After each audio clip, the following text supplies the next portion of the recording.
Welcome to another installment of this Saturday evening live stream. Well, we wait a couple of minutes before we get into it, into our topic for today. So, how are you guys doing?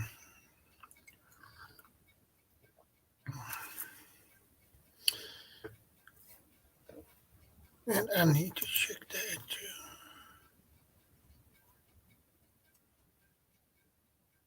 too. Okay. We have to update that page then. Yeah, that is turned off. Good. Good. So, how has your week been, guys? Mine has been pretty good.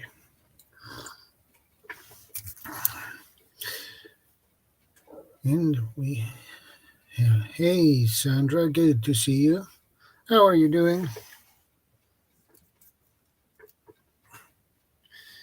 How has your week been? I hope your week has been good. And it's good to see you, as usual. Thanks for stopping by.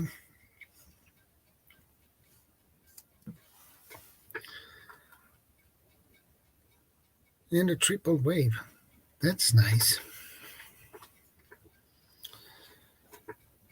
So we wait a couple of more minutes, see if there will join more people. But Sandra, we have a great topic for today, fishing. Hey, Rebel Canners. Hey, Tammy. Good to see you. Good to see you again, my friend.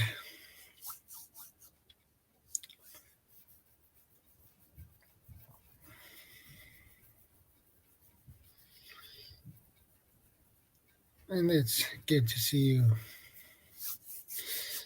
on my stream again.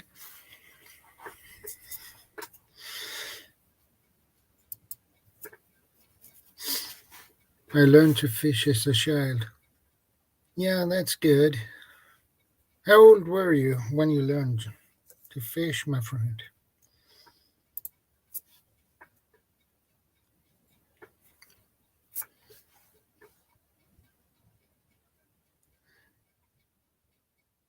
I began to fish when I was 9 years old, so now I'm 52, so I keep doing that for a long time.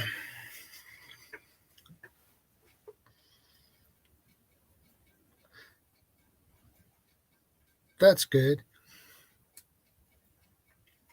That's good, Sandra. That's a long time.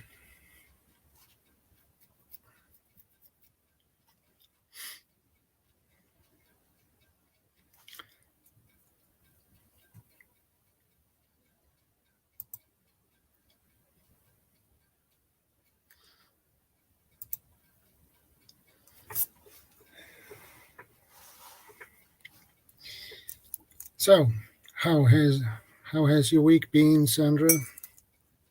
I hope your week has been great. Mine has been pretty busy.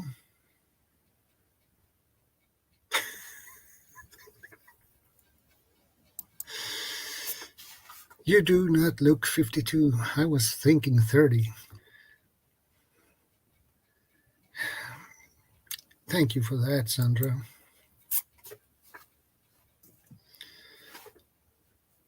Well, when I was 15, I looked older than I am. Than I was. And now when I am older, I obviously look younger than I am.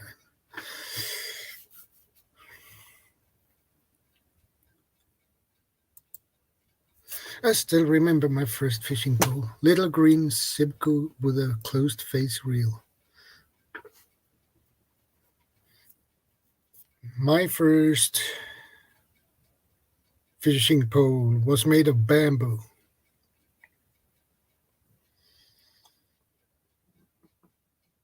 And then I got another fishing pole with a closed reel too. Hey PV, hey preparedness veteran, good to see you, brother. Nita's cooking show, good to see you. Hey Maccabeus, everyday survival, good to see you, my friend. Former follower from Philippines, Canada. Okay, cool. Hey Hando, good to see you, brother.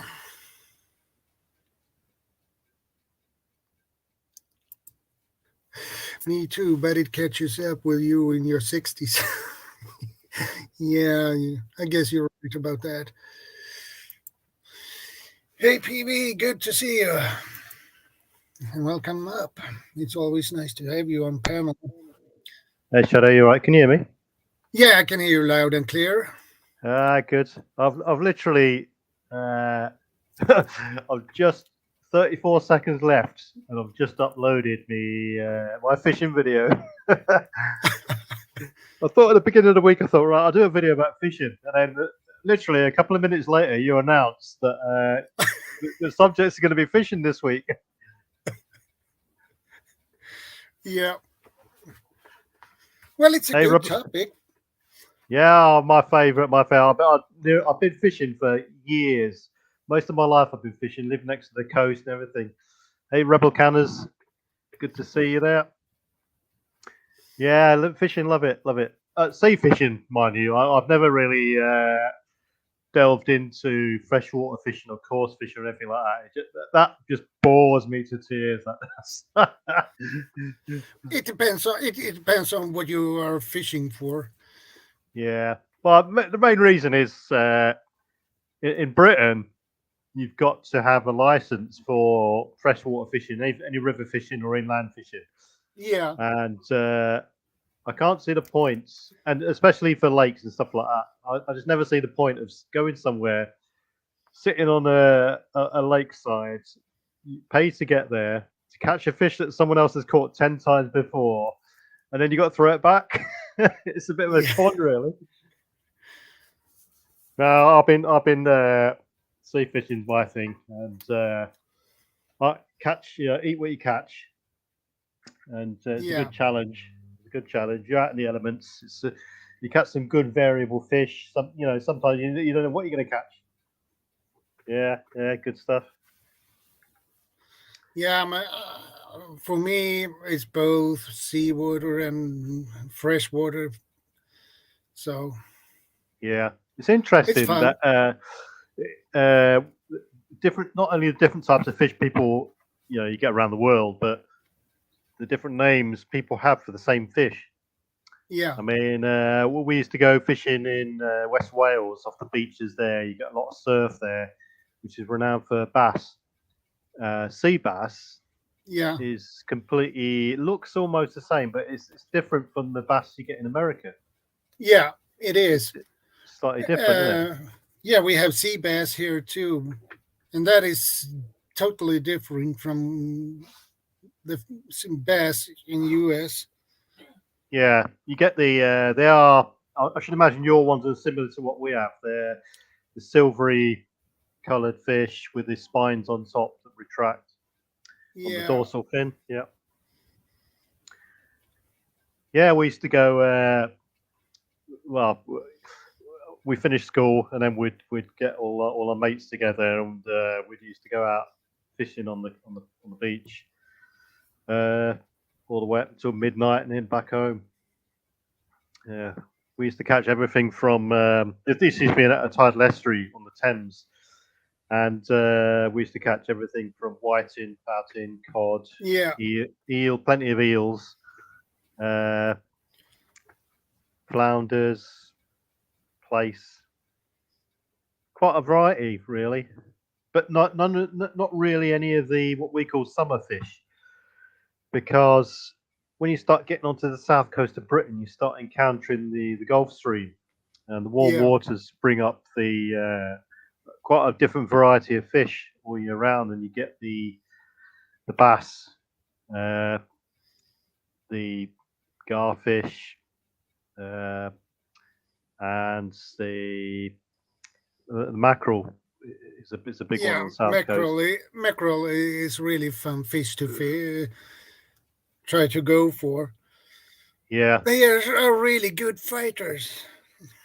I always in that video I've just done, it's just in the check-in process. I always carry the videos about my little fishing gear in a little box, basically, and I always include mackerel lures in there, 3 or 4 sets, and each set of lures has got 4 or 5 hooks on per lure. But yeah, we used to go out for mackerel, and sometimes, that you'd hit a shoal. This is shore fishing, and you reel in 4 or 5 at a time. They'd literally jump on the hook. The good thing about them is that no bait is required. You just need a pre-made set of lures with feathers on it, or some glittery object on silver. Silver strips on the hook, and that's it. So one of them and a weight, and away you go. That's the beauty of them. And of course, mackerel is a really good one of the top fish for nutrition. A nice oily fish to eat, and sustain you. And if there was ever sort of a SHTF event, for instance, mackerel would be a key target to go for, especially in the summer, because it's so easy to catch. And then you go for summertime. We used to get mackerel, wrasse from the rocks, pollock. They're easy to catch. Bass, the odd place. And in the winter time, you'd get a different sort of set of fish moving in, a bit of an overlap. Cod. Are a good catch. I catched a couple of cods when I was in my teens. That was really fun. Yeah, they're good fish. The unique thing about cod is they've got a big head on the fish. So if you get a 5-pounder, for instance, which is a good catch from the shore, then nearly a pound of that is the head of the fish. Yeah. And they're good. They're definitely the prize winter fish to get is cod. But they're becoming few and far between these days. You've got to go to the key spots to get them. You can't just catch them anywhere off the British coast these days. But I'm mainly talking rod and reel, single rod and reel here. Of course, if it was any sort of SHTF event, then I'd use start getting the nets out. Not the big commercial ones, but small gill nets. Yeah. And you can quite easily experiment with different kinds of nets. The garden netting that you put over crops, they're really cheap to get, and they're quite big. You can modify them into a gill net quite easy. Yeah.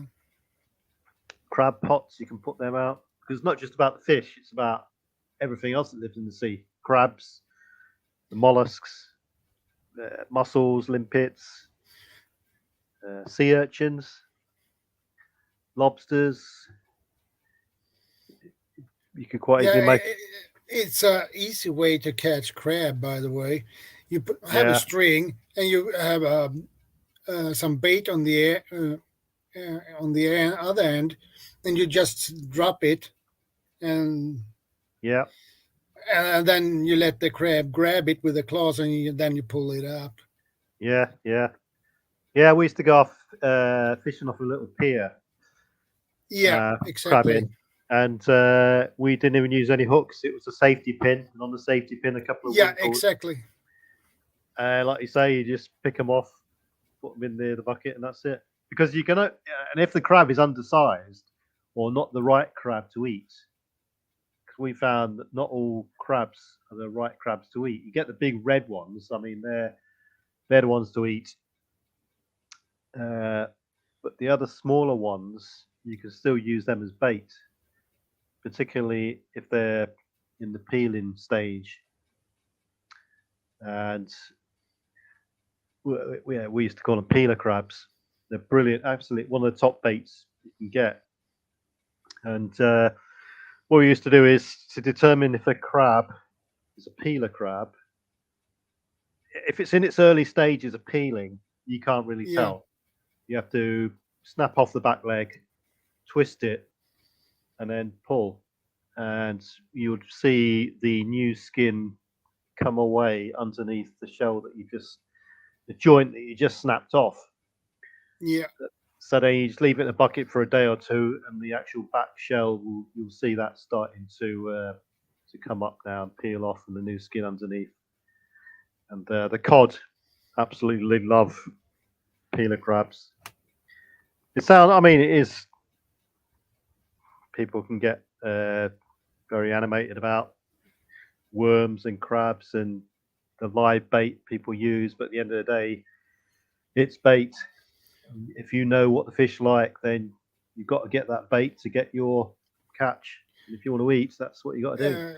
Shrimps are good as bait, and mussels as well. Yeah, I've never really experimented with shrimp. I've tried mussels. I found them okay. But the best ones I found, well, for crabs, the best bait I found for crabs is a bit of bacon. Crabs go crazy for bacon. The other baits that I've found are the best are razor fish. People call them razor clams. They're absolutely excellent baits.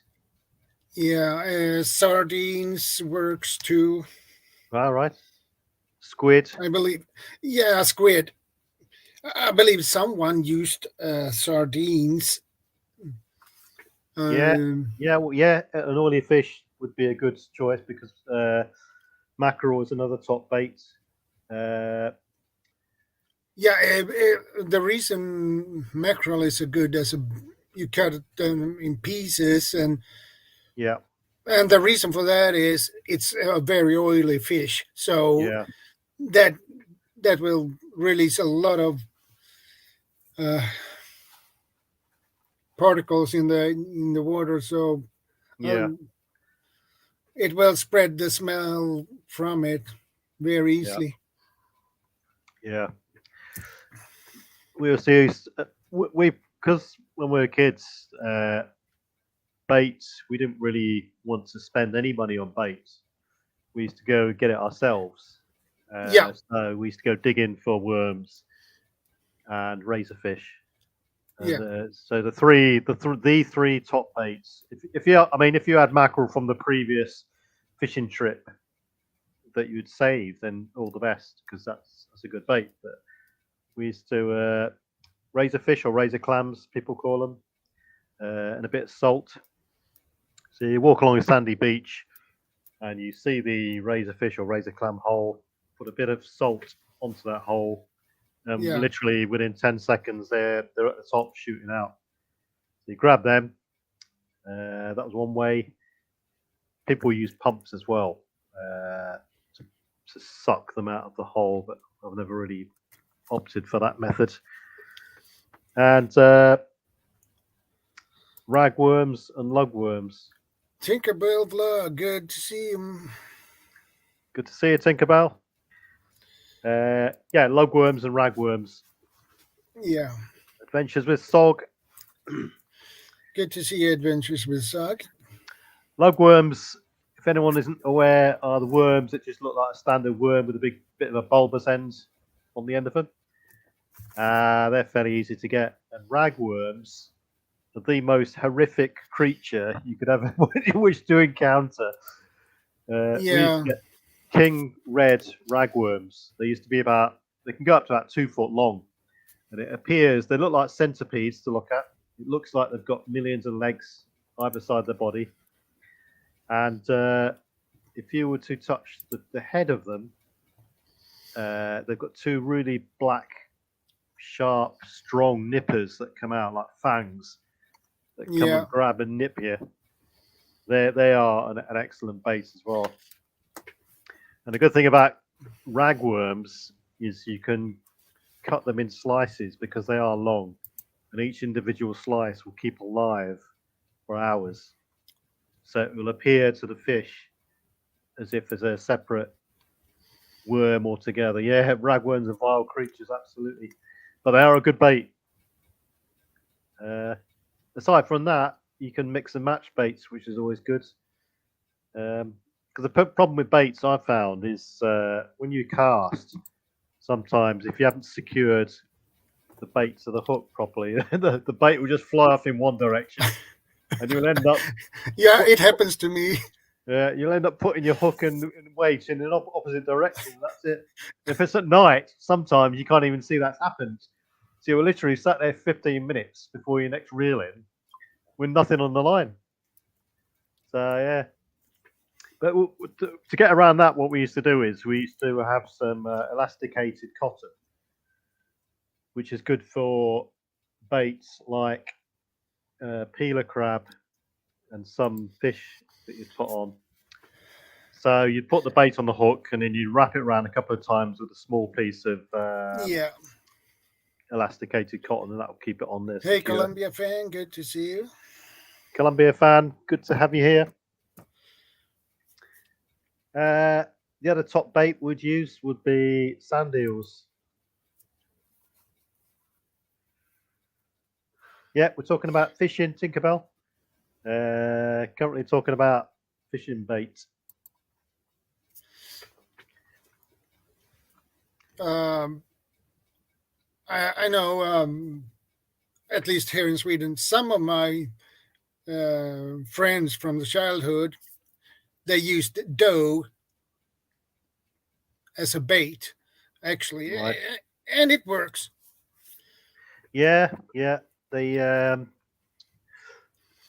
mean, predominantly in Britain, where most people go bottom fishing from the. I've done that too. Bottom fishing is a really good method to catch trout, salmon. Right. But when you go for things like mullet, they're more of a surface feeder. So you use a float and things like that. And I've seen a couple of people using bread, rolled up pieces of compressed bread as bait. Yeah. Compressed bread and corn works too. Are you catfishing community? On the catfishing community? No, not this course. Yeah, the thing about fishing is there's so many permutations that every trip is different, and so many things can go wrong, from the weather down to the bait, sea conditions, the shore conditions. It's just tides. It's just unbelievable. Yeah, I was saying in my video, I use 25-pound line for sea fishing, for shore fishing. Yeah, because it's a high breaking strain, and it means that you don't need a shock leader. Yeah, on your rod, and if you use thin wire hooks, you get caught up on rocks. You can just keep pulling and keep pulling, and 9 times out of 10, the hook will unbend as opposed to the line snapping as well. In fact, I've got a Swedish reel is the reel I use. It's an Abu. Yeah. Abu makes really good reels. Yeah, they are expensive, but you get the quality for the price. They will last you a long time. oh yeah. I mean, I've had mine for 20 years and it's still in really good functional condition. Yeah, Yeah, definitely. but you have to pay a higher price for them. But it's worth it if you can afford it. Yeah. So Adventures with Solga saying, I used to freshwater fish here on rivers using the feeder method. Yeah. So what's the feeder method? But if I You have to thinking solve. if I'm correct about this, you make some balls from bait. You make a bait basically as a ball and form it as a ball, and you throw it out in the water to draw fish to your spot. Oh, right. So yeah, ground bait. That's Yeah. I believe that is the feeder method. I'm not sure, but I think it is. Solg will have to put a brief description of what the feeder method is. We're presuming it's lobbing loads of ground bait out. Is that correct?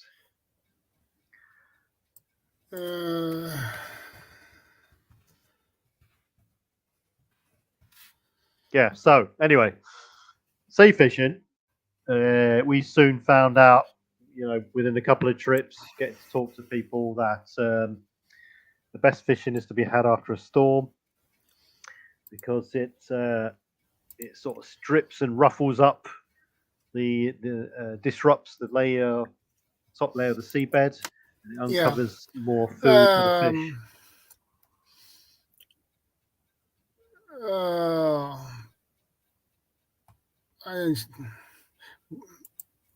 Here we have it. What is the method feeder? Method feeder is an open feeder for pellets or ground bait, where your bait sits on top of the feed. These are available as either an inline feeder or attached, called an elasticated feeder. Yeah. I'm none the wiser. Is that does that involve just catapulting out loads of? Yeah, you can cut. You're saturating the area with food. Yeah, that is right. Yeah, I was on the right track about that one. There we go. Sog's put a description there. You have a rod with a flexible coloured tip. You have your hook with 1 or 2 maggots and a line off of that with an open or closed cage with either maggots in or a ground bait. Yeah. Right. Yeah. Right. So that's freshwater fishing method then. Yeah.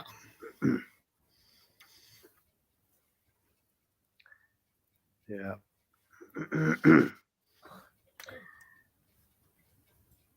The real prized fish to catch would be a conger eel, or any eel really. Conger eels especially, because they're such good fighters if you're in it for the sport. But they're very hard. You start wrestling around with a fish out of the water, especially conger eels and eels, because they're so slimy. Yeah. You have to end up cutting the line half the time. You just can't get a grip of them. Well, yeah, I have fishing eels, but we put some no, not a pot. What do you call them? What is the English word for it? I need to describe it. I'm gonna see if I can. No, not that one. I'm gonna show you picture on it. It's much easier that way than describe it. Because if you try to describe anything, it's has a tendency to be misunderstood. This one. Oh, keep net. Yeah, keep net. Yeah. You put basically bait inside, and the eel get into it, and they can't get out. So. Right. That's right. So it's not a keep net. A keep net is once you've caught a fish, you put it in the net in the water, and it preserves the fish alive. I think what you're looking at there is a net trap. Yeah, it's basically a net trap. Yeah, right. See, things like something like that would be good in a situation where you want to have potentially catch a lot of fish and not be there. Yeah. Because you set it up and leave it, and it's the labor is not labor intensive at all. Whereas fishing, it actually is quite hard. You know, you got to look at the tides, you got to look at the location, the weather. You got to physically be there and put labor into catching potentially a fish, and sometimes nothing. And a lot of times you go out fishing, you come back with nothing. Yeah, and the best of all, these comes in different sizes. So this is a very long one. Yeah. This is a very long one. There are actually smaller ones. Yeah. Yeah, something like that. You get in such a lot of return for little effort. Yeah. You just let it stay in the water for 24 hours. Next day, you get there, pull it up. Yeah. Have you seen fish? Do you ever watch? What's it called? It's a program about Alaska, basically. It's some wilderness program. Anyway, they have these on the rivers there, big volume rivers. These devices that they build, which they're self-propelling. They've got a set of fins on a big arm, and the water like a water wheel. Yeah. And that captures the fish, and then as it comes up, it dumps the fish in a big keep pond. So they just leave it, and they come back in a couple of days or whatever, and they just empty the big bag where all the fish are collected and walk away with loads of fish. And that's probably the ultimate solution for fishing if the fish are there. And not only if the fish are there, but if the fish are viable to eat, because you never know what's gone on. The fish could be poisoned. But yeah, well, come to think of it, realistically, fish are quite delicate. So if the fish are going to be poisoned, they'll probably die quite quickly, and you will notice it because they're floating around. Yeah, exactly. I don't know if I'm paranoid or not, but ever since Fukushima, we do not eat any fish that comes out of the Pacific, because the amount of crap Fukushima dumped back into the water that has gone round that nuclear power plant. Some say it's radioactive and contaminated or whatever, but we don't touch anything from the Pacific. We make sure it's Atlantic caught fish, basically. Yeah.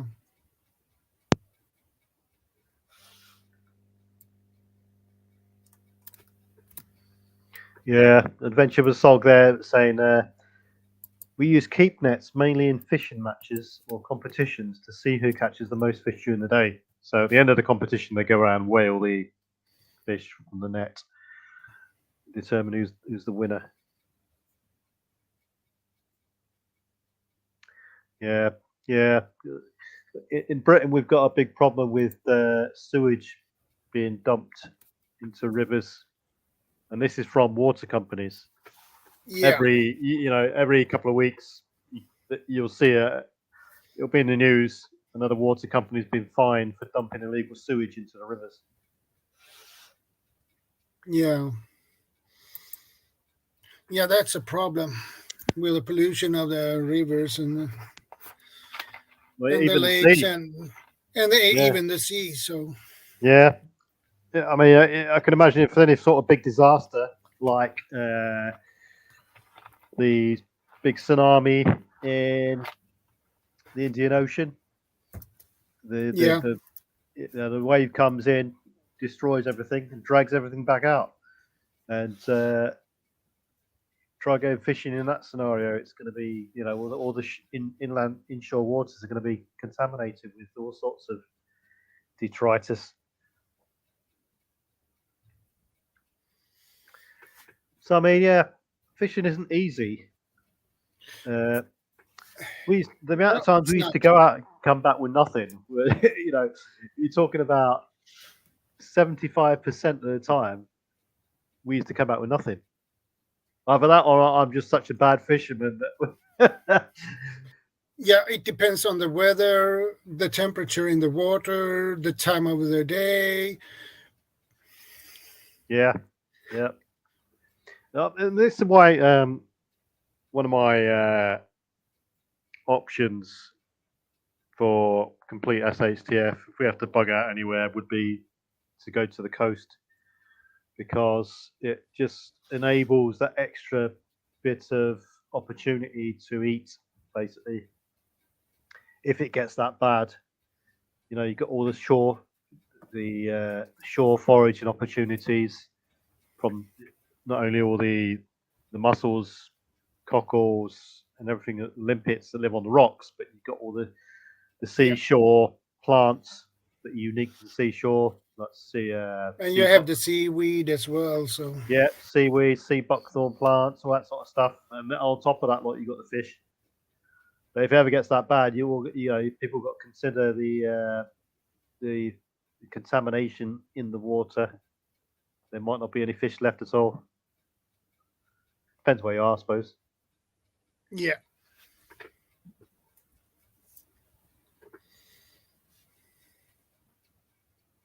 Yeah, it looks like sewage is a big problem worldwide, I think.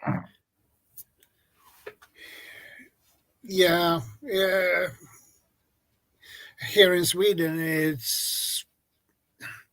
we have very strict regulations when it comes to that. So yeah, that will be heavy fines if you break that. All right. What sort of fish do you or people catch from the shore where you are? I go for most of the time trout, because it's much more fun than fishing pike or perch. Yeah. I prefer trout because it's more fun. It's a little bit more of sport, because they are a little bit tricky to catch, because you think you have them on the hook, but they're not. So yeah. I mean, so you're talking river fishing? Mostly lakes. Right. Yeah. Yeah. Pike is king of the water, so to speak, because it's so vicious, and it can outcompete quite a lot of fish, and it can, it'll eat a lot of fish that are a lot smaller than itself as well. And we tend to find the pike here is you don't get a lot of them in the summer because they descend deeper into the colder water. Yeah. And they come up. It's more of an autumn to spring fish in Britain.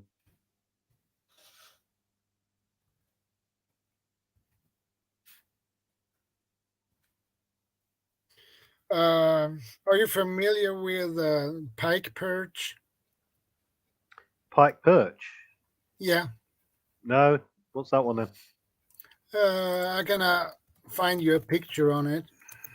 Yeah.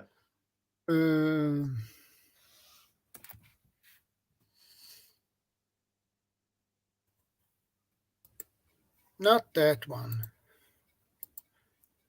In the summertime, it's good to carp are really good to go for because they go in the shallow water. This is right. a pike Sander. perch. Yeah, Sander Lucio operaca. It's a crossbreed between a pike and a perch. Right. So, can you have you ever eaten pike?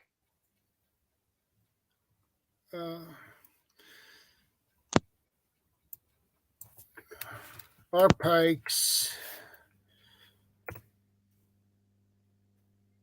I suppose you can eat any sort of northern fish really. There'd be the odd exception. Just a bit of an earthier taste, I suppose. Yeah. We get a lot of Polish that fish quite a lot because they eat a lot of I think it's carp. They have Christmas dinner. Yeah, carp. Yeah, as we have turkey for Christmas dinner, the Polish have carp. You see. Yeah. And you get a lot of them fishing for carp, but the way they prepare the fish makes it a completely different taste. They ensure that it's in clean water for a couple of days before, so it gets rid of all. Arizona Homestead, good to see you, brother. RG, all right. So it gets rid of all the sort of the taste of the river, I suppose.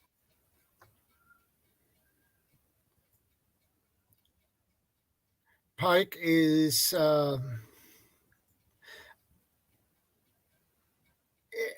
pike does not have that much fat. You can basically eat 10 kilo pike and just put on weight 1 kilo. Right. So the calorific value and the fat value isn't that great. Not really.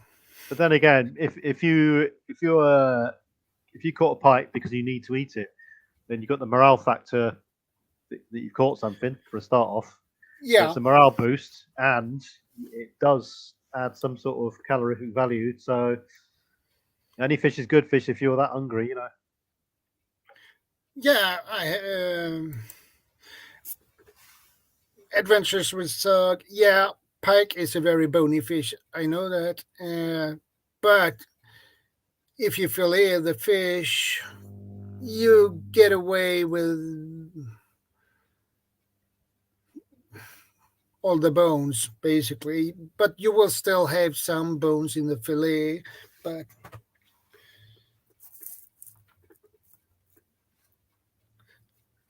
But you need to fry it and. Yeah, it's funny how RG was saying earlier that the different types of fish you get all around the world. We're seeing in the shops here, we're getting a lot of fish from the Philippines, Vietnam area, Thailand area.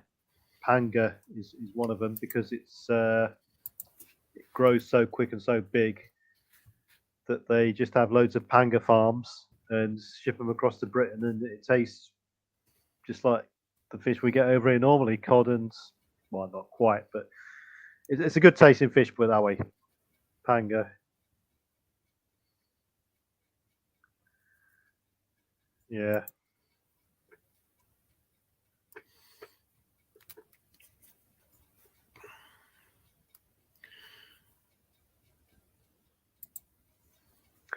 Funny thing with most sea fish have got bigger mouths than freshwater fish. Yeah. Excluding the pike, because they've got big mouths. So what I generally do is I generally use the bigger hooks as well, 1/0 hooks, 2/0 hooks plus. Yeah. For sea fishing.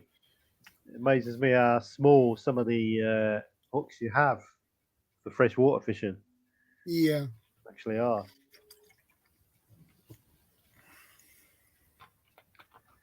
Yeah, the best tasting fish are in batter. Yeah, that's right. Cod and chips. Trouble is, the overfishing has damaged the stocks quite a bit. I'm led to believe. We get a lot of. I think the Eastern Canada they overfish their stocks, and Iceland were on the brink of doing it as well. And then nowadays you've got the Barents Sea, which is a key fishing area for trawlers, and the English Channel as well, up to the North Sea. French, Spanish, all competing with the English for the fish stocks. Idaho, guarding it all. Good to see you. Thanks for coming in. Hi, GG.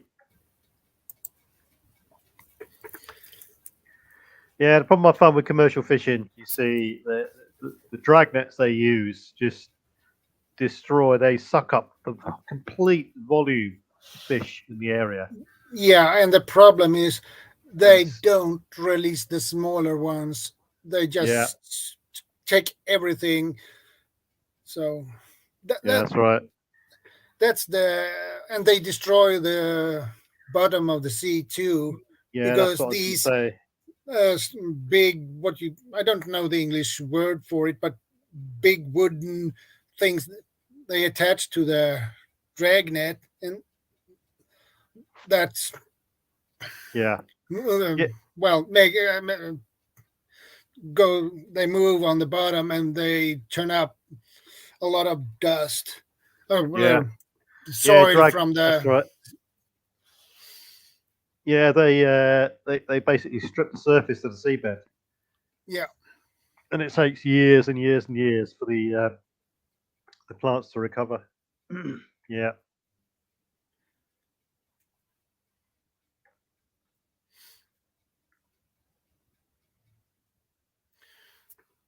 I know that because when I was a teen, I went. I believe it's high school, but you go on high school from when you're 16 to 18. It depends on how many years. But I went to high school where I'm basically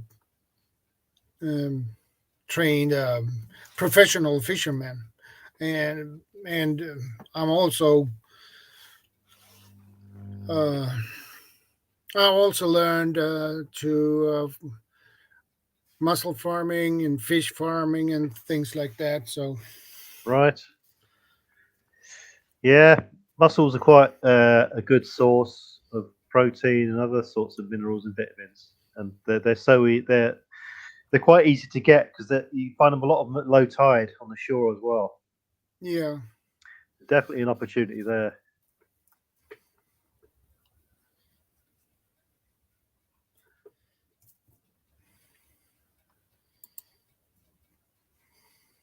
Yeah, drag nets are not good.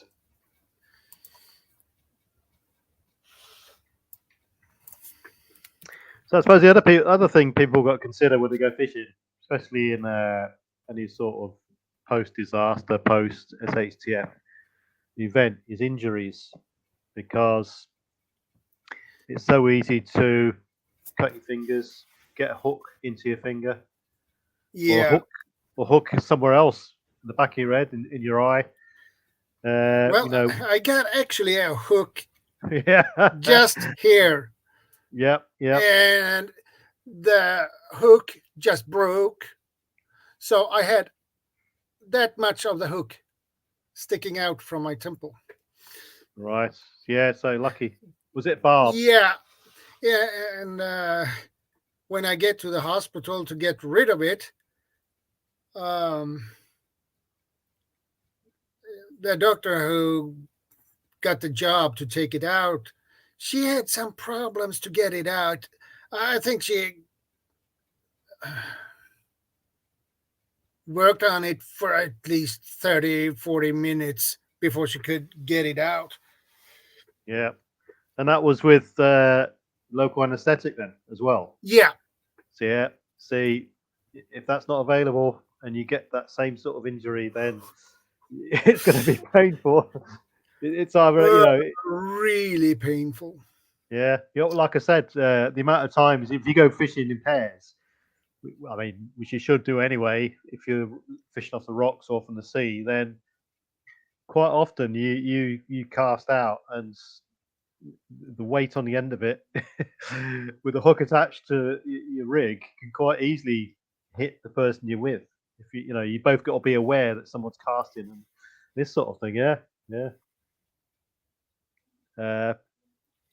So cutting yourselves with knives, hook in your hand. Yeah, like that adventure with Sog there.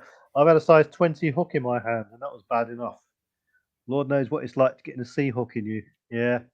Well, yeah. I mean, the sea fishing hooks, they're a lot bigger, and those barbs in those hooks ensure that the only way out is either carry on going or back out, and it's just so destructive if you're going to pull it out the same way. They're like arrows. And on top of that, you got the infection risk as well. And the location in which you're fishing, you could quite easily fall off the rocks. That's it, gone. There's no lifeguard or coast guards that you can call after a big event. So yeah, it can be quite drastic. People have really got to think about and plan their fishing trip if they feel the need or have to go fishing after disaster.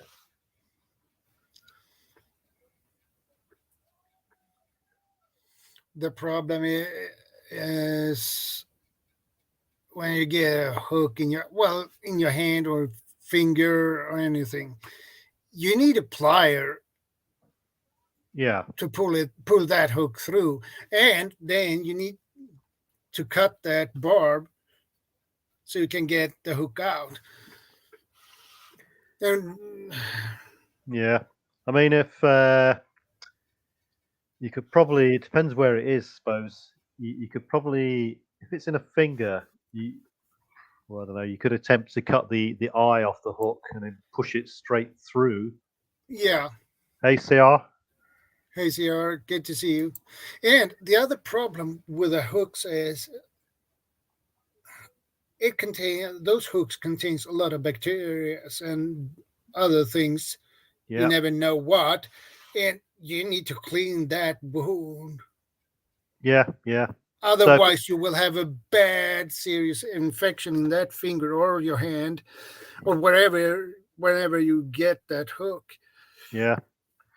The problem will be, your hand is one thing, but if you get it here or behind your ear or in your neck, that will be a little bit more difficult because that is something you can't handle by yourself. We go fishing in body armor and helmet. Well, it's not just hooks and weights. The person you go fishing with as well. I mean, many times I use a multiplier reel, and so many times you burn your thumb trying to when you cast out because my reel is a complete manual reel, and when you cast out with a multiplier reel, you got to slow the reel down with your thumb. And if at night, many times you burn your thumb on the line on the inside. Yeah. Yeah, so weighing up the odds. It's a high risk of injury. Although they may appear minor to begin with, the end result could be quite drastic. Infection and so on, like you said. B, you're not going to always catch anything. C, you've got to go out in pairs. The fish might be contaminated and so on and so on and so on. So, yeah. Plus the fact that when you're fishing, especially from the sea, if you're fishing through or over rocks, a lot of tackle can be lost in just one fishing trip. You could lose or you could lose 5 to 10 hooks, 5 to 10 weights in one trip. So yeah, I mean, what we used to do when we were kids, we used to wait till low tide and go out and find other people's weights and tackle, and that kept our supply going because pocket money wasn't that great. Seer, you get a point there. Actually, is possible. This was many years ago.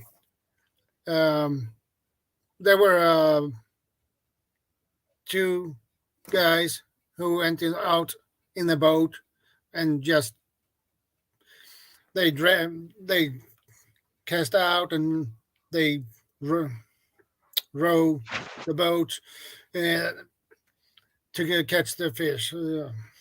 And the problem was it began to be bad weather, rain and thunder, and lightning, by the way. And one of the guys had a carbon fiber fishing rod. Yeah. And the lightning strike straight into his line and into his rod. So he was not that happy. Yeah. Even inland, you know, if you're talking disasters and stuff like this, the power might still be on. It might be a local event somewhere, or power lines above your head when you're fishing isn't good.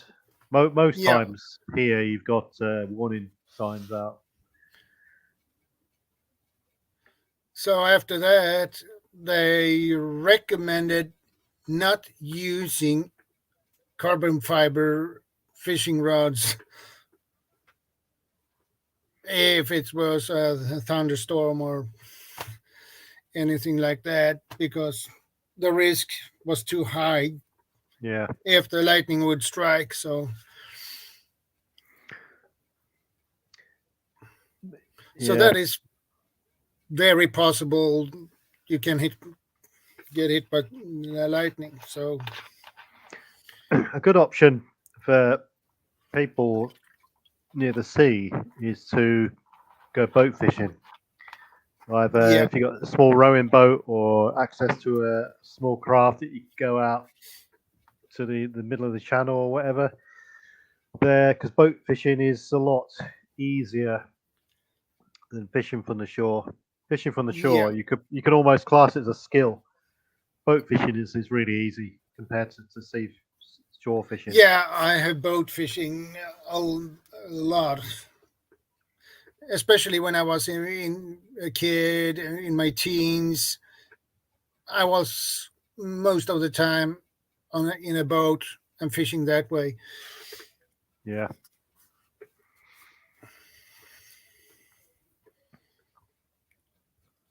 In fact, this it was only in the newspapers this week. A guy was killed by lightning on some Greek island. Okay. He wasn't fishing. He was surfing, but he went surfing and come back. He was on the beach and got struck. So it just goes to show you don't actually have to have a rod in your hands. No. Yeah, that was this week. That was because he was probably the highest point, and it was probably open. So and he is the highest point. So the lightning strike in the highest point. When you're river fishing, thunderstorms and lightning follow rivers as well. So you got even more of a higher chance of getting struck just being in that location. Yeah. Adventures with Sog says, I've been caught in a thunderstorm while fishing on the riverbank. I pulled in my line, then walked away from my rod until it passed over. Yeah, wise move. It's all bravado while you can hear the thunder and lightning coming, but once it's overhead, it changes.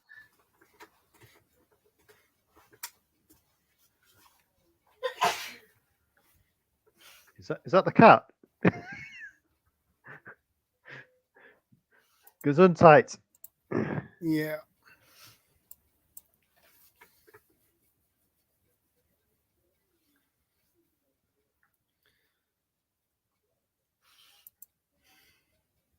Hey, Bob. Hey, Bob. Good to see you, brother.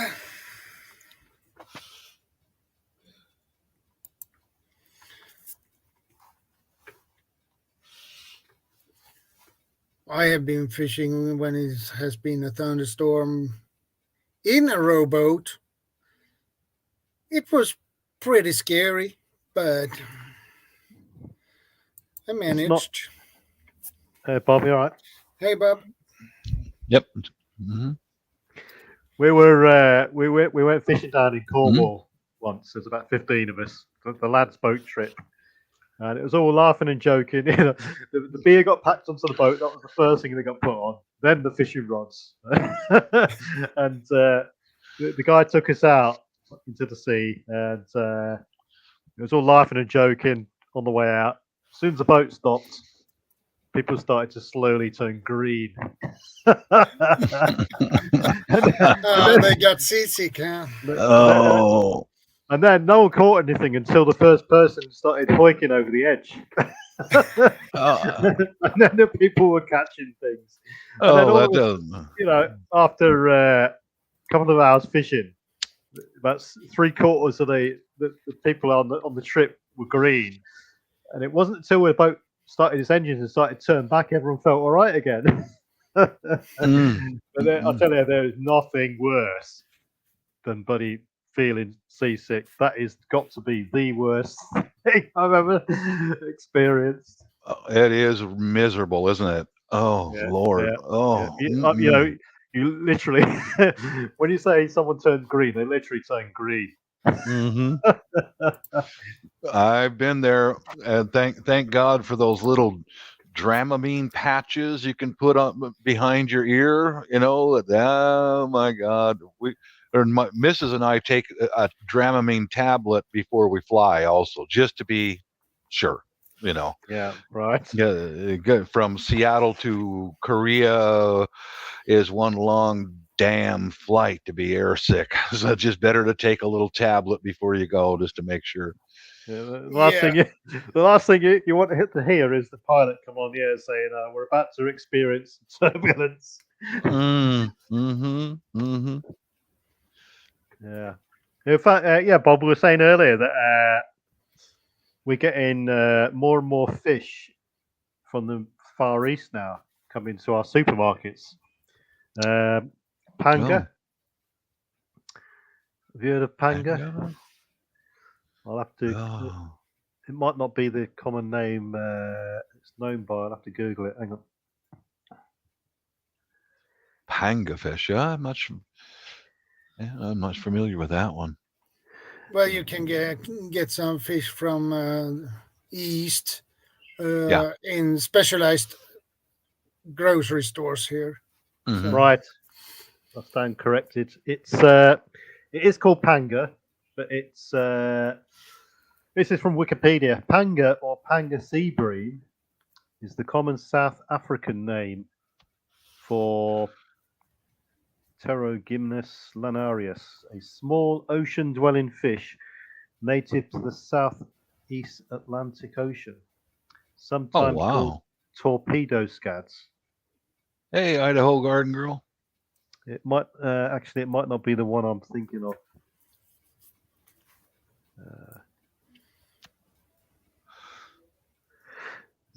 I'll finish this smoke and I'll show you guys the fishing pole that I used for so many years out hiking in my youth, and it's part of my kit.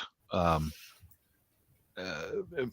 got the reel is in this rucksack hanging up on the wall in case Mount Rainier explodes, or and It's an ultralight little fishing pole that I've caught so many cutthroat and brown trout out of the fast running streams.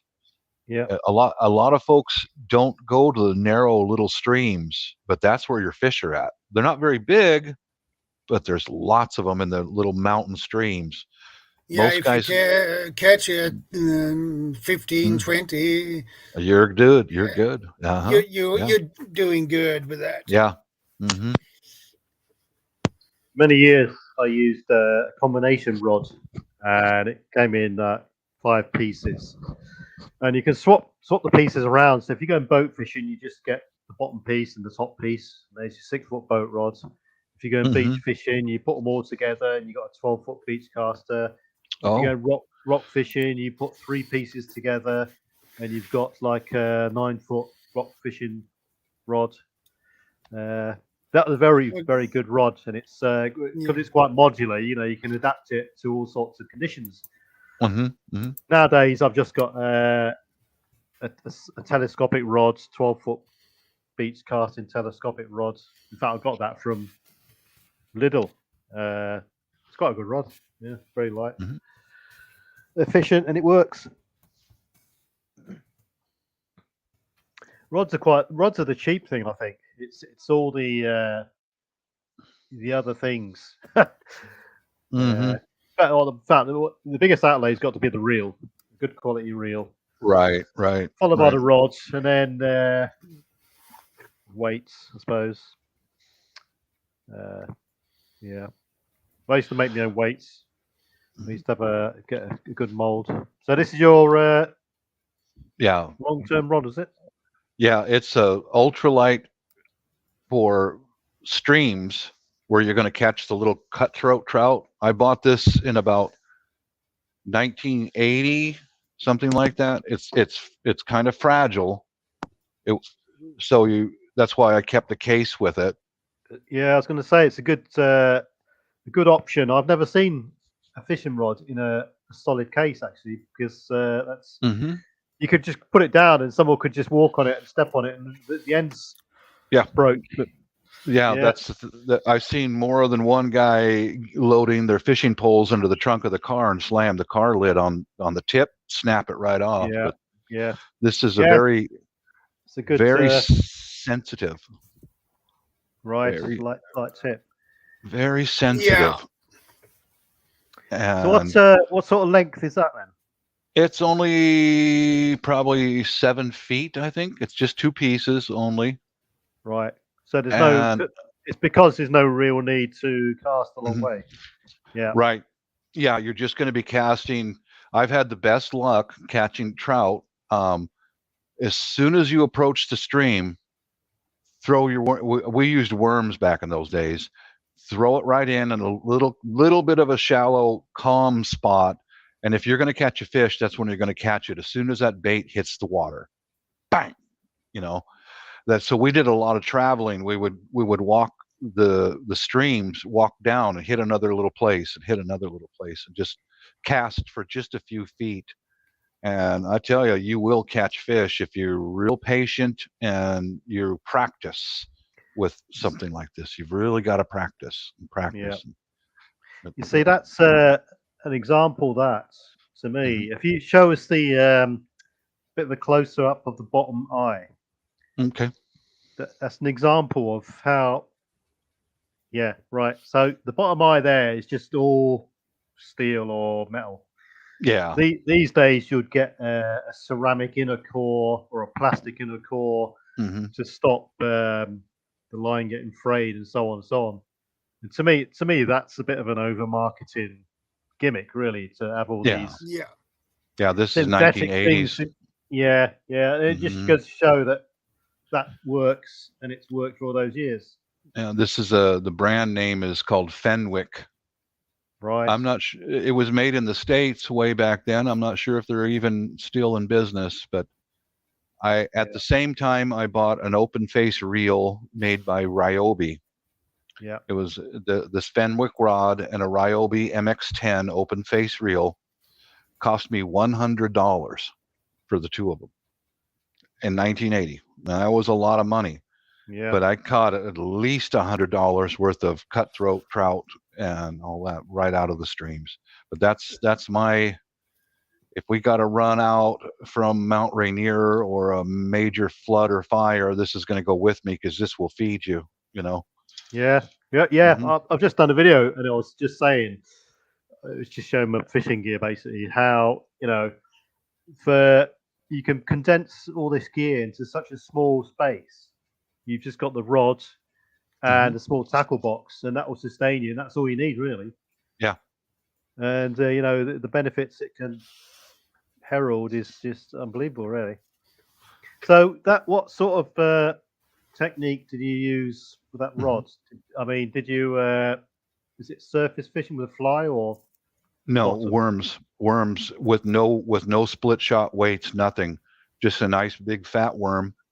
Hook it right through the head of the worm and feed him up the hook. Yeah. And I think we used like number 7 hooks, I think, for the small trout's mouth. And with this sensitive little tip, and you do some practice, just get it all hooked up, approach the stream, flip it in there. And if you're real good, you can imitate how a worm would fall out of the sidewall of the stream into the water, where he just blop, and man, those fish can't resist it. Boom, they're going for it. That's it. Just the hook and the worm, and you're simulating it just drifting to the bottom. Yeah, but you saw how sensitive the tip was. When you just flip it out there, bang, Is that predominantly day fishing, or is it better at day or night? Daytime, yeah. Daytime, yeah. Sea fishing is my big thing, and that's much better at night. Unless, I mean, the key conditions for sea fishing are the unique conditions. So just after a storm, when the seabed's been ruffled up and it exposes a fresh layer of shellfish, and it disrupts all the fish, all the food that the fish eat. At very high tide and very low tide. That's another key opportunity, because high tide, a lot of fish run, and at low tide, you've got more opportunities to get the bait at the lower levels that are normally exposed.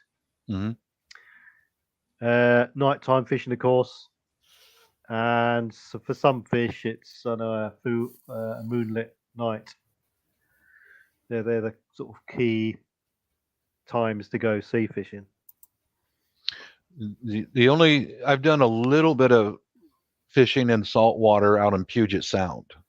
Some of it off the docks, and some of it from a boat that we rented. And I've caught a few ratfish, a few of those dogfish with that pole.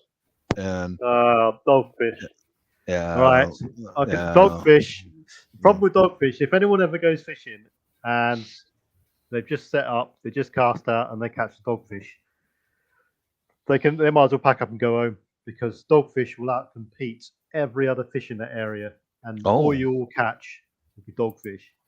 Yeah. Unless you like eating dogfish. The problem with dogfish, their skin is they're a shark, and they're so tough to skin. It's the trouble it's worth just to skin a dogfish is just unbelievable. Yeah, I don't like them at all. Yeah, we'd usually just take the dogfish, or what we call ratfish, throw them down on the dock and pop and kill them. And never failed that the public dock had a lot of Koreans. And we just leave them. I don't want to eat that thing. Just leave it. And the Koreans will come over and pick it up. And the next thing you know, they've got a whole bucket full of fish that they just picked up off the dock. What's a ratfish? It's a real ugly son of a gun, man. Is that a common term that you use locally, or? Yeah, I don't know what the real name of it is, but it has buck teeth like a beaver, a huge black eyes, and on its tail it's got it's got a normal fish tail with the tail sticks way out in a rat tail. Oh, So rat teeth and a rat tail, we just call them ratfish. And sounds. The only thing I could think of similar to that here would be a rockling, but yeah, that doesn't really compare, really. I got one fishing story when we rented about a 12-foot aluminum boat from Point Defiance. We were out there, and one of the guys, that's them. Yeah, that's them. Yeah, right. Mm-hmm. Yep, that's them. Yeah, the little suckers will eat all your bait, and you got nothing worth taking home, But we were out on a boat, and one of us caught like a rock cod, and you can tell it's a good sized fish because I can't remember if it was Mikey or Brian. We're reeling it up, and all of a sudden the line goes slack. There's nothing there. I was like, shit, he got off. And you pull it up, and it's nothing but the head. And this happened more than once. You know why? There's a goddamn sea lion stick his head up above the water, goes, and bark at you. Thanks for the fish, jackass. Go get another one. They take it right off, and they leave the head because they know there's a hook in there. Bam! Just take it right off like a razor blade, man. Like, oh, you sneaky little son of a gun, man. Sea lion or a harbor seal, just boom. And as soon as we'd see a seal come up anywhere near us, reel up, guys. Let's relocate because the fish are going to scatter. Little communists. Well, that reminds me about my fishing stories are coming out now. Here they are. There you go. There's a fishing story. My grandfather fished a lot when he was alive, especially when he was younger and when he get older as well. And he was mostly sea fishing, so he caught a lot of cod. So he hooked them off and throw them behind his back and kept casting out. And when he turned it around, he had 5 cods. I know he caught 5 cods, but when he turned around, there were missing 1 or 2. Seagulls? And you know what? No, a martin. Took his fish and just ran away with it. With that little martin and with a big cod in his mouth. And my grandfather was so pissed. He just wanted more. You little. That's how we felt with the seals. They'd come and steal your food, like, you little sneak! How dare you? The most unusual thing I've ever caught was a Wellington boot. Welcome back. We stood there on the sides, and I had this huge bite. The end of the rod was going really up and down like crazy. So I thought, right, I've got one here. This is a monster. So reeling it in, I thought, bloody hell, this is huge. It's massive. The rod was double bending. It felt really heavy. This is at night. My friend got this torch and he was shining it onto it, wait to see it come up. When it came up, it was this rubber boot on the end of the bloody line. So how the bloody hell is that possible? And then on top of that, a couple of trips later, we got this big bite. We reeled it in. I thought, God, this feels big. And just when I got it in, it was this fish, and it was about 3 inches across. This little tiny place, 3 inches across. I thought, bloody hell. 3 inches. Yeah. I have a theory about that boot. I'll bet you there's some smart-ass sea lion out there who picked that up off the bottom of the sea floor and hung it on your hook. Yeah, or the crabs. Let's play a prank on this guy. Let's give him some garbage. Yeah, I caught a spider crab once, and they are heavy. And the resistance that they produce when you're reeling them is unbelievable. Yeah, I don't know if any of you must have laws in your countries for size of fish caught from the shore. Yep. Yeah, same here. It's mainly on the key fish like bass, cod. Yeah. They don't particularly. We don't seem to get any people patrolling the shores. They don't really care about that. It's if you catch a large number of them, make it a regular activity. We don't get any marshals, put it that way, but we do for inland fishing, lakes and rivers. Because you have to get a license. Yeah. Then you do get bailiffs come round and check in your license and all that sort of stuff. Yeah, there. One time when my boys were younger, we went down to the river, and it was salmon fishing season, and we just wanted to go watch.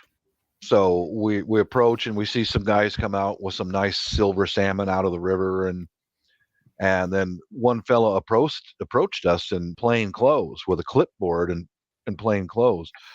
He said, "Let me see your fishing poles." We're not fishing. No, let me see your license. We're not fishing. And he took out a badge. He was Fish and Game, Washington State Fish and Game Warden, and yeah, they're out there and they're watching. So I just assured them, me and my sons are not fishing. We just want to take pictures. That's all. Yeah. But he approached along the shoreline everyone that was fishing, everybody.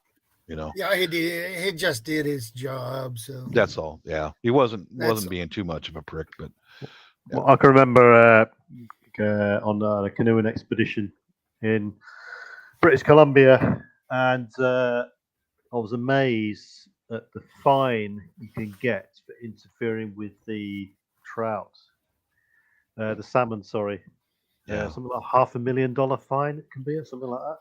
Oh yeah, yeah. But when they all migrate, and we were paddling in water sometimes, which is 2 or 3 foot deep, and they were just out of reach. Hundreds and hundreds of these things. Yeah.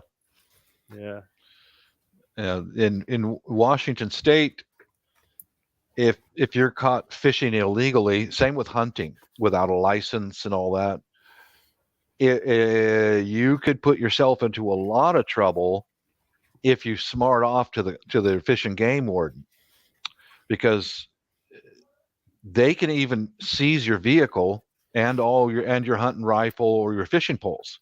They can seize everything that you've got and take you into custody if they want to.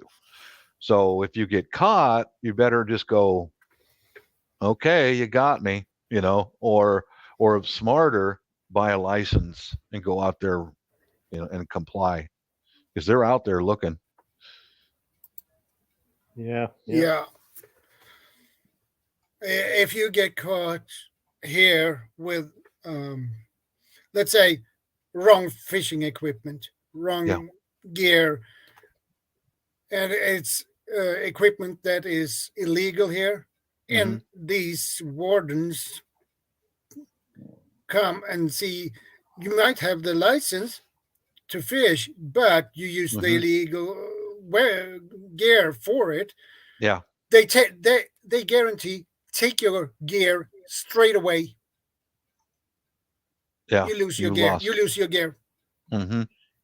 You will not see that gear anymore, and you have probably a heavy fine for that too.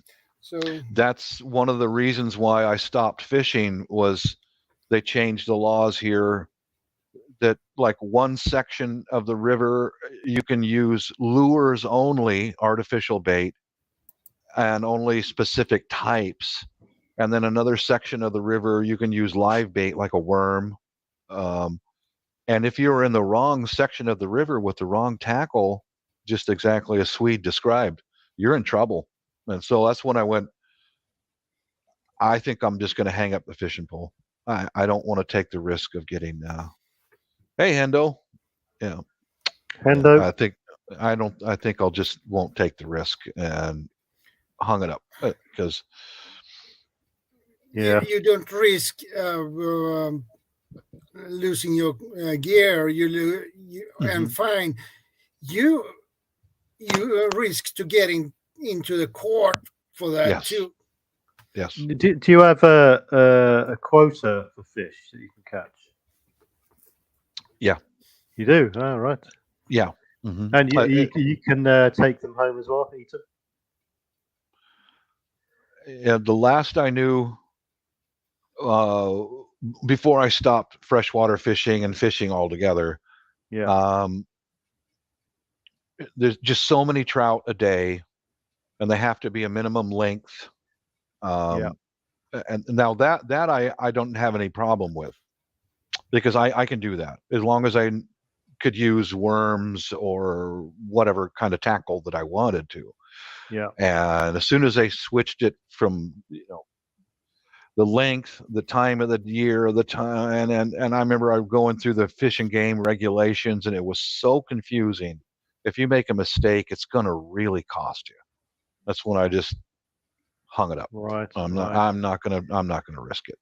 But generally, the sea fishing in America, it's pretty unrestricted, really, isn't it? Apart from the size limits. I really don't know. I haven't looked into sea fishing. I would imagine if they're doing it for freshwater, they probably do it for offshore also. I would guess. Yeah. Well, yeah. Over here, it's quite restrictive. You need a license, all that sort of stuff for inland and freshwater. But sea fishing is just pretty unrestricted, really. There is a size limit on certain fish, and that's it. But I mean, for the average one person with a rod or two rods, it's not that much of a problem, really. Yeah. From the shore, definitely. Yeah. I was saying Shadow earlier, it's not that an easy task. You got to plan your trip and all that sort of stuff. And when you go out there, I don't know if it was just me being a crap fisherman, but 3 out of 4 times I didn't catch anything from the sea. Anyway, yeah. What seems to be popular with a lot of people in this area in the Pacific Northwest is they'll charter a boat, and all you have to do is show up with a license, and then the boat takes care of everything else. Right. Yeah. Right. Yep. But you want to talk about seasick? Yeah, the small boat out there on that vast Pacific Ocean, and plus a lot of the knuckleheads I used to work with would rent a motel room, and all the guys would sleep in a motel room, and they drink whiskey like fat pigs all night. And the next day they go out on that little boat, and every one of them. Bad idea. Yeah. I remember I'd ask them, "Hey, how'd you guys do?" "Well, Alan over there was chumming fish all day." Puking off the side of the boat. Sounds like a great time. I'm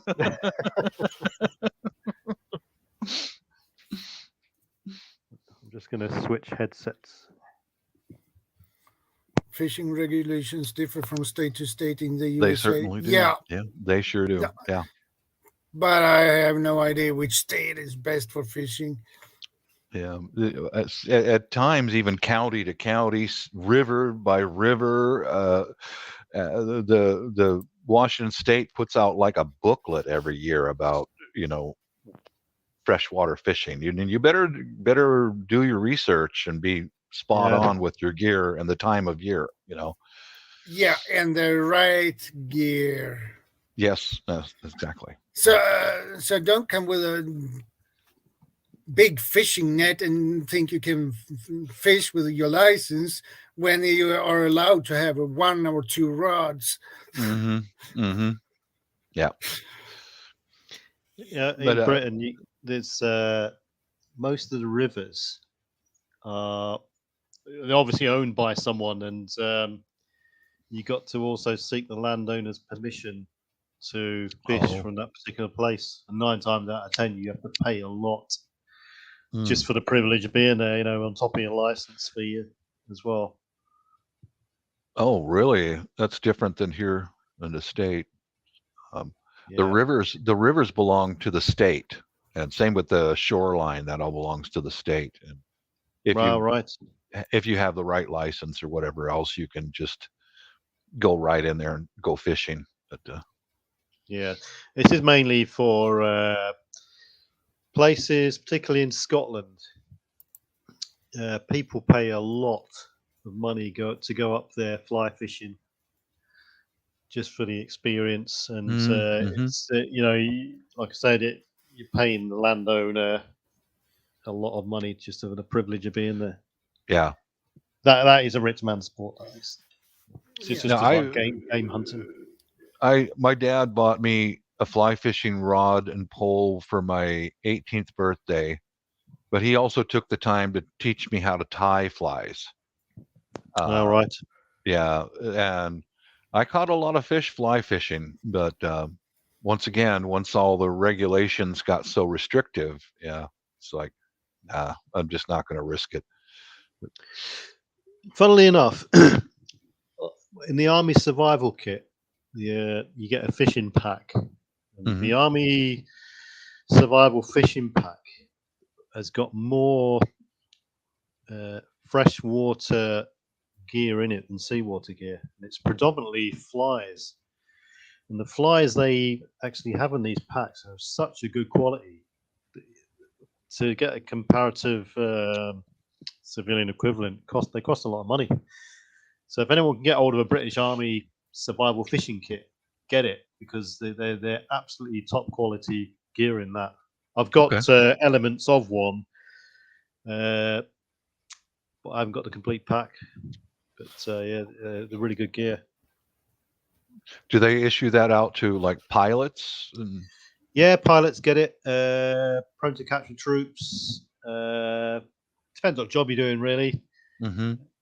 Yeah. Obviously, pilot, special forces, they'll get it as a given. Any other unit will get it as per the task required, sort of thing. Depends on what job you're doing. I see. Yeah, it's good stuff. And you get a load of braided line with it as well. That's good stuff. A load of pre-made rigs, split shot, and all this sort of gear. No floats though. I suppose you have to make them yourself. I saw. Go on. Well, I'm sorry, but when I was in a small town in England, I went into a fishing tackle store, just a curiosity to see what you guys fish with. And the oddest thing I had ever seen was what you guys call a waggler. Go on. and the lady who worked there and an older gentleman was hanging out in the fishing store. A waggler, what does it do?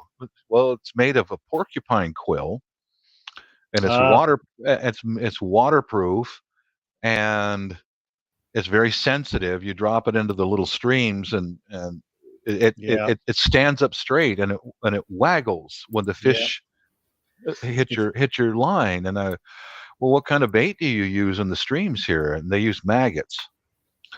And oh my God, I looked into the big chest refrigerator thing with a glass top on it to see. It was full of wriggling live maggots. Oh God! Oh, well, funny you should say that, because Modern Refugee YouTube channel, you've probably heard of him. Yes, he has just done a video on porcupine quill floats. Okay.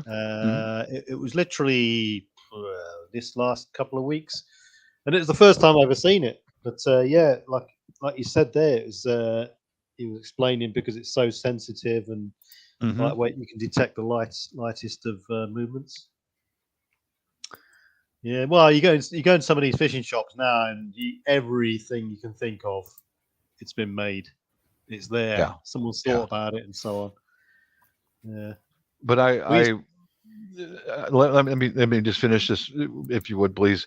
Yeah, go. I was stunned at the difference in the way that you fish there compared to here, because they showed me not only the waggler, but they showed me the poles that you guys use and what you fish for. Yeah. You guys fish for carp, which we really don't eat those here. Yeah. But I was shocked because you sit there on the shoreline with a maggot and a waggler, and the waggler, the maggot takes the bait, and then the poles were made to come up into segments, and that's how you bring it into shore, and you pull it in and you remove part of the pole and you pull it in and remove, and I was just shocked, like that's so much different than the way we do it here in the US. But I thought it was cool. Hey, if it works for you guys, go, man, go for it. Yeah, that's a freshwater technique. Mm-hmm. I've never used that technique. I've always gone for sea fishing. To me, freshwater fishing just bores me to tears, unless it's on a river. And they use these long poles. Some of them are 20-odd foot long. Yeah, with a little tiny thing on the end, and they just drop the. Yeah, they're quite expensive them as well. They turn up. You see these every Sunday afternoon on the riverbanks and the canals. There'll be a fishing match on, and this fishing match all over Britain, it'd be about a couple of miles long, and they'll all turn up, do the fishing match. They'll all get weighed in the end, and so on and so on.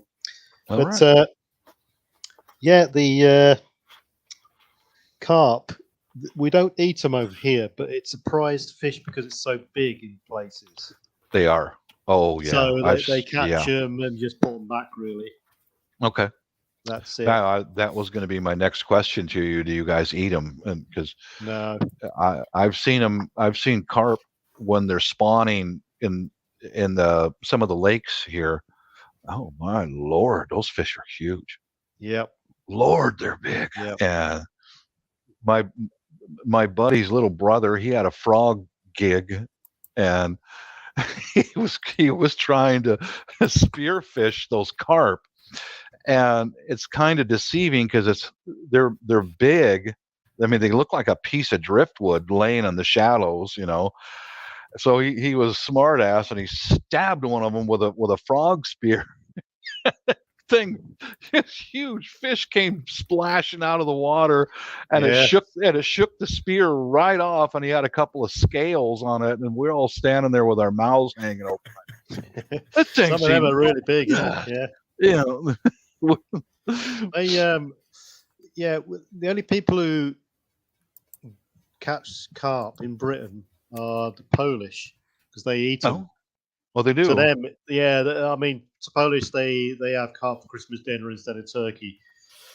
And in the autumn time, you see a lot of Polish people sort of hidden in the bushes, illegally fishing for the Christmas dinner sort of thing. Oh Lord. Yeah. Yeah. So I used to. We were talking about bait earlier, all sorts of sea bait and that sort of thing. I've never had any success at all with artificial worms. They never seem to actually be 100%. You know what I mean? You can never substitute the real thing, really. Yeah, and the fish know the difference. Yeah. I mean, I've even tried things like pouring mackerel oil on a worm and smothering an artificial worm with a worm and this sort of thing. They're not stupid. Yeah. I think some of my favorite fishing in freshwater anyway is when we were much younger, there was a small mountain lake. An old loony old guy, he had a bunch of rowboats, and you could pay him to rent one of his rowboats for the day. It was, rowing only, no motors. And you get long night crawlers that we could get out of the ground here, and with a number 4 hook, which is a pretty big hook, and feed that night crawler up the hook. And that's where that sensitive little rod came in handy, because along the edges of, it's called Kapowsin Lake, was a lot of tangle and cattails, and if you flip that worm onto the cattails and then pop it, and that big night crawler falls in the water, and then immediately start reeling in towards the boat, and those bass see that thing looks like it's trying to swim away. Wow. Have you ever seen a big mouth bass? Yeah. They are a fighter. They're a predatory fish. And man, that was some good fishing because you get a largemouth bass on your hook, dude. That was awesome. Because they're a fighter. They'd come out of the water and walk on their tail trying to shake that hook out of their head. And Lord have mercy. Yeah. Have you ever made your own tackle? Yes. Apart from flies.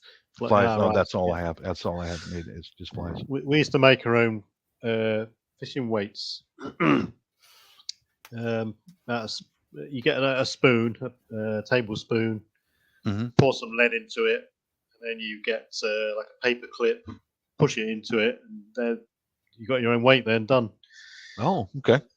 And it's when you reel it in, it's a bit less drag because it skims across the surface as well. They're pretty easy to make. Apart from that, you got to have a mold really to make a decent sort of weight. That because when you're casting quite a way, you've got to have some form of streamline. Otherwise, you're just not going to get the distance really. Yeah. Sometimes not. I mean, normally you can cast between 70 to 110 yards. A good cast. Which depends how far out you want to get.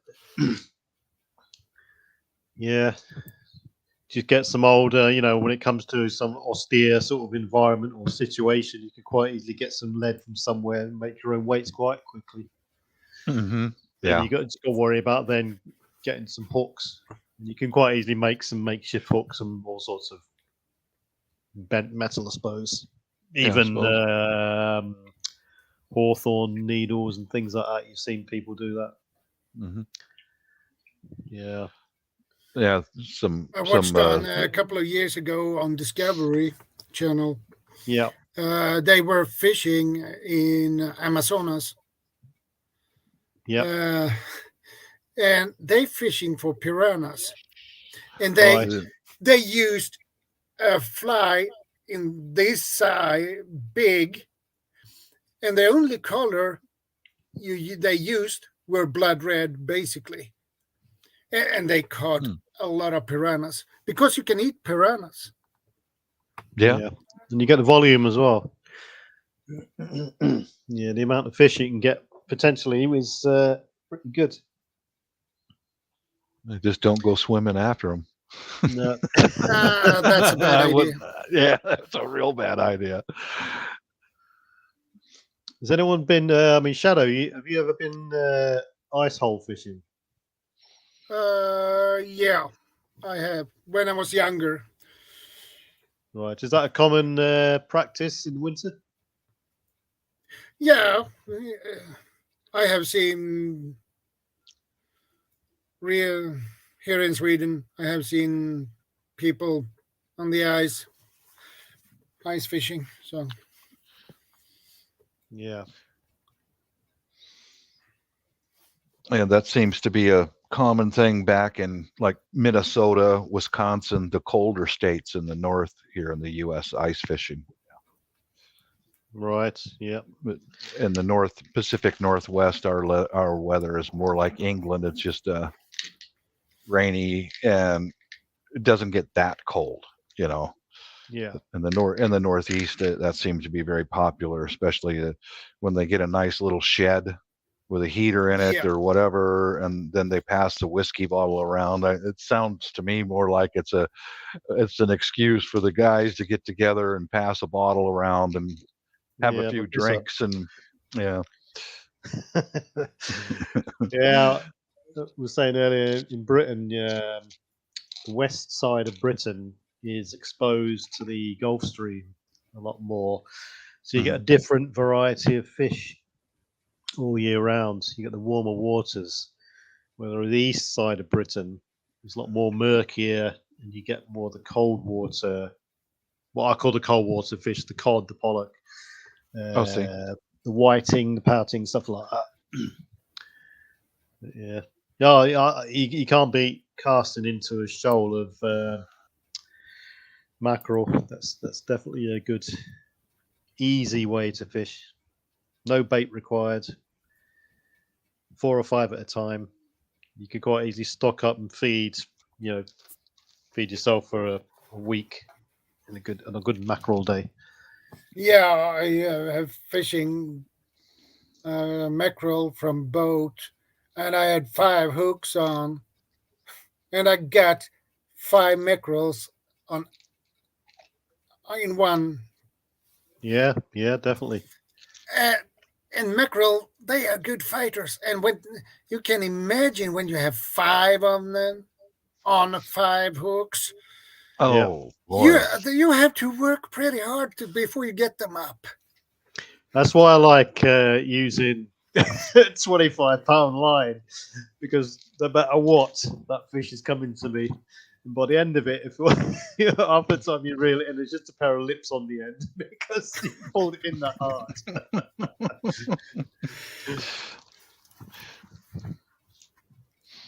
Yeah, I don't like to risk it when if you're using 5-10 pound line and you catch a 15-pound fish, you've had it. You're gonna have to play it, and I got kind of a just let me clean this up. I've got kind of a funny story that was told to me about ice fishing. I wasn't there, but I know this guy was not the sharpest tool in the shed, and I'm pretty sure his dad was not the sharpest tool in the shed. So it was somewhere in Wisconsin.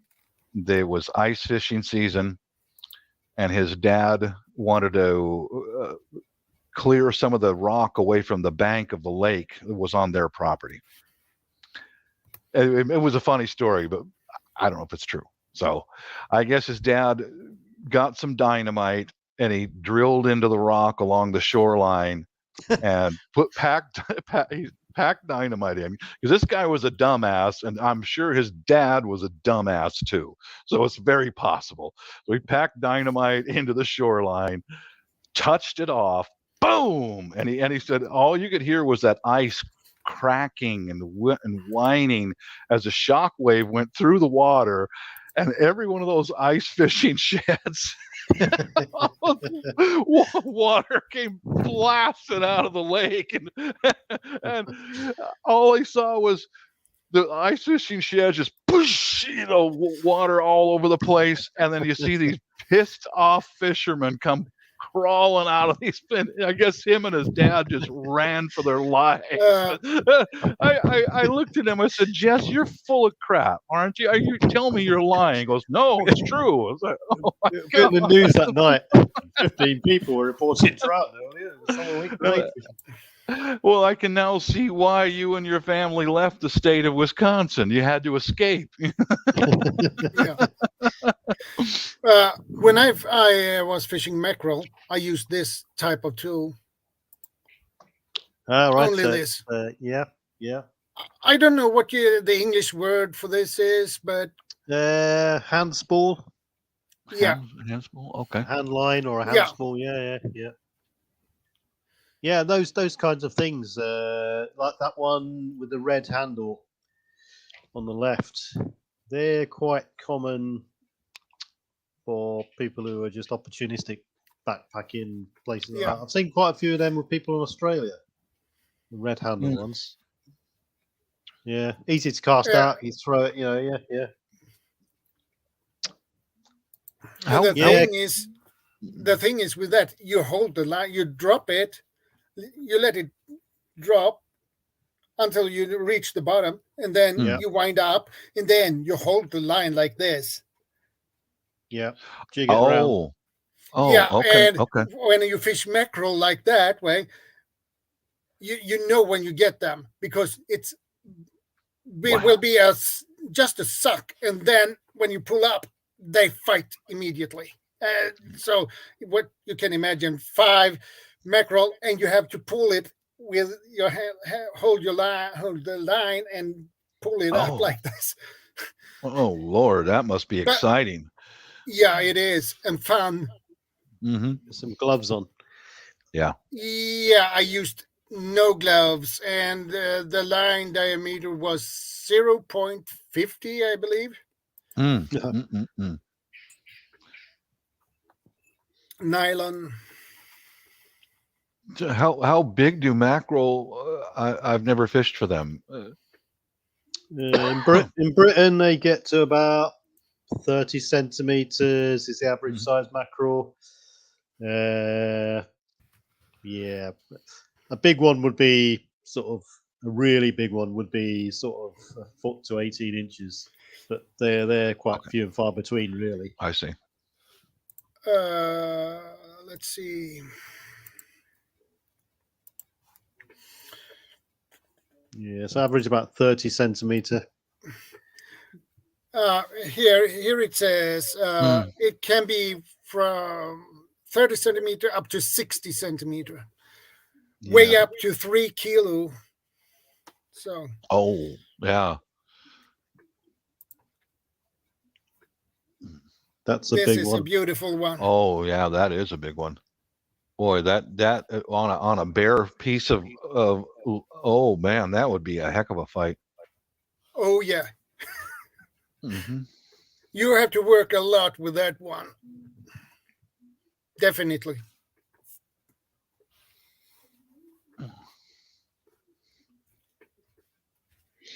Yeah, boat fishing is a completely different story. It's a lot easier. The fish are bigger. If everyone gets the opportunity to go boat fishing, then that's the way to go. Definitely. Yeah. You get more of a variety of fish as well, because you get the deeper sea fish as well. You can catch all sorts from rays to crabs, basically.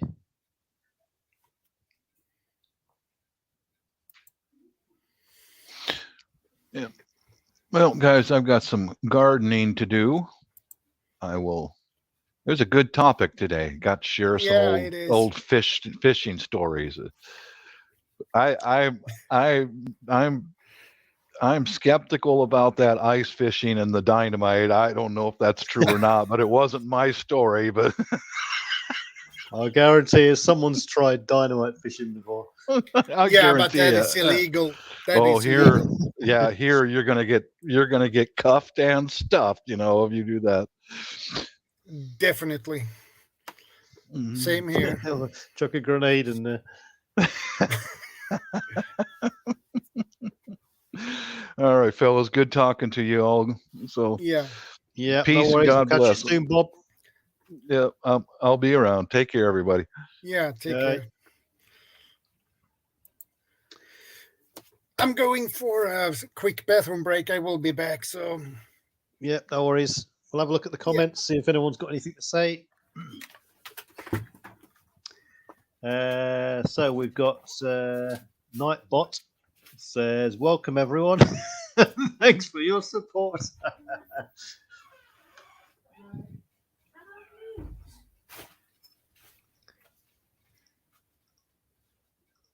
Who else? We've got CR.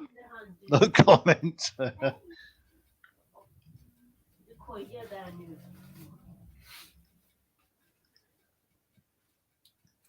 Yeah, I was saying CR earlier there. Been to BC a few times. All the way to Vancouver Island. Went to Vancouver. This was back in 1990-ish. At the time, I thought it was an absolute trash hole of a city. I just didn't like it at all. Don't know if it was the part I went to or anything like that, but got the seaplane across to Vancouver Island and had a good look around there. Yeah, nice place.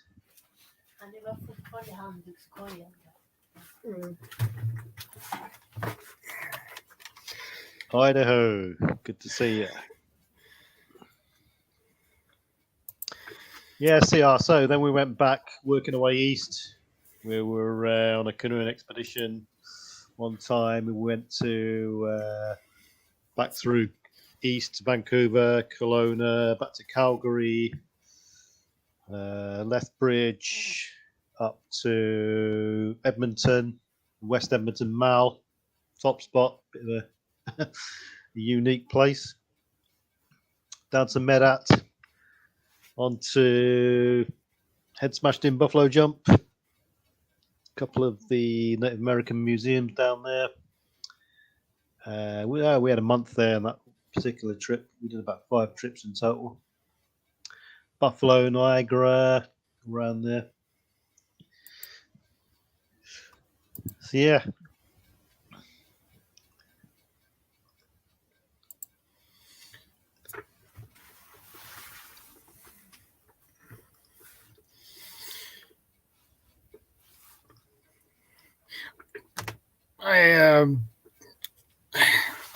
A couple of years ago, I had in mind to.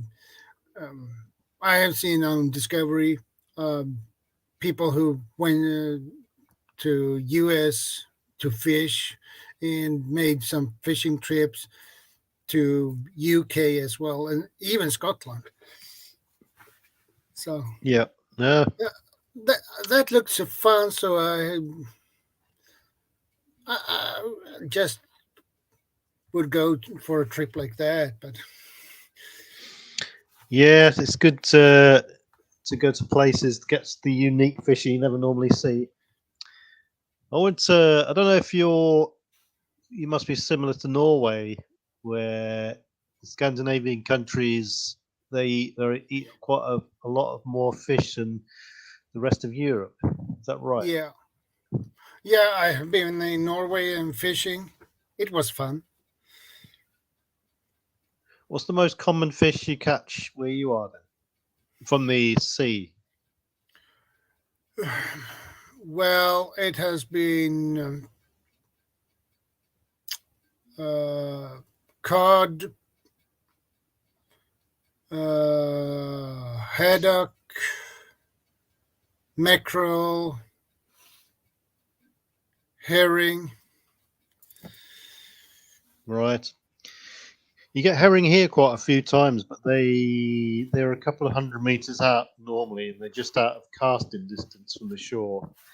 So it's mainly a boat fish, really. But they're shoal fish, aren't they? Yeah. So if anyone's if anyone lives in a tidal area and you get a low tide, you notice people have been fishing there before. Always go out and have a scour across the rocks and stuff. You can pick up loads of tackle that people lost, snagged up or snap casted. Yeah, things like that. Your tides in UK, you know when the tide it is a tide. So, but you don't. You can see it. It's not that obvious here in Sweden. You can't. It's more obvious in UK than here. So. Yeah. So your tidal range is quite low. It's a low rise and fall.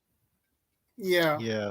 It varies here in Britain, and there's lots of unique oddities in Britain. Some places have got a low tidal range where it rises and drops a couple of feet. Some places, the Bristol Channel, has got one of the highest tidal ranges in the world, and you're talking meters of rise and meters of fall. Yeah. So great that they're putting hydroelectric turbines in the channel to capture the energy when the tide comes in and out. Other places, you get what's called a double tide. In the Isle of Wight, the channel in between the mainland and the Isle of Wight, you get like a double tide. It's a weird effect. So I never heard about double tide before. So yeah, it's a unique effect because it comes in around the Isle of Wight once. I'm not sure exactly how it works, but there is a double tidal effect there. And in most places, I mean, when you get to the estuaries and stuff, the tide can go out a mile. And there's been many cases where people have been foraging or fishing or digging bait, and they've been caught out by the tide because the tide has rushed back in and it comes in so quick. You can't run fast enough to escape it. That's it. You're trapped. You're gone. Yeah. There was a famous case not so long back. It must have been about 10 years ago-ish. A load of illegal immigrants think they were Chinese. They treated as slave labor basically, and this is in a place called Morecambe Sands, where they've got cockle beds, and they were out right at the extreme end where the tide was out, and the tide cut them off, and they all drowned. And I'll have to call it up, but there's quite a few of them that died there.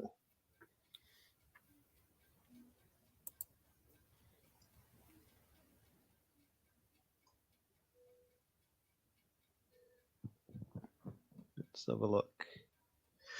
Yeah, 2004, February 2004. So it's winter. At least 21 Chinese illegal immigrants were drowned by an incoming tide at Morecambe Bay whilst harvesting cockles off the Lancashire coast. Yeah. 15 other labourers from the same group managed to return safely to the shore. So, the tide just came in that quick. That's it. Like I say, you can't outrun it. So you're pretty screwed if you get trapped in there.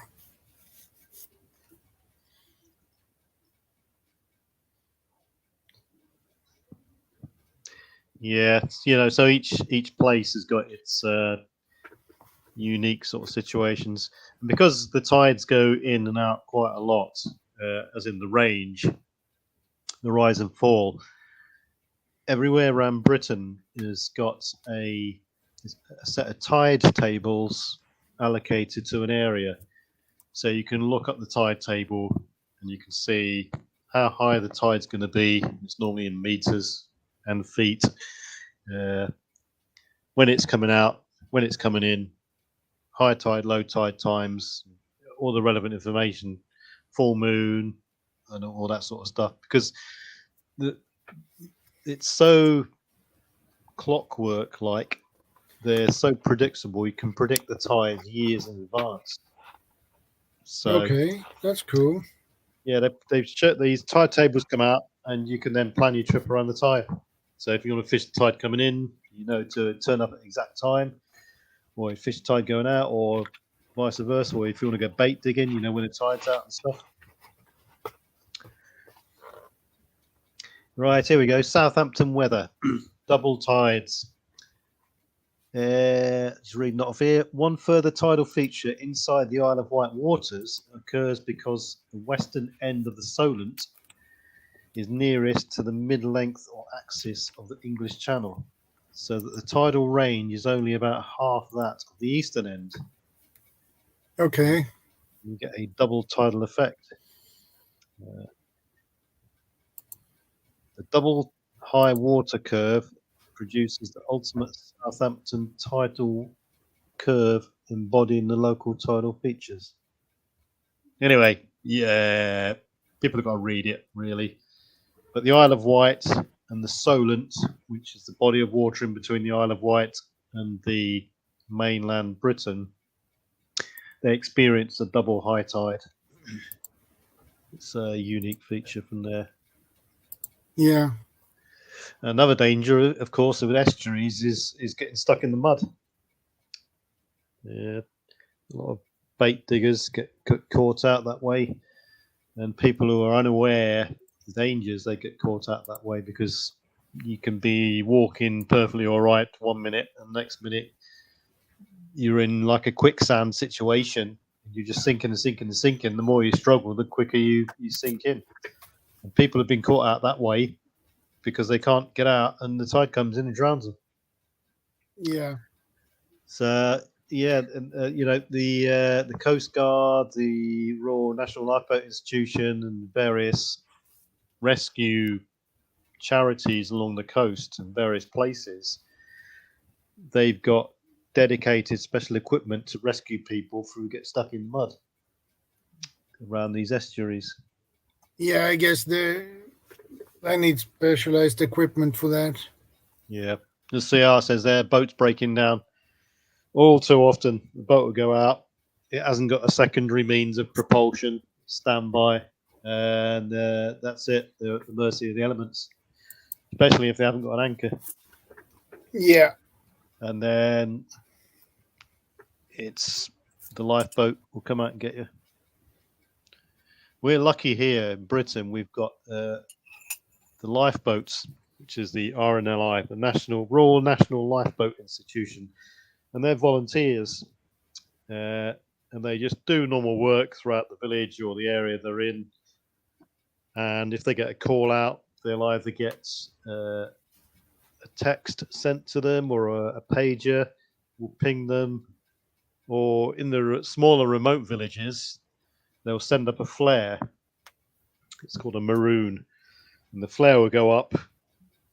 It's like a parachute flare, make a loud bang, and all the volunteers in the vicinity will know that they've been called out. They'll rush to the lifeboat launch, don their equipment, get on the boat, and launch down the ramp, and away they go. And over here we've got various classes of lifeboat. We've got inshore lifeboats, which are the smaller ones. They're mainly ribs, and the bigger lifeboats are they're a lot more powerful. I don't know what the name of the boat is called, but they're a lot more powerful boats. And it's a charity. They rely on donations and corporate donations. Yeah. We don't have a coast guard as such, like other countries do. We obviously have some sort of agency, but it's not. The lifeboats are the dedicated sort of rescue team. Here in Sweden, we have something called Sea Rescue. So, and that is basically a volunteer personnel who work with that. So, right. Our official agency is the Maritime and Coast Guard Agency.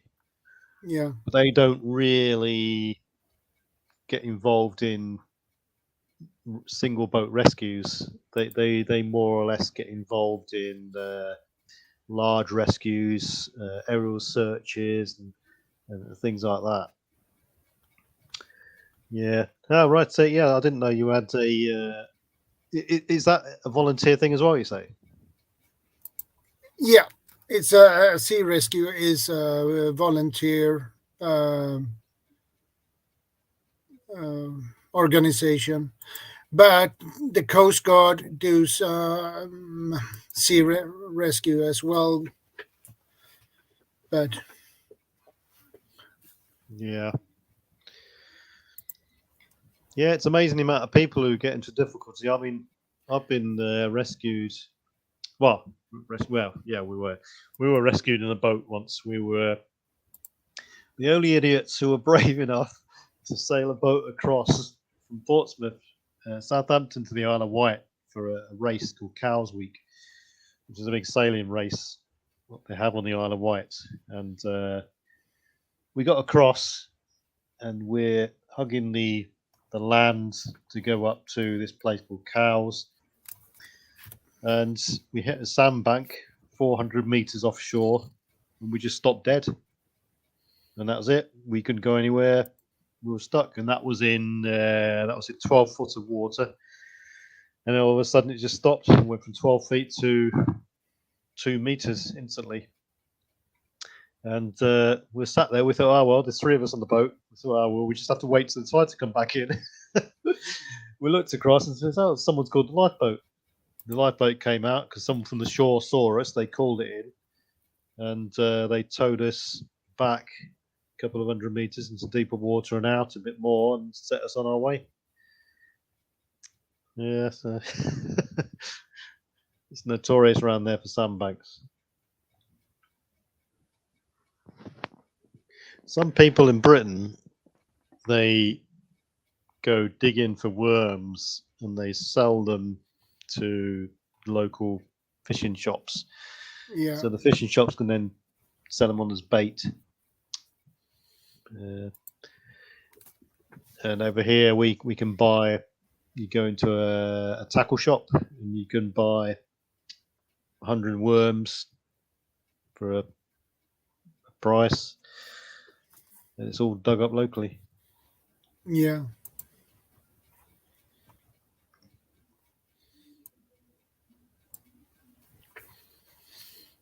Do they sell what they call it power baits in the UK? Power bait, is that artificial worms? Power bait, and it's more like I'm gonna share it with you. Right, yeah, I've just googled it. Power baits, right? That's a freshwater bait. It comes in tubs, bright green, bright red. Yeah. They sell them here. I've never used them. It's a freshwater bait. They come in balls as well. Yeah, you can quite easily get a catapult out and launch some bait out. Yeah, and they have a version, power bait bloodworms. Right, yeah, I've heard of bloodworms, yep. These are artificial, but... Yeah. One good bait that people can use in the autumn time is elderberry berries. The little black elderberry berries.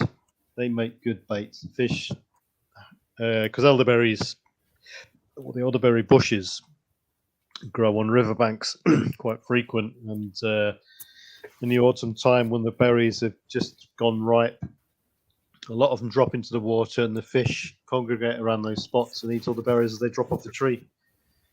And that makes not only a good bait, but it's also good to make a good antioxidant drink from as well. Yeah. In fact, you can buy a thing called sambucol, which is based on elderberries, and it's a powerful antioxidant that they tout is good for relieving flu-like symptoms and shortening the flu. Yeah. It's good stuff. High in vitamin C as well. But this time of year, at the moment, the elderberry bushes, they're just flowering. And what people do over here, they get the elderberry flowers and they make elderberry cordial or elderberry wine out of the flowers. It's a good all-round shrub because you can do that in the summer. In the winter time, like I said, you can get the berries. It's an antioxidant effect. And of course, like you said earlier, you got the my friend uses it.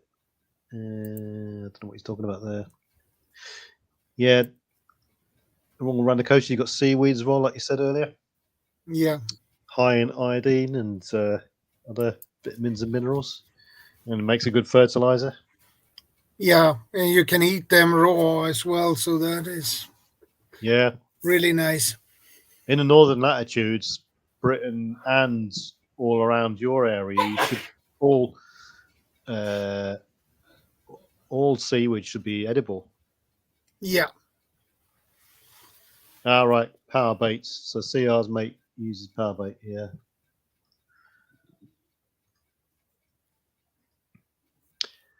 I'm not often. I've got a couple of lures that I use. They can be quite productive.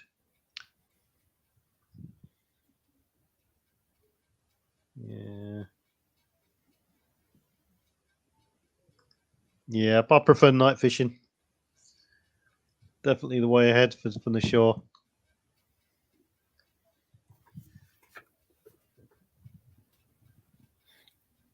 You have there is for night some small thin lights. Chemical lights. Yeah, you can attach to your line, and it's different green, yellow. I believe different colors. Yeah. We used to do a couple of things. We used to put small cam lights on the tip of your rod, then that would last the whole duration of a fishing trip.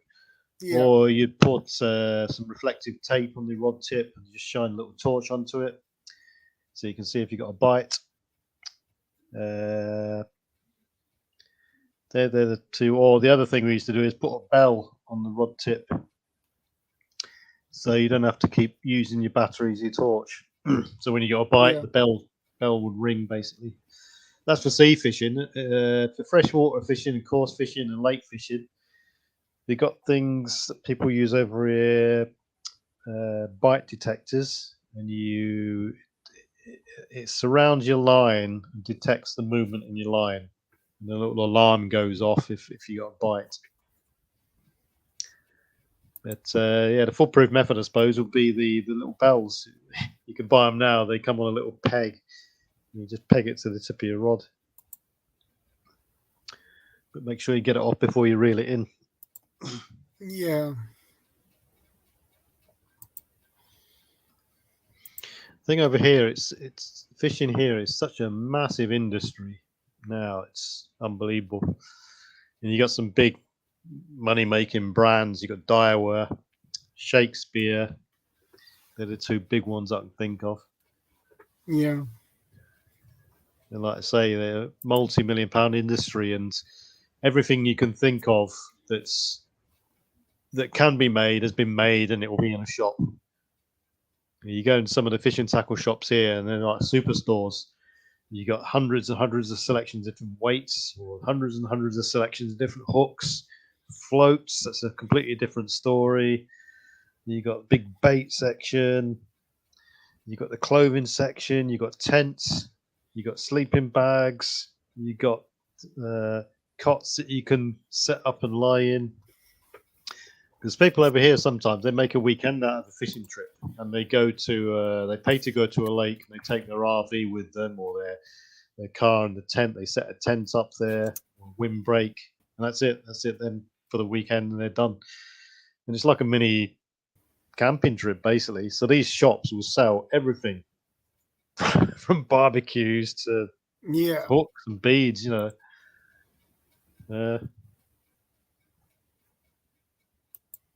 One thing you could use, have you ever used triple hooks? Yeah, triple hooks. On most of my lures, I have triple hooks. Yeah. They can get pretty nasty if you get them embedded into you. You got three times the problem. Yeah, definitely. And then a good stainless steel knife as well. In fact, I didn't really use a knife that much when I used to go fishing when I was younger. I used to just use a pair of scissors. Yeah. That's what we need, really. Depends how big the fish is that you get as well. You can just cut the head of most fish I caught because they're that small.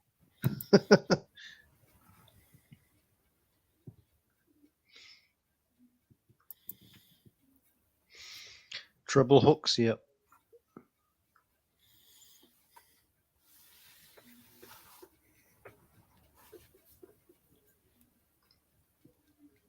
I also use these made of wire, and you attach it to the line, and you attach the lure on the other end. I don't. What do you call it? What does it do? It's when you fish for pike, you have a wire like this in different lengths. It's a steel wire. To stop it biting through. Yeah, exactly. So you attach it to the line on the other end, and the other end you open it up and attach your lure and close it. So. All right. Yeah, I've never used them because I use thick line anyway, 25-pound line. That stops biting into the line and degrading it, I suppose. The only thing you got to watch, especially if you're fishing from rocks and stuff, is as you're reeling it in, the line can get degraded or grated against the rocks without you knowing it.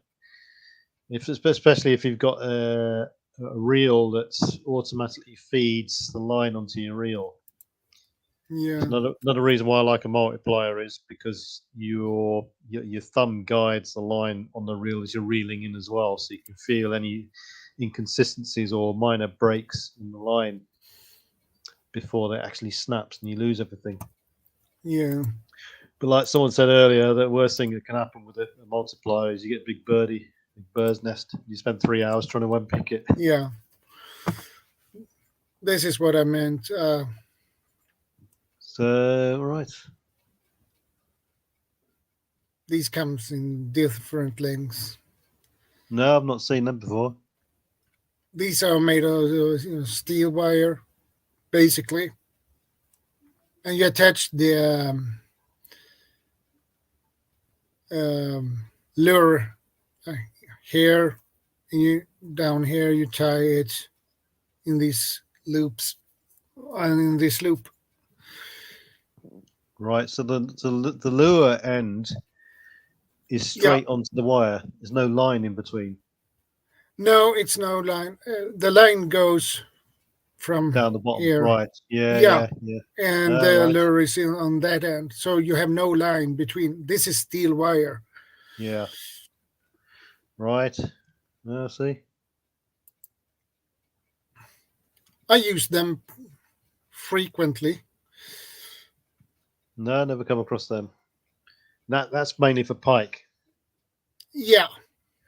And what? And those fish who have sharp teeth. Yeah. Wrasse has got sharp teeth. Yeah. Pike has sharp teeth. Trout has sharp teeth. So. Yeah. I've caught one pike off one lure once. That was it. Yeah. Yeah. Wrasse as well. Got like a beak, and they can bite through low grade line as well, low breaking strain line. Yeah. Yeah. They're very colourful fish. You get something called a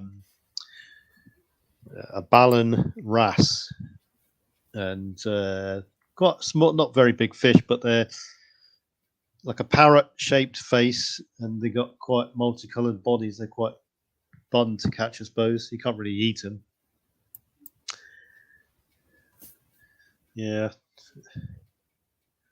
I suppose if I was going fishing again in a sort of SHTF situation from the rocks, I think I would target pollock.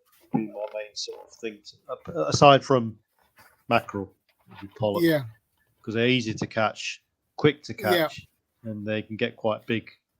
Yeah, and mackerel gives you a lot of energy too. Yeah, definitely. And as well as the double-sided mackerel, as I said earlier, is the you can use it for bait quite easily. Yeah. Yeah. Right, Shadow. I've got to go. No problem. Various tasks to do. So my gap should be filled by CR if he's still there. Yeah, CR is still here. So leaders. What's he saying there? Leaders. Yeah, pillars help, leaders. Pillars. Is it about pliers or what's that? What's all that about? Pillars. What's this? One thing I've never tried is float fishing. I've never really bothered with that. Yeah.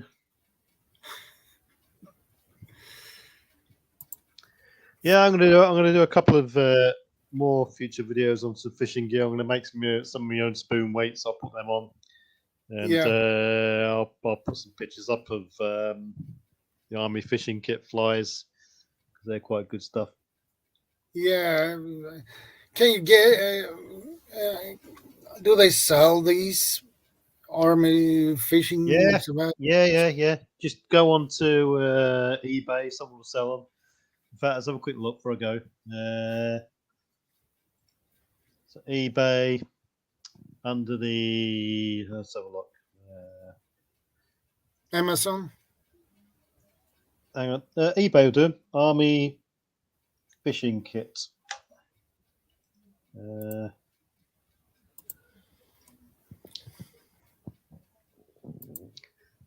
Yeah, so I've just typed in Army fishing kit on eBay, and there's at least 3 or 4 there. This particular one, they've advertised it as British Army Universal Fishing Kit, rare, issued, surplus, SAS, para, prepper, survival. Let's say anything just to get people's attention. The actual name of it is Fishing Kit Universal, and it's got a NATO stock number. So it's a NATO standardized fishing kit. So you can buy them. It looks quite expensive. This was £40. Yeah, they're available though. That's a lot of money. Yeah. I'll post some pictures on my community tab of the flies. I haven't got the complete kit, so I'll put some pictures of the flies up. Yeah. They're quite good quality, but worth a try, I suppose. So anyway, I've got to dash. And, yeah, no problem. Catch you later. Yeah, I'll put that fishing video up. Oh, yeah, by the way, Stuttering John says it's time to arrest Trump and the rest of the something. Anyway, I won't read that out. But yeah, thanks, Stuttering John. See you later. Right. We'll catch you later, Shadow. Yeah, catch you later. All right, see you later, CR. Catch you all later. Take care. Stay safe, my friend.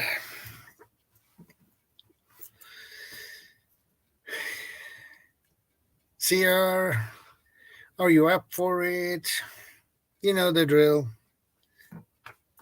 You have the link.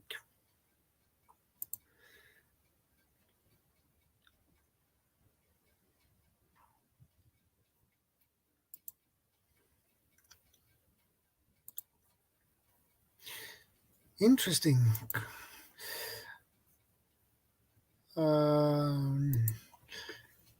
Amazon. Speed hook U.S. military emergency fishing kit.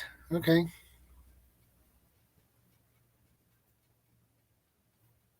But that was not much you get for in that kit.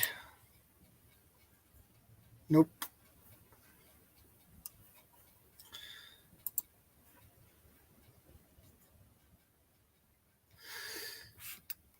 We can check. British.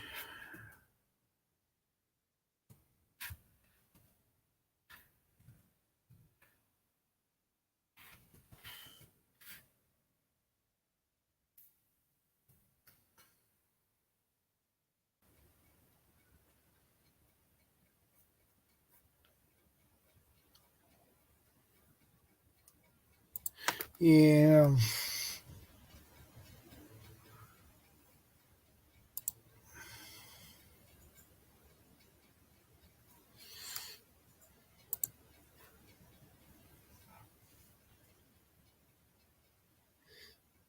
Okay, CR. Well, we have feeling tired sometimes, my friend. We all do. We all do.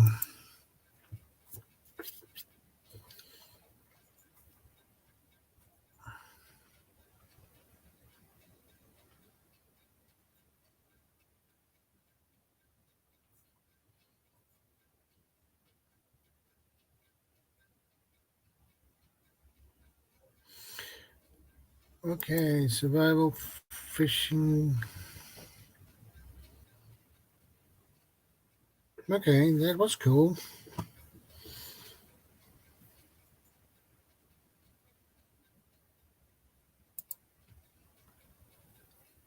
I need to share this one.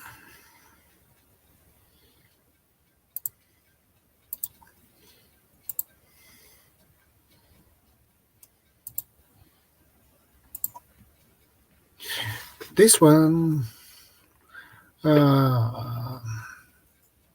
25-piece pocket reel survival fishing kit, line jig head, hook, spoon spinner,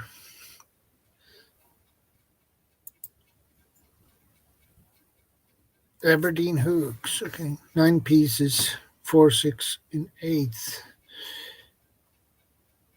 Fishing spoon, split shot sinkers, inline spinner, spool belt, crappie jig, double rattle speed, fishing bobber. That is a small, really, really small kit.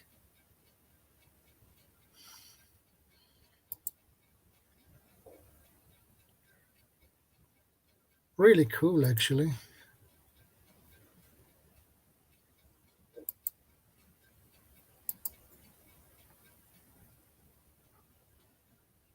Bass, crappie, trout. Okay.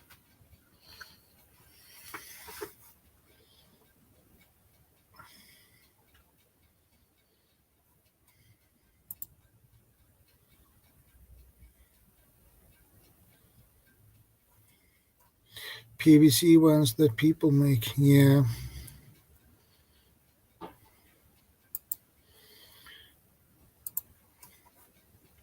But that was a cool kit anyway.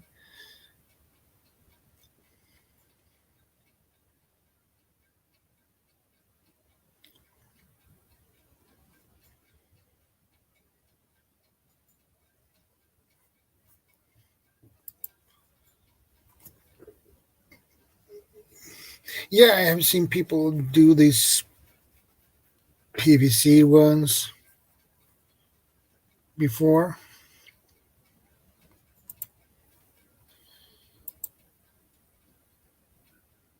And these are pretty cool. Hey, Huga, good to see you. Good to see you, CB. How are you doing?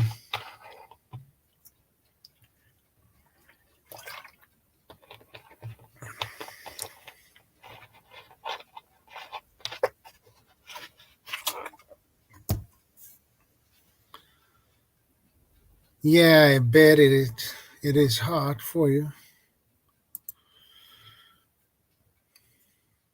What's the temperature over there, CB?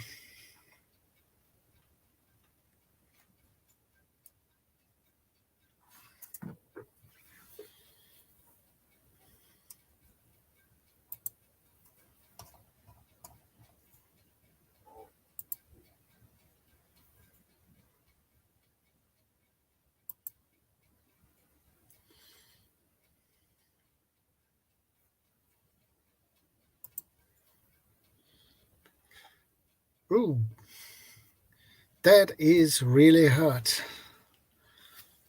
Yeah, I bet. And pretty windy too, I guess.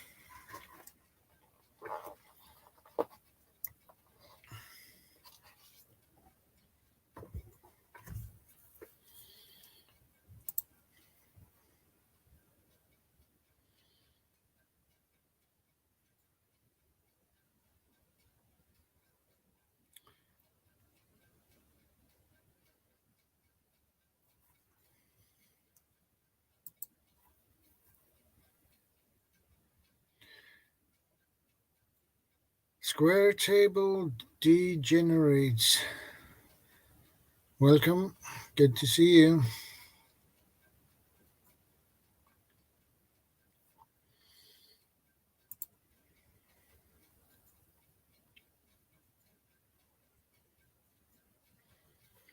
We had 16 degrees today. Hot for me.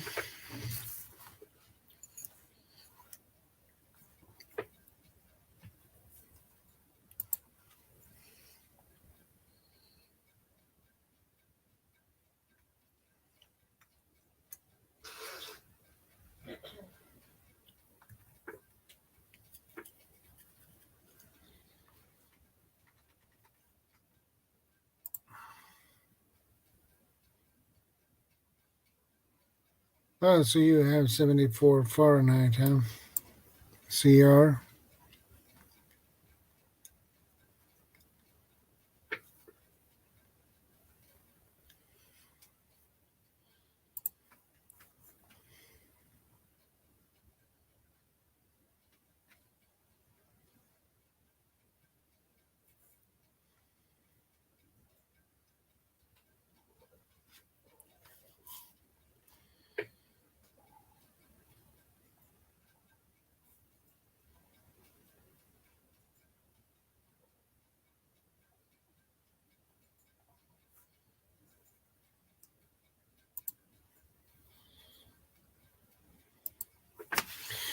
I am making pancakes blueberry on a griddle on the back deck so I don't heat up the house for tomorrow's breakfast. That sounds like a good plan to me.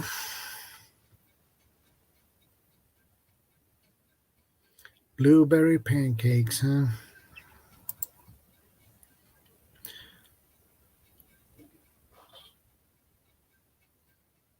That sounds good.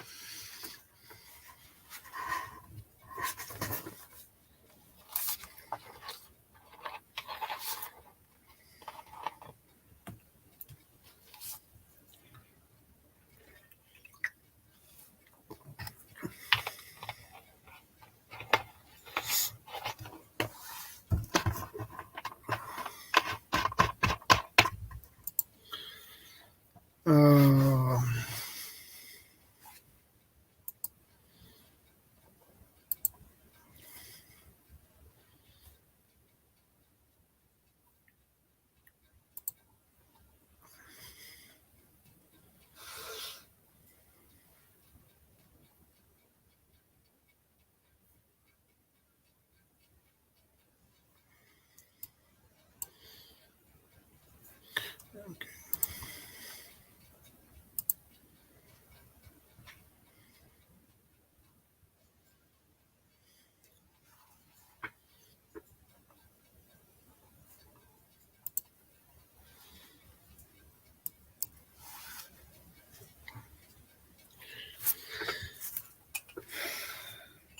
so, CB, what's your experience when it comes to fishing?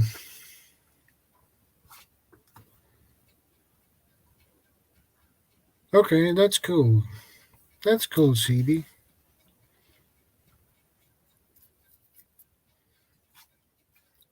Those blueberries taste better.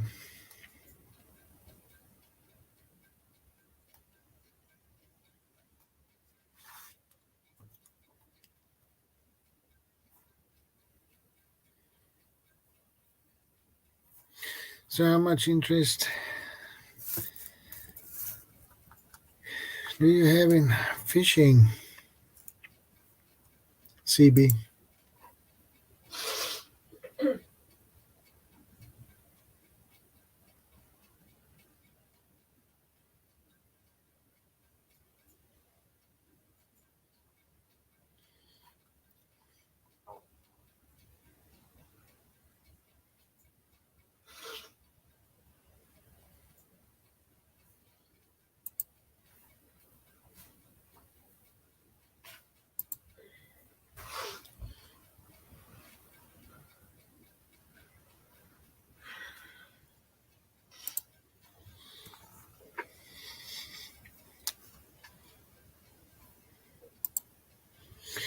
Pancakes are a good prep to make ahead and freeze for kids for a fast meal. I agree with that. I agree with that. CB, definitely.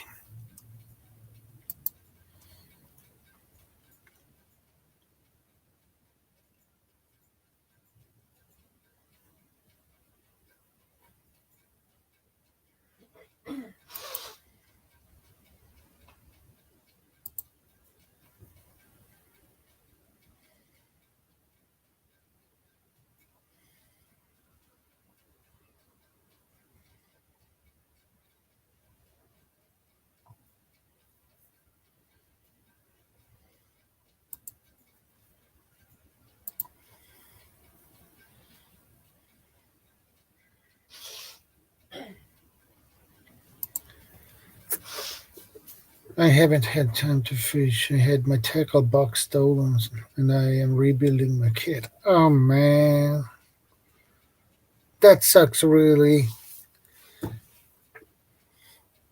That sucks really when you get your tackle box stolen. Oh my. When did that happen? Long time ago or recently?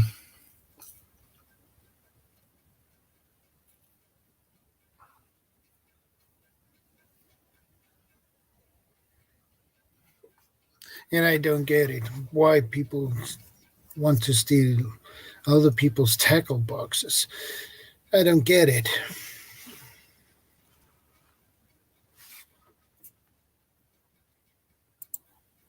That doesn't make any sense to me.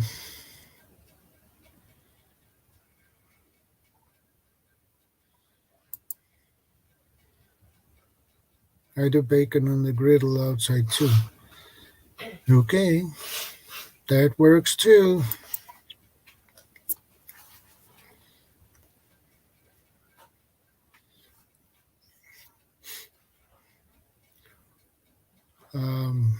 I know a guy, he went alone for a fishing trip. Um,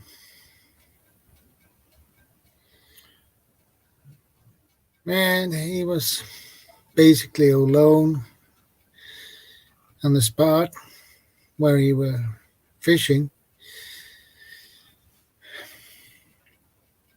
And then he moved to another place in the same area.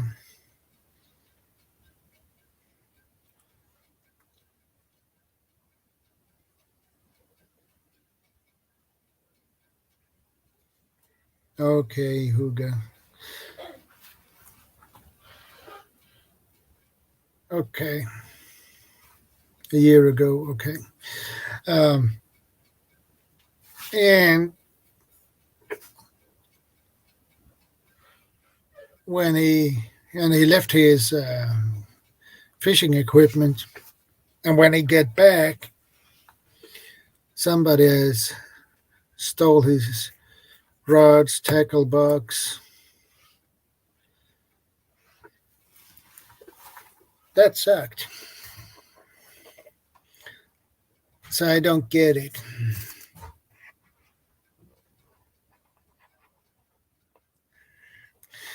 Yeah. That's the missus.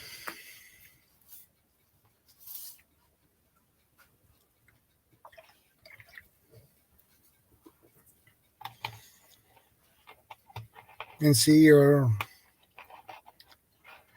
always comment when the missus sneezing.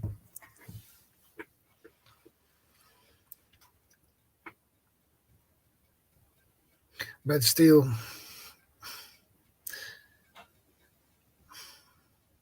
steal fishing rods and tackle boxes.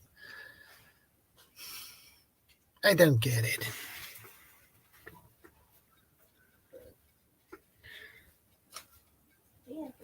I don't understand why steal used equipment, used gear. I can understand brand new stuff.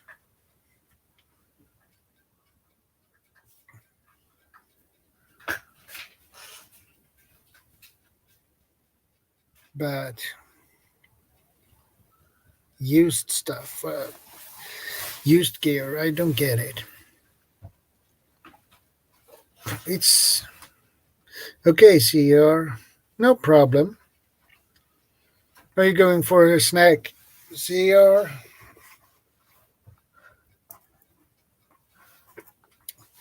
A snack or coffee?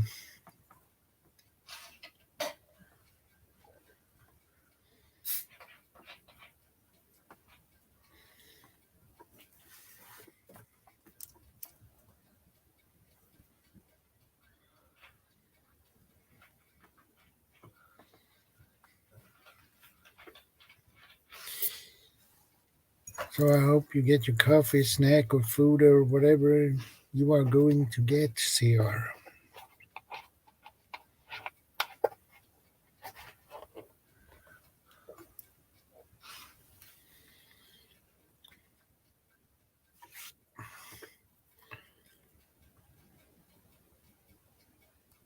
So when I heard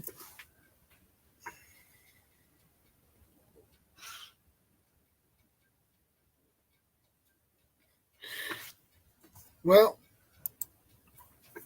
one of the nice things about this weather is that it dries fast. I agree with that. That is the only one thing on the plus side. Everything dries fast. I like that, especially when you have your laundry hanged up. You want it dry as fast as possible, or as quick as possible, especially if you are in a hurry.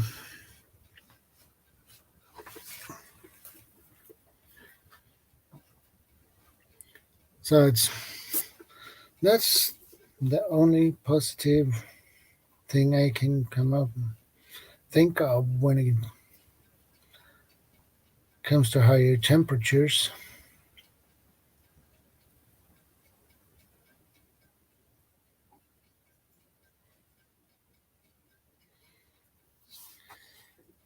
And I guess you will have this heat next week as well, I guess.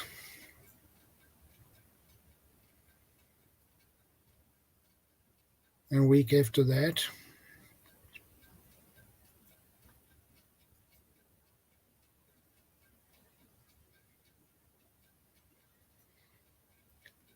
Here we have 16 degrees and windy.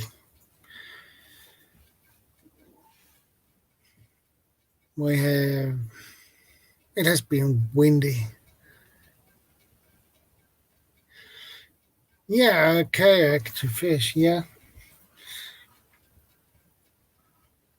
I know there are special kayaks for that. Actually, uh,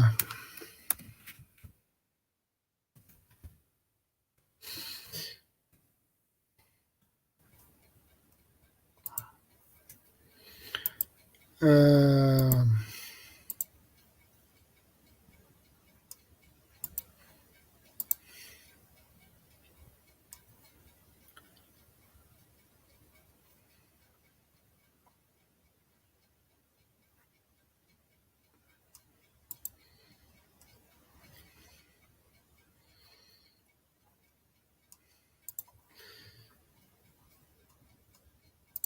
this is different models for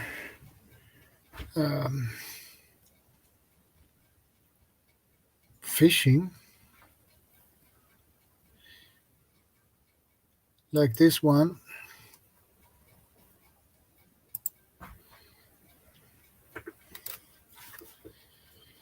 Seahawk Fisher. A nice kayak, but expensive.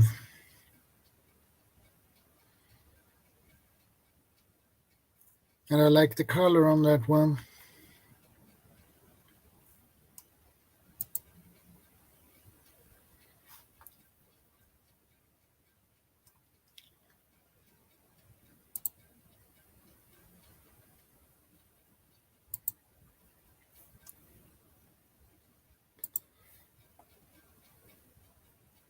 This is a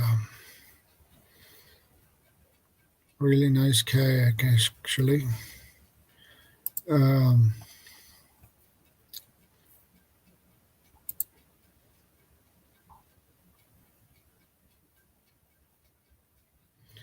and comfortable too.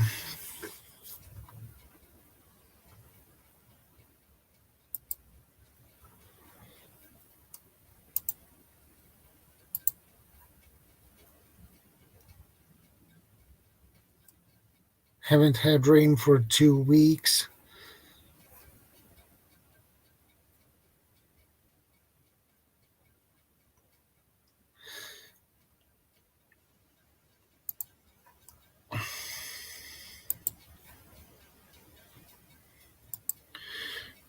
Around here, everyone fishes in the creek with a kayak or a boat. I guess that is more convenient, I guess.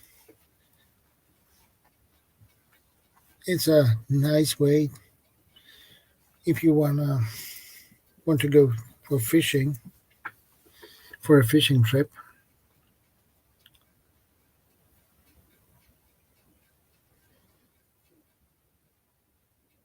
And I guess it's easier to have a kayak or a boat there in your area. Hey, Iron Fire Horse, good to see you. Good to see you this Saturday evening. How are you doing, Iron Fire Horse?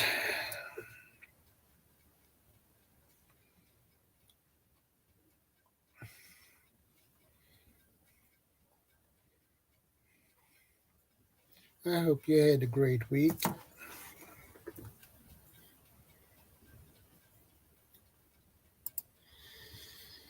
This one older couple comes where I fish, has a kayak that with wheels on the bottom and it just rolls out to their truck. Okay, that's cool.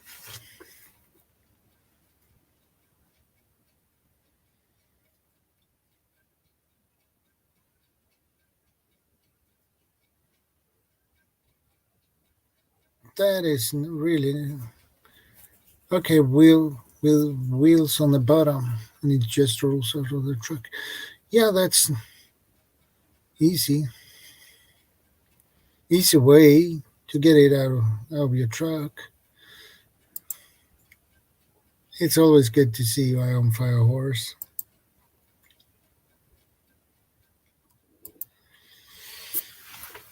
I would like to learn more about fishing. Yeah, I think you should do. It's really relaxing, actually.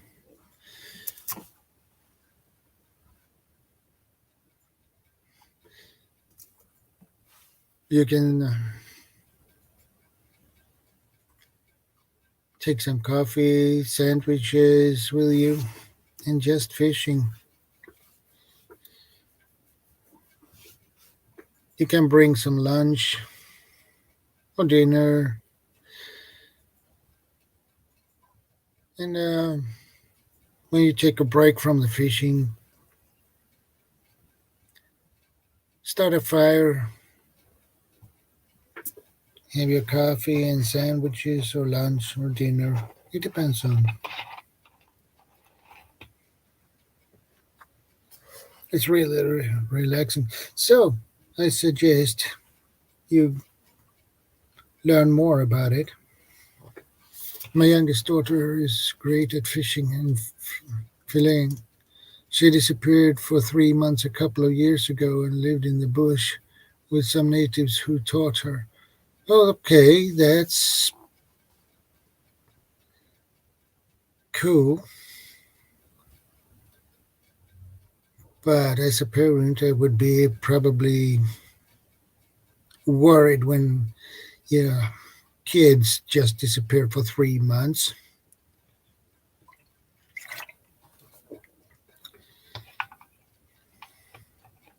I agree, Hugo.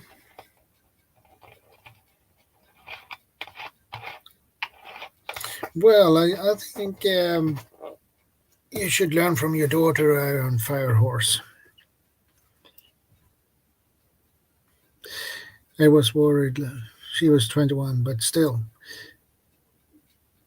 It doesn't matter what age your kids are. You're still worried. Well, it's your job to worry about your kids. Especially if they disappear for 3 months without saying anything. So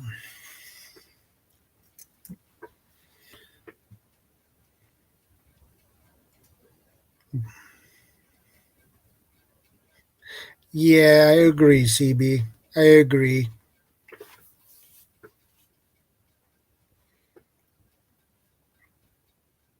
But I think your daughter can teach you something about how to fish.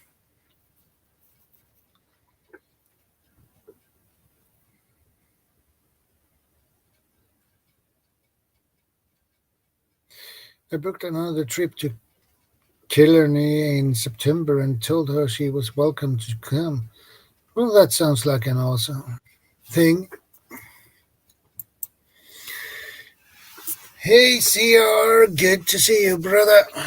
Hello, Shadow. Hi, CP. Hi, Iron Fire Horse. I see you in there too. Hi, Tammy. Yeah, that's cool, CB. I still feel tired. Yeah, it's okay. Well, you never stop worrying about your kids. I agree with you about that, Tammy. Oh, I need to pick me up. Yeah. Yeah, Iron Fire Horse. You still worried about her?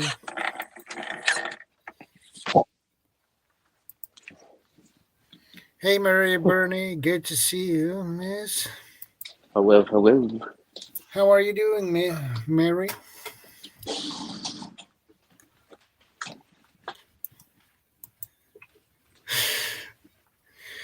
Hey, CR, and good to see you. Well, your avatar, lol.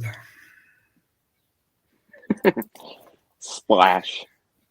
My dad and I fished from a canoe. Yeah, I had a friend from my childhood. I used my rowboat, but he used a canoe to fish from, and that worked just fine.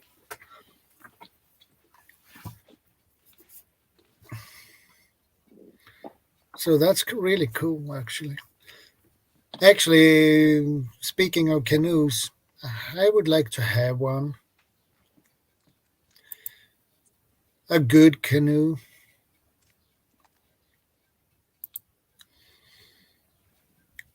That's good to hear, Mary.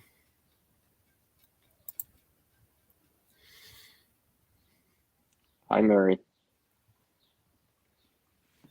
I would love to canoe, Huga, but those days are over for me, I'm afraid. My back is too bad. Oh boy.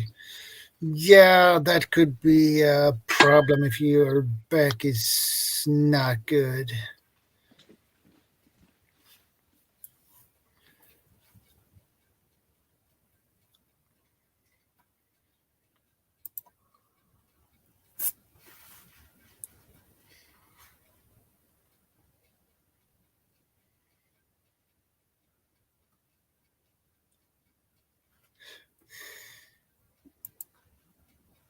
Plus, need a canoe. Yeah, definitely. You need a canoe too.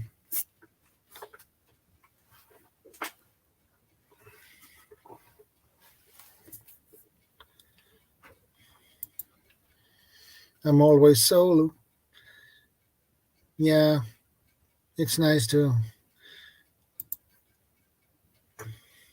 paddling by yourself. Welcome back, Tammy.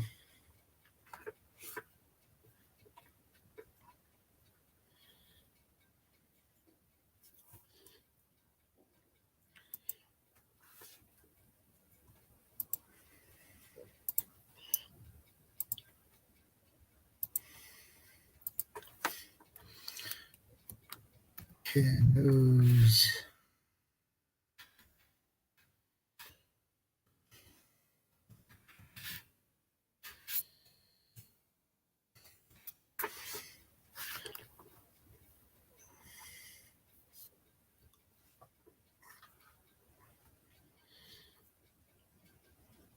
Actually,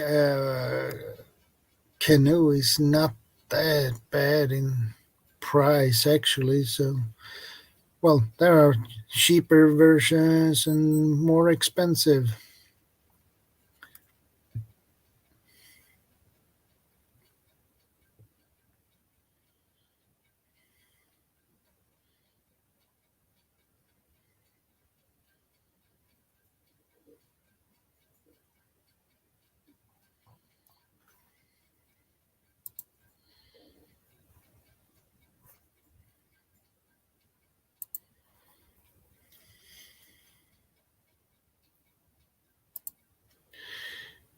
I was always here in spirit. Just the body needed a nap. Yeah, Yeah, I hear you on that one. See, I got one of those bells. yeah. Nice little bell. Well, sometimes I find them, so I'll Yeah, I reuse agree. them for Iron that Fire Horse. I'll reuse them for that purpose. Yeah, I have a bell, but they are more rounded bells. Really nice, actually.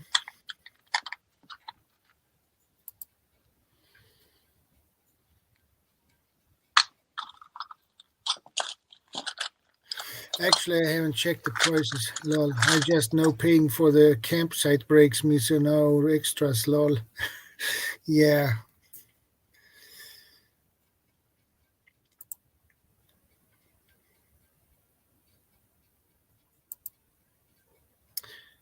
Indeed. Indeed, CB.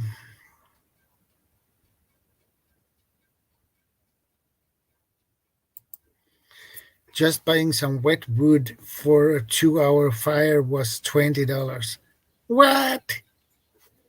That was expensive for wet wood. I hope they reduced the price for the dry wood.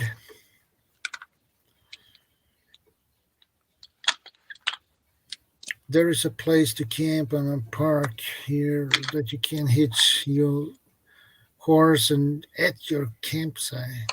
Okay, that's cool.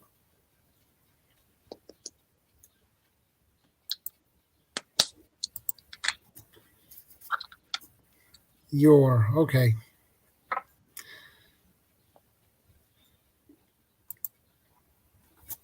That's nice little kit you have there, my friend.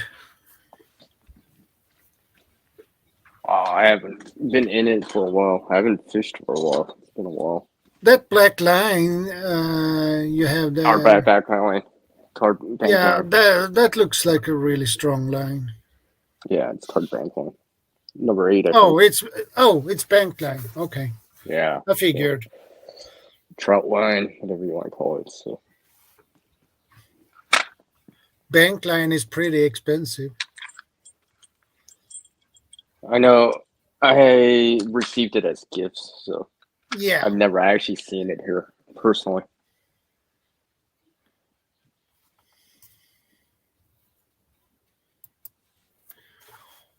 It poured so bad, I wasn't surprised. We can't bring our own wood for a good reason. Don't want to spread disease. I agree. Mm-hmm. I can hear my dad saying, "Quit talking to the minnows and talking will scare the fish away." Lol. Yeah, I'm familiar with that. I have a box with sinkers. Yeah, I got one of these too. Yeah. Split shots, hooks. Yeah. Connectors and stuff like that.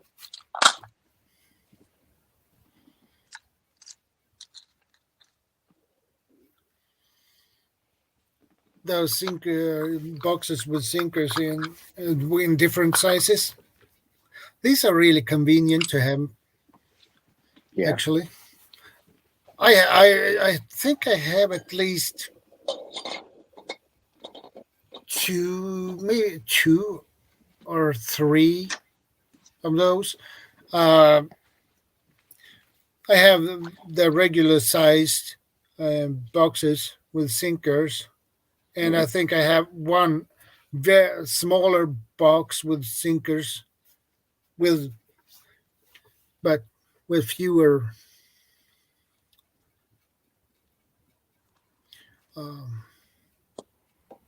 But it's really nice to have. Yeah, I mean, I twist the lid and get the sinker out, and really nice. Have you ever tried to make those flies or whatever with paracord before? Like the outer sheet of paracord? I tried it before. I have seen flies made of paracord before. They look pretty cool.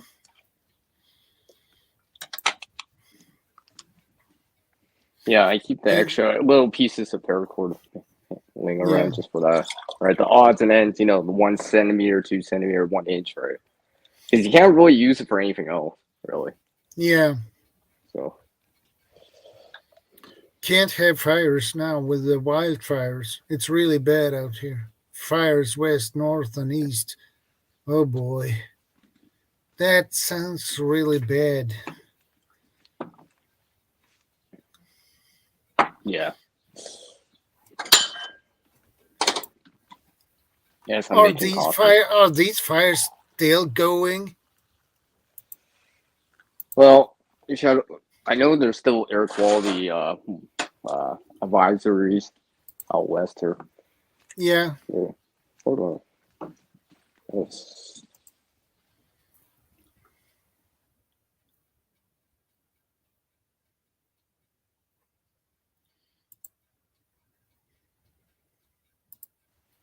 Yeah, there's still air quality advisories from smoke and such.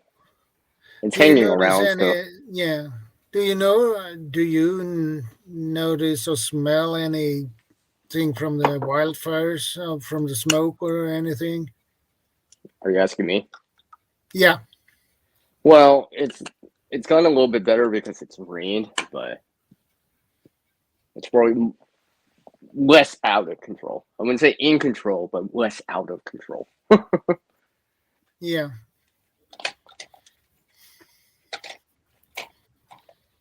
I put some of this fishing stuff in one of those Plano cases. Yeah. So keeps it more organized. Yeah. I really gotta reorganize this stuff. Sheesh. Yeah, I know the feeling. I mean, I don't fish that often, but maybe I should try to reorganize this. I haven't actually. I know I haven't really organized this for it seems like years. The sun looks so strange this morning, and the fire is an 8-hour drive from me, and that is still out of control. Okay. Oh yeah, it is. It is. It's in Wawa, where my beautiful sunrise video was done. So sad. Oh yeah. Iron Fire Horse. I know it's hotter out east right now. Yeah. It's kind of more balanced out west right now. There's been some rains. It's only it's only been in the 70s and the low to mid 20s. So relatively speaking, that's seasonal and relatively balanced, right? Because this is more. Hopefully, it would be more like this, right? Yeah. And not just extreme heat without any rain whatsoever. With high humidity. Is these fires, is that a natural thing or man-made? It's probably both. It's probably both. I would not guess any different. It's probably both. Combination of both. One way or another. Well, it could be a lightning strike who sets everything in fire. Yeah. So it's probably both.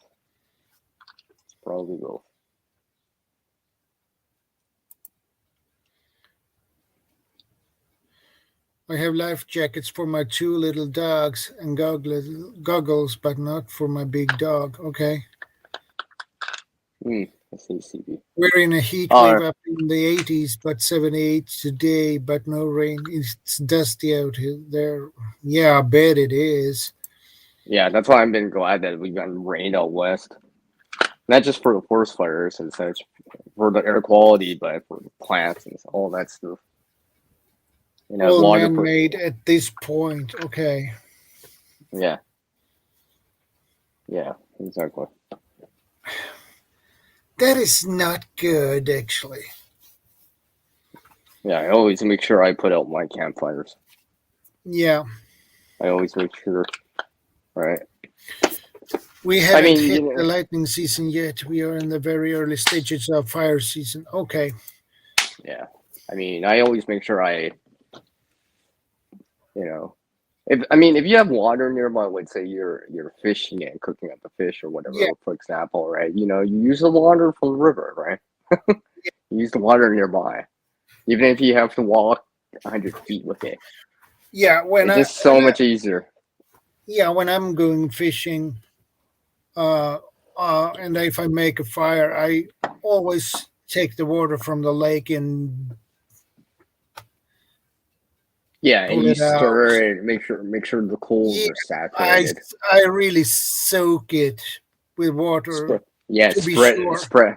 Increase the surface area, right? You don't want to concentrate the coals. You spread them back out again. That way they cool off faster, right?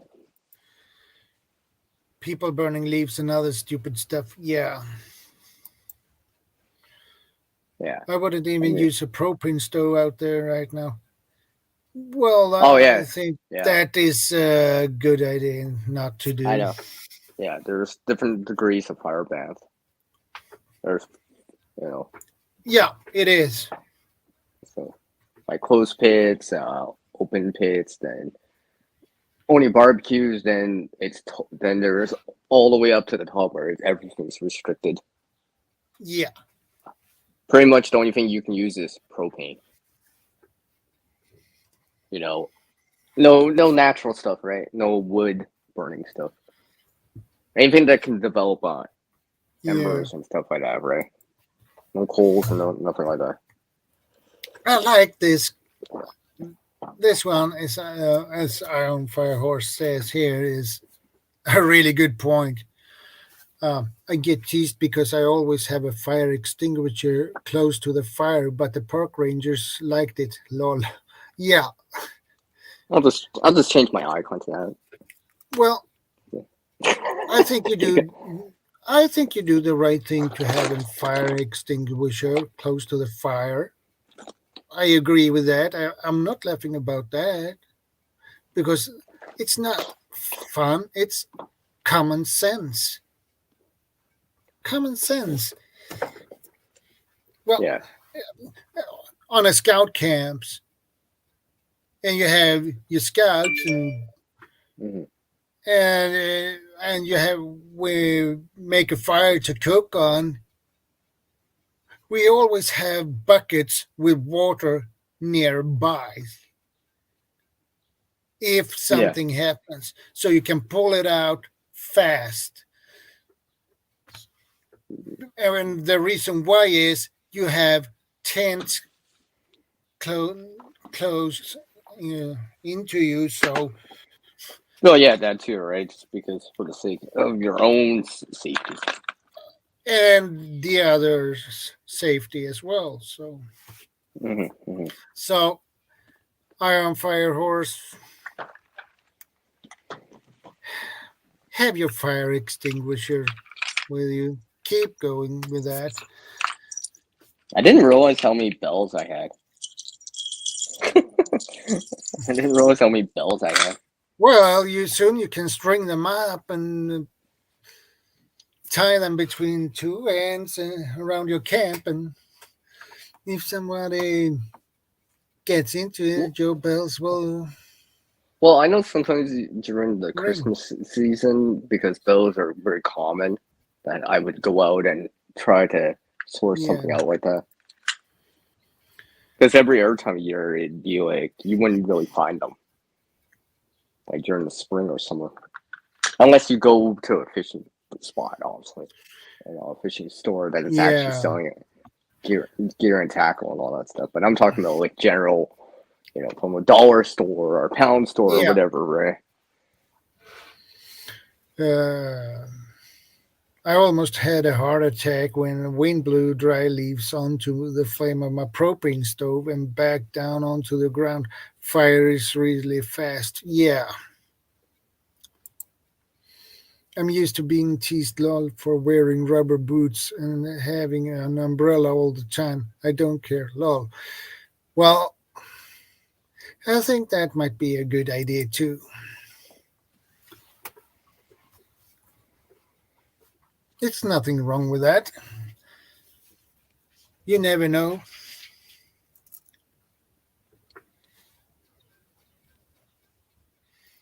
Keep doing what you're doing, Iron Fire Horse. So even right here, I got a little spool of the Yeah. inner strand of paracord too. Yeah, that's paracord. Yeah. Well, it's the inner strains from the paracord. Yeah, it's either inner strands of paracord or it's kite string, one of the two. Yeah. So, that is really actually a good fishing line. Well, because I'm not a big fan of monofilament. I mean, it's the only thing you have. It's the only thing you have. I just don't like it just because the memory effect. When you're spooling it, especially if it's really small of a spool, because it has that memory effect, right? So it holds that shape until you stretch it back out again. Unlike something like bank line or braided fishing line, right? Yeah. So. Yeah, and those inner strands are really good for sewing too. Yeah. So. Yeah, that's why. Yeah, that's what I usually do. There's a lot of the fishing kits I do have now. I actually have replaced all the monofilament. No monofilament in those kits. It's not worth the hassle. Well, because you know how some of the fishing kits have like a little in a baggie some monofilament, right? Well, you gotta stretch that out. You gotta stretch it out, or else it curls, right? So it's shorter, right? So you can't cast as far. So that's why I've been going away from that, because the memory effect of the monofilament when it's contained like that, right? So that's why I don't like it, because you would have to pre-stretch it, then you can cast to the end of the line. You know what I mean? Yeah. Or else you get these twirls in the line, and you can't cast as far. Stuff. Okay, Iron Fire Horse says here. What are the basic stuff you need to start fishing? First of all, you need a fishing rod. Hooks. Well, hooks are probably the most important thing. Yeah, some sinkers. Hooks bobber. Well, hooks would be the most difficult thing to reproduce, right? Even people that can make bone hooks. You can, but it's a little bit trickier. Yeah, I mean bone hooks, those pop tabs, the safety pins. That's if you have that resource, but and you need a fishing line. Fishing line and hooks probably the most important thing. You probably need a reel. Mm-hmm. If you want to cast, and you need some lures as well. So basics. There are fishing kits you can buy for them, particularly made for beginners. So yeah, I remember see, I'll show you. See, that's monofilament. This is a braided line right here. I just have it over a bone just to keep it there right now. Because I was helping. Someone was getting rid of some fishing stuff, so I managed to acquire a little bit of it. Some hooks, some braided line. So, because originally, like I said, I originally had monofilament line in my kits, but I've slowly phased that out as I've acquired different airlines that I can use instead, because it's more reliable. Well, I shouldn't say more reliable. It's just easier to work with. Yeah. Because I can unspool the bank line and not have to worry about the memory effect and all that sort of stuff. That's why I'm not a big fan of monofilament.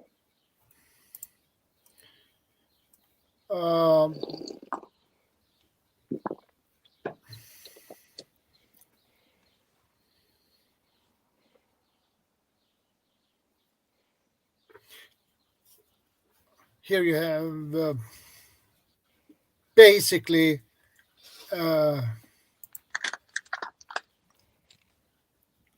this is a fishing kit basically for beginners. And it's for saltwater and freshwater. So Yeah. if you need this type of reel, or if you need a telescopic rod, that is what I like with these telescopic rods, fishing rods, is it doesn't take up that much space. Yeah, that's something I would like with some like kids. That'd be nice. Yeah, that'll be the next major thing for me. But for sure, you need the hook. You need the hooks and the line. That's probably the most important thing. You can't really do much without that. It's hard to improvise the line or improvise the hook without knowledge and some skill. I mean, at least you can use a stick for a rod if you really had to or whatever, right? You can improvise maybe a rock or something to weigh it down as a sinker, but the hooks is more difficult. Because even if you make a hook with like let me bring one out here as an example. Even if you bring one, even if you made one from a piece of metal, a piece of safety pin, a piece of aluminum tab from a pop can or whatever, or a bone one, the thing is, these ones that you buy have little barbs on them, right? Yeah. It's hard to read that in the field, right? Because you would always have to apply tension. That way, the fish doesn't want to slide out of it, right? Because without the barbs, the barbs prevent it from sliding out or from shaking it off as easily.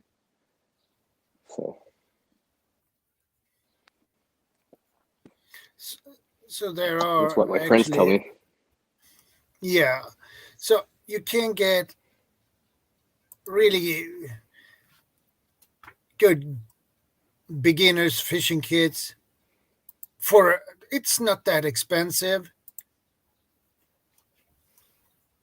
So yeah, exactly, Tammy. Yeah, those pop can hooks. Yeah, and those kits, they sell these fishing kits only for freshwater too. So, and for salt water as well, but you need for the freshwater, so you buy a kit for that. For lake, it could be a fishing kit, a beginner's kit for lakes. They are cheap, and those kits don't cost you a fortune. So as a beginner, it's better to begin with a kit like that. And then when you get more into it and want to step up, you can buy a little bit more expensive.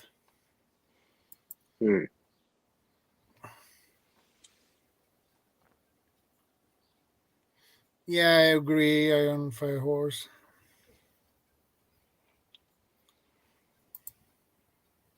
Yeah, like I was saying, those are a set size, so some of the smaller fish might not want to bite on that.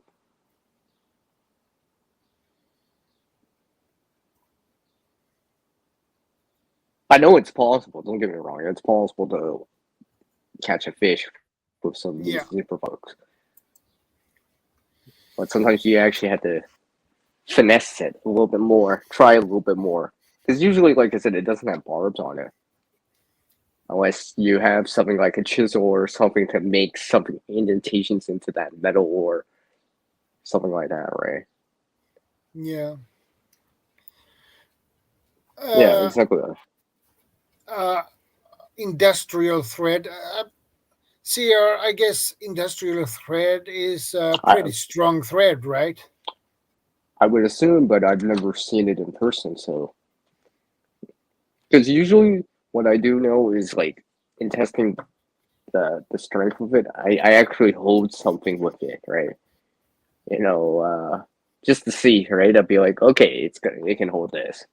Well, and I can swing it and it's not breaking right away. Because the thing is, Yeah, if it holds for at least 4 or 5 kilos, that yeah, would well, that will do. yeah, 10 pounds, right? Yeah. 1 kilogram is 2.2 pounds, right? So because every time that snapping action, right, up the line, right, that's once probably not break it, right? That little snapping action. As long as there's tension on the line and you just keep pulling and there's continuous tension, that it's not a snap, but it's that if you release it a little and then the fish just snaps away from it, that snapping action could be strong enough to break it. Gotta have barbed hooks or barbed treble hooks. I have both. Yeah, because then the fish or whatever stays on it. It's more likely to stay on it. Yeah. It's Only a stream, river, or counteracts. lake fishing. Yeah, Okay. it counters that motion of being able to slide the hook out. I can get fishing permits for free with my accessibility permit for driving, so it won't be expensive to start up. That's good. Very okay. Industrial thread is obviously very strong. Well, I mean, you could go all the way up to like Kevlar thread, right? Well, what I mean? if that is that strong, you can easily, without no problem, use it for fishing. It would work. Yeah. If you don't have anything else. Yeah, you probably just want to be careful that you don't cut yourself trying to doing it. Exactly. Right? And there's miles of it. Okay. Yeah, because I remember. Have you ever? There's this one movie or series or whatever based on that about a family that had to fish because they had abandoned a family boat in the middle of the sea, and you could see the husband reeling it in. It's cutting it in his hands because he's trying so hard to catch fish for his family because they're stuck on a dinghy in the middle of the ocean or sea or whatever, right? I don't know if you ever seen that. Oh, I'm trying to remember what it's called though. Help me here, side chat. But yeah, I remember that, and his hands were bloody because he was holding on to the line, right? There was nothing else to use, right? Right. It would cut your finger off before it broke, I think. Yeah, probably. Yeah. It would cut into your skin, down to the bone, right? Yeah, you could see because in that movie or whatever or show or whatever, you could see his hands were starting to get bloody because he was trying so hard.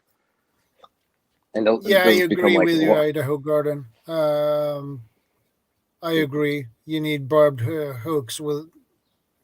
It's not a good catch and release situation. Not in a survival situation. Yeah, exactly right. That's where so you need barbed hooks.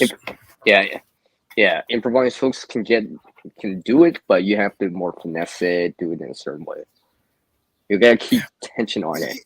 Because you don't want it sliding out or the fish popping it out. Because then it's a little bit trickier to create a hook, but you can. But you need to put some effort in to make them. Yeah, and the tools and the skill and the materials, right? I mean, it is possible. I know that.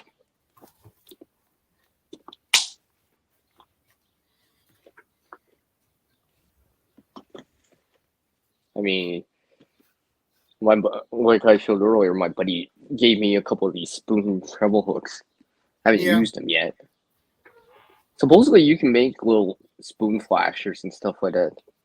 I did look at videos before about stuff like that. Some people actually make them with little teaspoons, little teaspoons off the end of the teaspoon or whatever. Right? Yeah, when you mentioned that, I have seen a video with a guy who made a spoon from a teaspoon. Yeah, exactly right. It's used so it flashes some light at the fish, right? And it's kind of to Yeah, attract them, to bring them towards he the had hook. to. All he had to do was to modify the teaspoon to get Yeah, the and right maybe shape. yeah, exactly right. Where one side flashes, the other side's kind of dull. It's supposed to shimmer. Yeah, something I looked at a long time ago, a couple of years back, probably 2018 or so. I have only caught one fish in my life in 1982. It was a super huge sucker fish. Lol, Moby Dick. Hmm. Yeah, yeah. The only thing about the spoon ones that if you do make them, you need a press to actually drill through the material because you need to make holes to tie your hook in or your line into. Yeah, If you have that, you can make them, right? Just from little tiny teaspoons, right? So, you go to a flea market and get something for cheap or whatever, right? You can make it, yeah, all right? And then you just change the color or whatever, right? Like I've pre-made, commercially bought ones that are gold in color, right? But yeah, you probably could do exactly. something similar, if you're really inclined for doing something like that, like, maybe you can gold plate it. I don't know if you wanted to.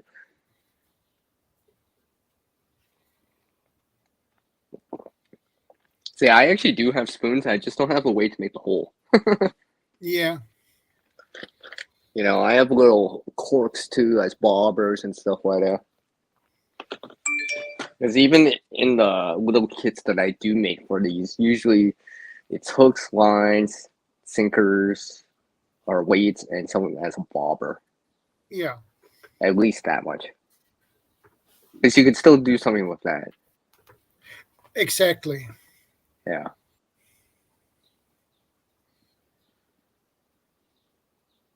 Because you need enough line so you can, like, get down deep enough or far enough in terms of casting.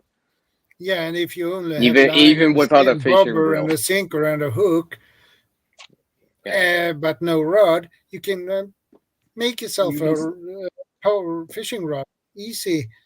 You well, I find know those. some people add those little eye hooks into their fishing kit so they can screw it into a piece of wood and put their line through that, almost like a fishing rod, for example, right? You know what I mean? I don't have any of those eye hooks in here.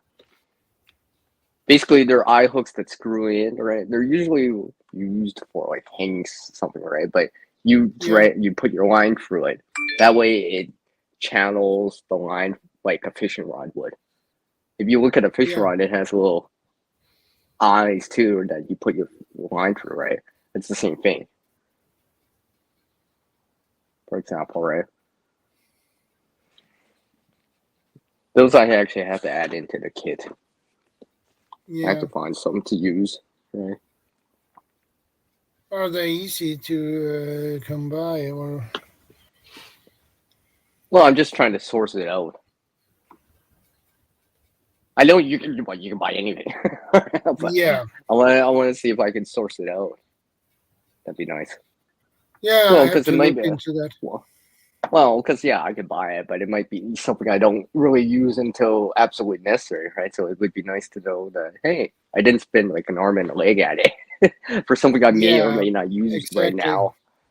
At least if I source it out for free, or I find a box of it for free, I'd be like, oh yeah, right. Just like the fishing line, right? Someone was throwing away some fishing equipment, so I'm just like, well, the fishing line still seems good. There's no phrase in it or whatever. It wasn't like really, really, really long, but it's good, let's say 20, 30, 35 feet, right? So that'll give me something to use. Because I could just attach that to something else, right? Just to extend the line out if necessary.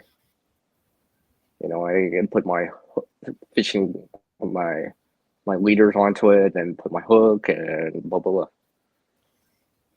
And so hopefully I catch a fish or something along the lines of that. Yeah.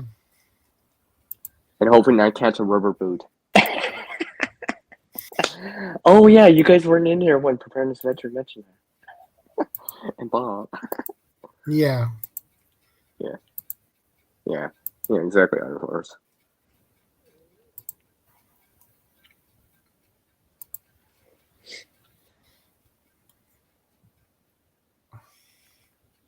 Because that's why I never bought any of those pre-made emergency fishing kits. Because a lot of the time, I mean, many of them just have monofilament line, maybe a few hooks, right? Maybe a few sinkers, right? It's just easier just to source it out individually, or get it in bulk, and just then I can make more than one kit if necessary. Yeah. Right. A lot of my stuff is other people's garbage. That big bolt of thread was in the garbage. Okay. Why throw away good and useful thread? Especially if it's strong. It's going to be thin enough. I know that. It's going to be just thin enough, because you don't want something too thick, because it might detour them, because because it's too thick, right? But that's why I think something like bank line, the kite string, stuff like that can work. Well, I know kite string it can be fairly strong, especially some of the more premium stuff or the more advanced stuff. Right? Yeah. It's meant to hold the force of the kite. It's like rated for 40, 50 pounds, right? So something like that would definitely work for fishing. And then since bulk it's usually is good if braided, you can get it cheaper. Yeah, since it's braided, you're not gonna have the memory effect like monofilament. Yeah. And stuff like that. And it may be the only thing is about kite string, it's white for the most part. So it stands out in the water. But but as you use it, it'll turn darker in color. It'll absorb the water, it'll get dirtier and stuff like that. Yeah, exactly.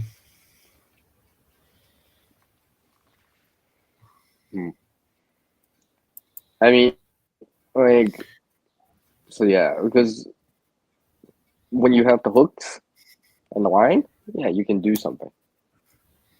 Without it, it's so much more difficult. So much more difficult without that, or without the tools to make any of it. Anything substantial like that, right? Yeah. Because I know a lot of people they might not have a fishing kit, but they would use like the inner strand of paracord or something like that. Yeah. Maybe they have safety pins, right? So they could still improvise it if absolutely necessary. They have pliers, so they can still improvise it, even though they don't per se have an official fishing kit in their bag. They can improvise something with some of the other stuff they have, right? Yeah. So they can do that, all right. I wondered about that. It is thicker than normal thread by maybe 3 times, and fishing line is transparent. This stuff is beige of kind. Beige. Yeah. Easier with your hands if you don't have hooks, I would think. Lol, I don't know. Oh yeah.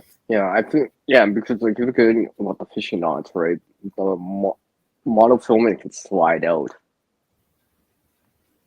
much easier than the braided line. It's easier to put knots in the braided line because it holds it better. For example.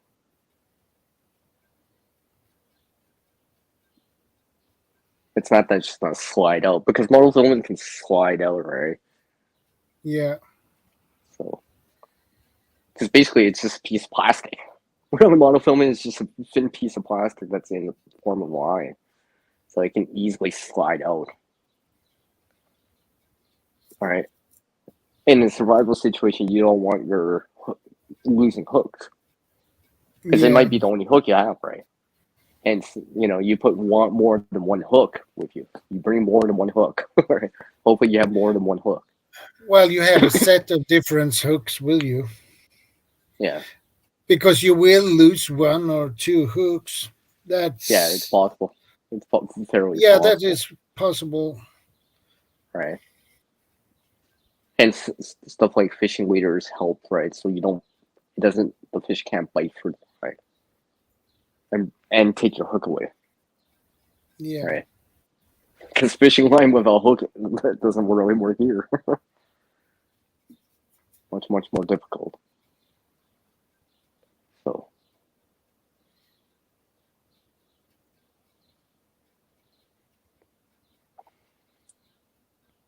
Yeah, like I said, I used to have monofilament, and I'm like, it's too much hassle. Too much hassle for what it's worth. So I stopped using it. I'll use it if I have to, I guess. But I mean, like, I'd rather not use it. Because, like I said, you have the memory effect from it being coiled and stuff like that, or in a container, or wrapped around a piece of PVC. Right? Like I do, I'm gonna go get it. I'll go get it. Let me show you.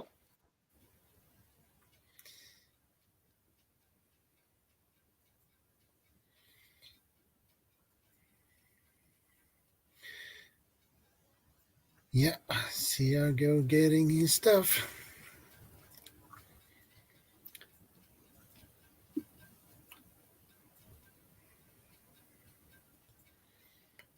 Me, myself, I use not braided fishing line. I use monofilament. So I got something right here. I just made this from scraps. Yeah. All right. Hopefully, in time, I'll replace this with braided line or at least kite string. This ain't so bad because it's not so small, the spool. Yeah. But if it's really tight, if it was this tight, it would just spiral off. I wouldn't get the length for casting. Yeah. I use that type of line. I mean, I got a belt. I got a belt in this one. I just kind of put this together. Iron Fire Horse says it's something I have wanted to add to my camping prep stuff. Yeah, that's a good idea to add. Like, I've known people to use like earplugs as bobbers and stuff like that. Straws as bobbers. Pretty much anything that can float can be used as a bobber. Some are more sensitive. Yeah. Like the straw ones that are straight up and down would be more sensitive compared to a ball. The typical ball type of bobber. Yeah. See, I'm still tired. Drinking more coffee. Yeah. Drink your coffee. But yeah, these are just two simple ones I just made.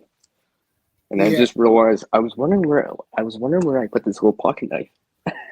I forgot I left it in this kit this whole time. Yeah, it's easy to forget where you put stuff. Yeah. I'll be right back in a moment. Okay.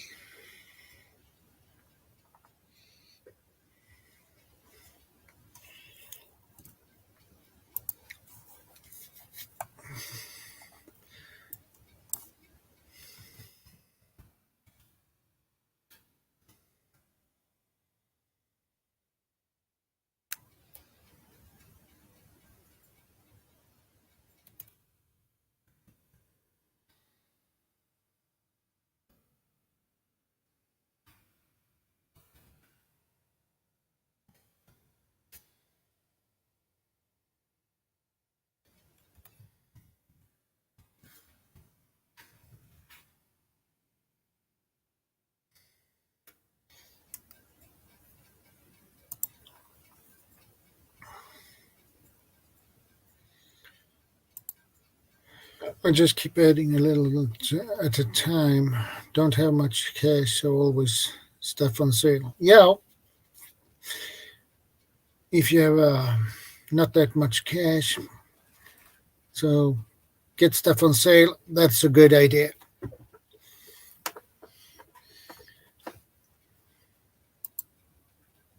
I just emptied my van so I can give it a good clean and put everything back. With these wildfires, I want to be ready. Yeah, that sounds like a good idea to do.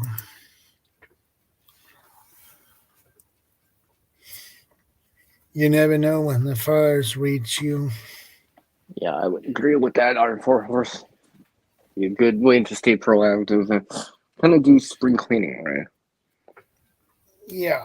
And clean the van out and put things back again, and yeah, lots of benefits, right? You're being proactive, cleaning it out, and all that stuff. It will keep you busy too, right? That way, you're at least trying to do something right, just in case. And if it really does come down to it, you'd be like, well, thank goodness I decided to clean it out. Well, another thing is then you can set it up so it's ready to go or ready to rock, right? Yeah. Maybe extra water or something like that. Then you just kind of fine tune it back to something, right? It's just like me fine tuning like let's say a winter's survival kit or something like that, right? So it's ready to rock for the winter time or something like that. Yeah. Or like a car trip, right? You know, let's say you're going on a road trip or whatever. It's the same thing. Yeah. You know, then that way you can check on stuff like maintenance. So like, okay, tire pressure, brakes, fluid, and all that stuff. So. Yeah. It's amazing the stuff I've collected over the last 6 years. That is a lot of stuff over a 6-year period. That's a lot of good stuff. Yeah. I mean, even for me, I've been like gathering stuff over time too. Yeah. Right. It's easier though, because when you impulsively buy everything at the same time, then you can't take advantage of deals later down the road or beforehand, because you need it right away or you want it right now, right? So whatever the price is today. But if you can wait, you might be able to get a sale, buy it off season, right? Even fishing stuff, for example, can get cheap off season, right? You know, in the fall, right? After the summer's done. You know. I usually keep everything in the house, but now I think it's time to keep it in there. Yeah, that sounds like a good idea to do. Yeah, exactly. In that way, it's kind of ready to rock and roll. Well, it's better to have it in there, and if you have to go, you have everything there already, so you don't need to think about that. You just take off and and get away from it. So yeah, well, like I said about like being able to acquire stuff, right? Iron Power has acquired it over time. You might take advantage of someone moving out, or you know, something along the lines of that, right? How I did with some of this fishing stuff, I acquired it over time too. You know, it wasn't just gifted to me. Some of it was just kind of like, hey, someone's moving out. Hey, do you want this fishing stuff? And you know, I'm like, okay, this model, this braided fishing line. I'm like, yeah, I could use it. You know, even if I don't use it for fishing, I could use it for sewing projects. There are little things too if I really wanted to. So it's gonna be useful, and it doesn't take that much room. I can hold it in the palm of my hand, so it's not gonna take up room. I can make room for it, right? Yeah. It could be like you got solar panels on Black Friday for a third of the price. That's good. And I guess those solar panels are portable as well. What I was going to say is you might be able to find a tackle box or something like that, right? Yeah. Well, watching what's going on in Halifax is horrifying. Oh yeah, Iron Powers. I've seen it, right? I've seen what the premier of the province has been saying and all this other stuff. Okay. Like usual. So yeah. And I guess that is probably a really worse situation there. Oh yeah, it's pretty bad over I mean, they've had some light rain, but it's just a buffer. It's not really solving it. That It's is just buying good. them Iron Fire Horse, that they are, you can fold them up. That's awesome. Yeah. It makes everything easier. You know, I just realized Iron Fire Horse, you've been like the only one talking for the last like 20 comments. It's like, oh wait, I Yeah. see a comment from I don't know. Everything else is from Iron Fire Horse. Iron Fire Horse. Iron Fire. Yeah. Yeah.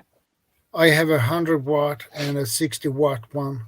Okay, that's good. That is really good to have those two.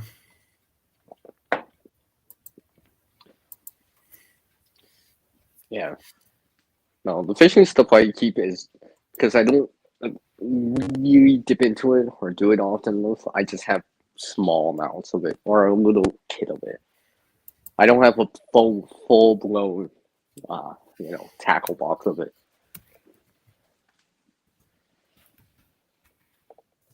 Because yes, there's rivers and lakes nearby, but I have to be by them. You know what I mean? Yeah. I have to be by them. If I'm away from them, well, the fishing stuff is not as useful. You know, maybe the line might be useful as a form of cordage, but you know what I mean? Yeah. Because the tackle might take up like a Plano box or whatever. It could take up so much room in my bag. Right? I might as well actually have real food for all that. And I just hope to catch something, right? You know, that's why I just keep it in a pill container, a larger pill container type of bottle. That's good. I feel confident with that. It'll give me that resource or the materials or the gear absolutely necessary, but it doesn't take up so much room that it takes up a whole room like a 2-liter bottle of pop or whatever, right? Because at that rate, I might as well just put real food in. You know what I mean? I might as well put real food in. Because fishing is one of those things. Right? It's like hunting or whatever, right? It's a chance. No matter how good you are or whatever, it's a chance, right? You might be going to a spot where the fish just won't bite out of season.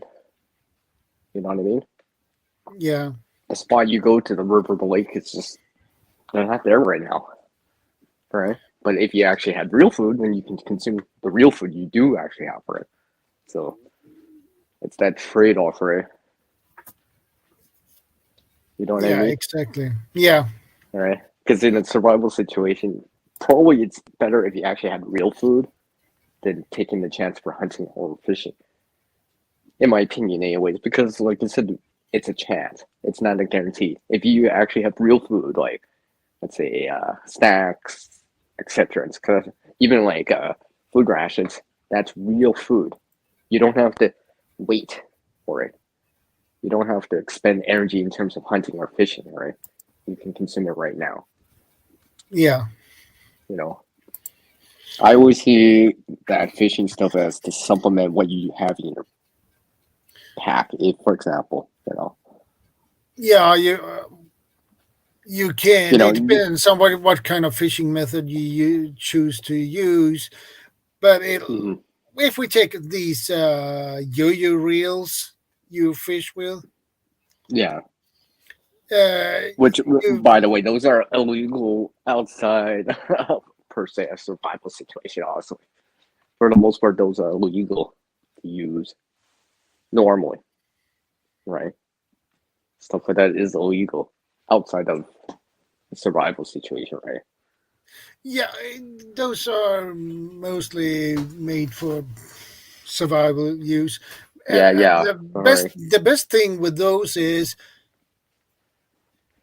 you set them up and you pull the line out with a bait, and you leave it. And when you check it next day, you probably have a fish on, because that winds your fish in too. So that's yeah. Yeah, see, this is more like I said, I've replaced all the monofilament line in the kits with, actual braided line or tarred bank line or kite string. I'll take I rather have that.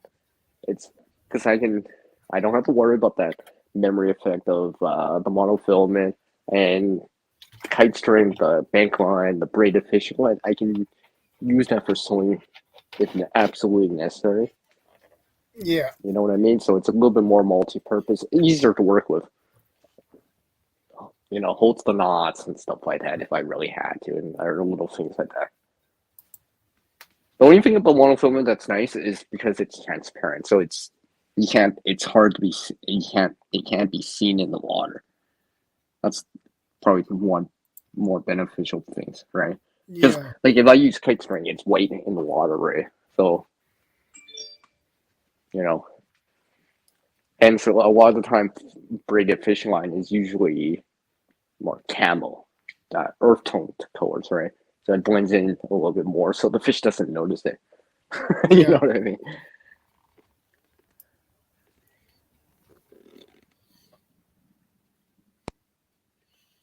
There are pros and cons to a braided line too. So yeah, exactly. Well, a braided line, you can use the pros with that is you can use a smaller diameter on the line, and which means you can get more on the spool length.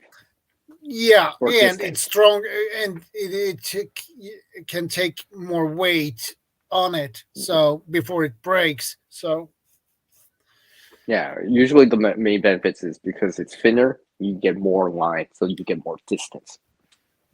Yeah, stuff like that. Yeah, compared to something thicker because the spool or the amount of room it takes up. Stuff like that. That's what. Yeah, let's say if you have 0.35 millimeter in diameter on a regular nylon line, and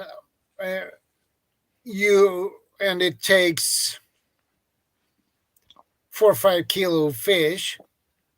But if you have a braided line, you might need 0.25, and it takes still 4 kilo or 5 kilos. Yeah, and you might get an extra. You might get an extra. Let's say 50 feet distance. On top of that. So yeah, exactly. Right. So you might get more distance if you actually have to. Not for casting, but in terms of like distance, right? In terms of like, you're letting it float down stream a little or away from you, right? Where it's kind of more in the deeper parts of the water, not just in the shallow by the shore or something like that, or the distance going down, right? Yeah. You know what I mean? Going down an ocean, a river, or whatever. Well, I should say a lake. Because usually rivers are not that as deep as lakes and oceans.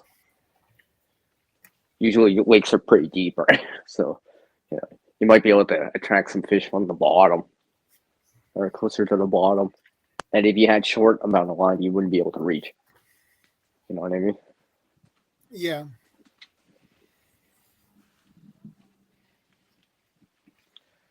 Yeah. So something to keep in mind. Yeah. Yeah, that's why I always measure out the distance of my line. Because I want something that can give me a least where I know I'll be like, okay, this for the most part will probably get me quite a bit. It's not like 100 feet, but it's at least, I know it's at least 30, 40 feet, right? So, yeah. If I had to go all the way on a river or on a lake or whatever, or cast it out, I know I can get that distance out.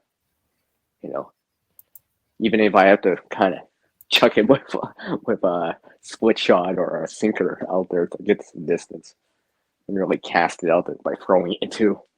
You know what I mean? A little weight at the end, so I can kind of fling it out there, right? Yeah, exactly. Yeah.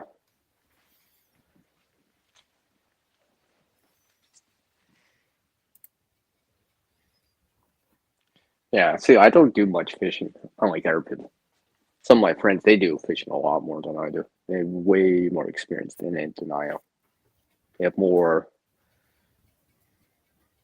They just have more experience than I do. I just know a few things from what they teach me, or show me every so often.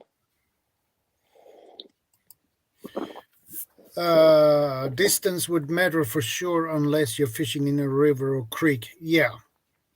Yeah, exactly. Like a lake, ocean, a deep bay, right? You know what I mean? You might need the distance out and down, because usually it's deeper in a lake compared to a river and stuff like that.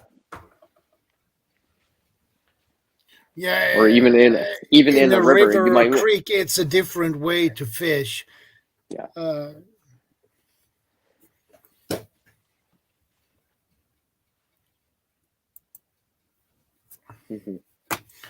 Because in a river or creek, it's more narrower than in a lake is. It's a lake is more wider. Yeah, exactly. So it is different techniques you need to exactly. remember. Well, it's not just that, right? The more you have. If let's say it gets snagged, you have to cut it. At least you still have a little bit extra. You know what I mean? Yeah. Because it is possible to snag the line so much that you have to cut. I mean, you don't want to, but you know what I mean? Yeah. Because you could easily snag it on something and you have to cut the line. Because you can't pull it out. You know what I mean? And you can't put a fresh hook on it because you don't have the access to the end of the line. So having a little bit more would help too, right? That's why every time I always stretch out the line, unless I know there's a lot on it, on the spool or whatever, I stretch it out like a piece of, like a stick or whatever, and just to see how much distance am I really getting from this. And it's max, right? I'd be like, if it's 100 feet or 50 feet, at least then I know. I'll be like, okay, I'm not fishing in the ocean with 50 feet, but on a river, I should be fine. Yeah. On a lake, hopefully it'll be enough to touch the bottom, so I can jig it up and down and kind of, you know what I mean? Yeah. And then you have the other thing is how fast is the current, the water running? Yeah, the current. Yeah, the current. Yeah. If it's slow, if it's medium or fast. Yeah. That's so that is something you need to take in consideration too. In the clarity of the water, right? How turbulent it is. Yeah, I know when you go ice fishing, it's like you can see the bottom because it's so calm, right? But it's just say a river or something like that. It's rushing by fast, right? So you can't quite see under the surface. You know what I mean? Yeah. Because even with spearfishing or whatever, there's that refraction of the water, right? So you have to adjust to that. Like if you ever spearfish on an open water, right, or something like that, right? You have to adjust to that, the refraction of the water. Like the fish is not exactly where you see it. You're supposed to aim just below it or whatever, right? Because the refraction of the water, right? It bends at the angle, so you have to adjust to it. Yeah. It's the same thing. Like you can, if you put a clear glass and put a straw through it, you see that refraction, right? Yeah. Where it is sticking out and under the water, right? So that's something you have to actually keep in mind.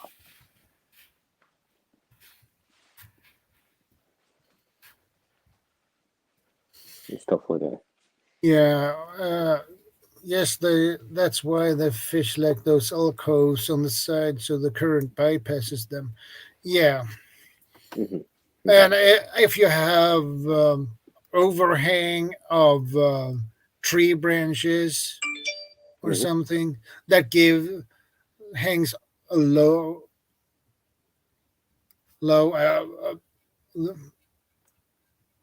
if you have the branches and water here and the branches hangs low over the water, fish usually like to be under that because it's a shade Mhm. and they can hide and they can catch Yeah. Something drifting by. yeah You know. Yeah. yeah exactly Yeah, because it's out in open water. All right. yeah It's just like especially not have. It doesn't especially in have something rivers and against its creeks back. Yeah, it doesn't have anything especially to its back. yeah especially Right. in rivers and creeks Yeah, because it's the more vulnerable in open water. yeah But sometimes it does have to, you know, travel into open water or deeper water for something, for the food and such, right? So.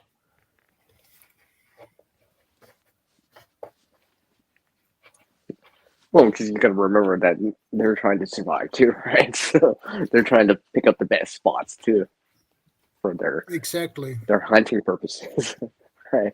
For gathering food and stuff like that, right? So they're looking for that easy meal. So hopefully you would know where that is, so you can actually fish in that spot and have the best luck, yeah right? Hopefully, right? But then again, it could be just that time of year, right? Time of day. You're just not at the right place at the right time. Oh yes, yes. There's a whole bunch of salmon that come up this way, but that was last month. This month, for example, it's like no, they're not spawning right now.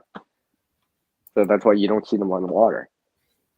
You know what I mean? exactly yeah So that's the exactly timing of it, right? Timing of it too, right? Because in survival situations, you don't always get that lucky. Right? You don't always. Oh yes, I have fishing stuff, and it just happens to be spawning season, and they're coming in by right now, right? That'd be a luck. Most of the time, it'd be like, it's in the middle of the winter, or there's snow on the ground, or late fall, or something like that, or really, really early spring before they really make a real appearance, right? You know what I mean? So you'd be yeah I know lucky what even you to catch a little. You'd be lucky to catch a little minnow, right? Because that's like the only thing in the water yeah at that time. So yeah. Well, like I said earlier, Shadow, one of my first experiences of catching a fish was ice fishing. So I still remember that. I was just a kid back then. I still remember that. So my first fish was from ice fishing, and I caught it. yeah Yeah, that was a good time with my uncle, or I guess it would be a great uncle technically, but yeah, I still remember that time. We were ice fishing, so I wasn't in a canoe or anything like that, but it was a good time. yeah It's a good time. I enjoyed that time. I I mean, hate I've that had a all the fish, birds, and animals are going through with these wildfires. Yeah, yeah, but the birds will migrate. They'll migrate away. yeah, But some of the other animals have a harder time because they can only go so far. You know what I mean? Birds will probably, they can migrate down to other places well away, right? yeah. Yeah, I haven't been in an ice fishing hut since the early 70s. That's a long time ago. I haven't been in one for like 5 years.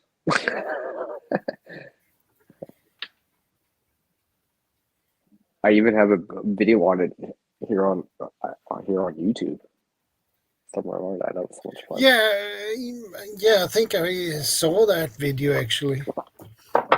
Yeah, Like you could see the ice outside. It was just below freezing, right? It was beautiful, right? Not really cold, just about -5 in the morning, -5, -8 in the morning, right? It's really nice.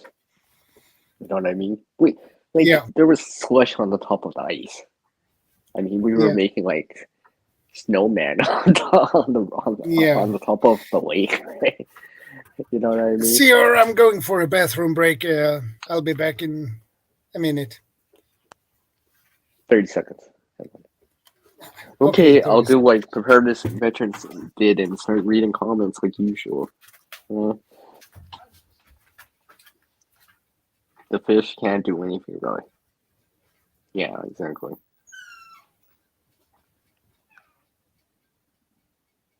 Yeah. Or the water gets dried out or used for firefighting purposes too, right? I guess. Keep forgetting about that stuff too, right? Because they nearby water, like lakes, right? They use that, right? Stuff like that.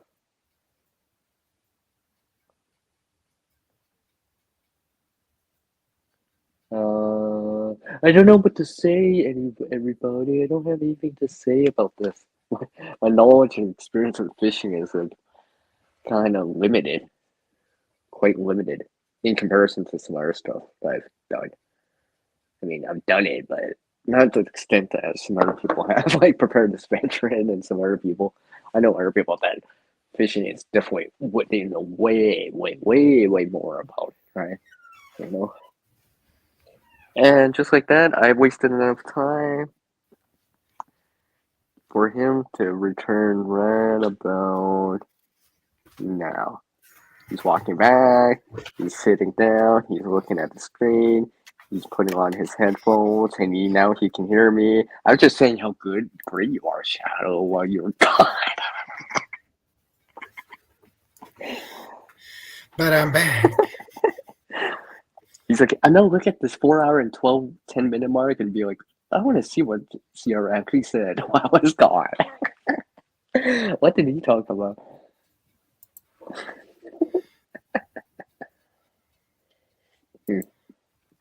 Oh yeah, this coffee really picked up my Indeed, horse. Yeah, it is a good skill. Yeah.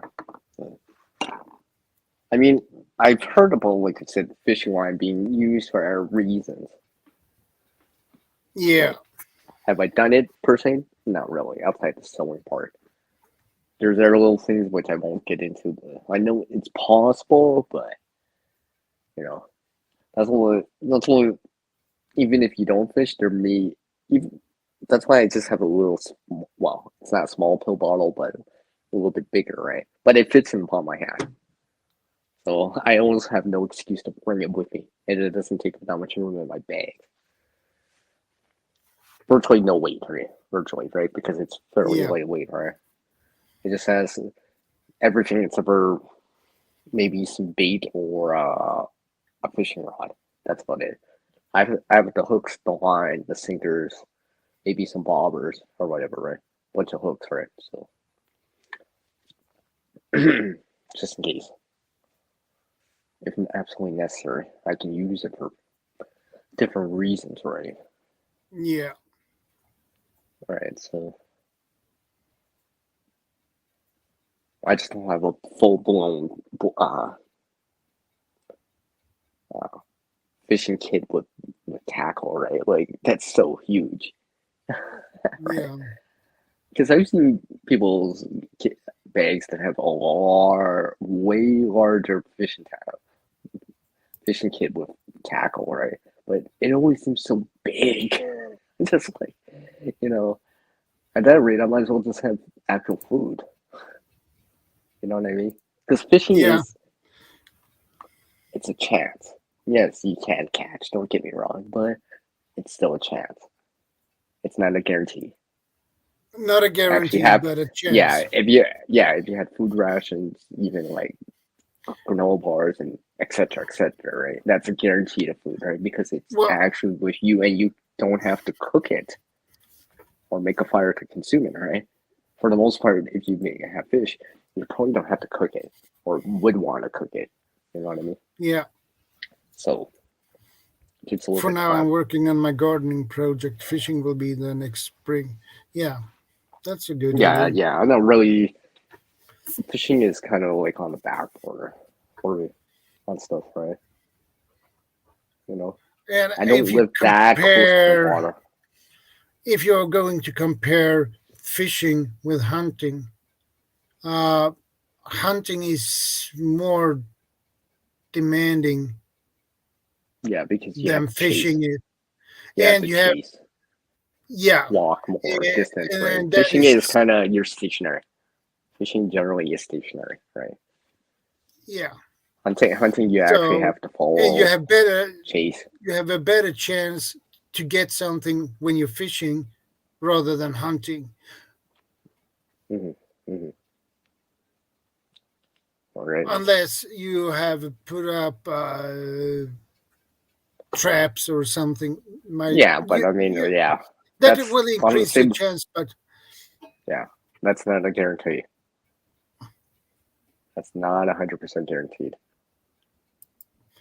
It's more like hopefully you get licking up, where it happens relatively soon, within the first day, right? Because there's plenty of videos out there and plenty of other stuff where it's just like, nope, trap sprung, but nothing, right? Figure 4 sprung, nothing. Yeah. All right. The wind blew it over. Branch blew it over. A branch fell and triggered the trap. So it's now since it's been triggered, now it's useless again, right? Because it's not ready. You know what I mean? Yeah. Or any of the game that you're trying to hunt or whatever, catch or whatever, has moved on to another area, several kilometers away, right? Where you don't have anything. Yeah. Or you're not there. And right? the chance to chase a animal like that's a lot of energy. High risk that you get lost. Well, not just that, you trip or something like that, or stumble or whatever. Exactly. Doing that, right? I lived outside on the because you're chasing it, right? Wasaga River for some. In 1982, I think they fished every day and only caught fish maybe 10 times. Yeah. We used to joke that not a Wasaga was Ojibwa for not a fisher river, lol. Yeah. In terms of definitely couldn't rely on it. Yeah, there's a difference between for food, the preparedness part of it to survivalism, right? Survivalism is more like, fishing, hunting, and stuff like that. On the preparedness side, you do want to bring something in. That way you don't actually have to expend energy for fishing or hunting. Yeah. You know what I mean? Yeah. And if you do, it just supplements it, right? But if you don't catch anything or whatever, you still have something to fall back on because you prepared for it better. Versus going out with a bag or whatever without any food and relying solely on fishing. That's a chance. Hopefully it pays off, right? Yeah. You know what I mean? Or just going out with like a bow or a firearm or whatever kind of hunting instruments, right? Yes. It's not a guarantee just because you have the gear or the tackle with you. Yeah.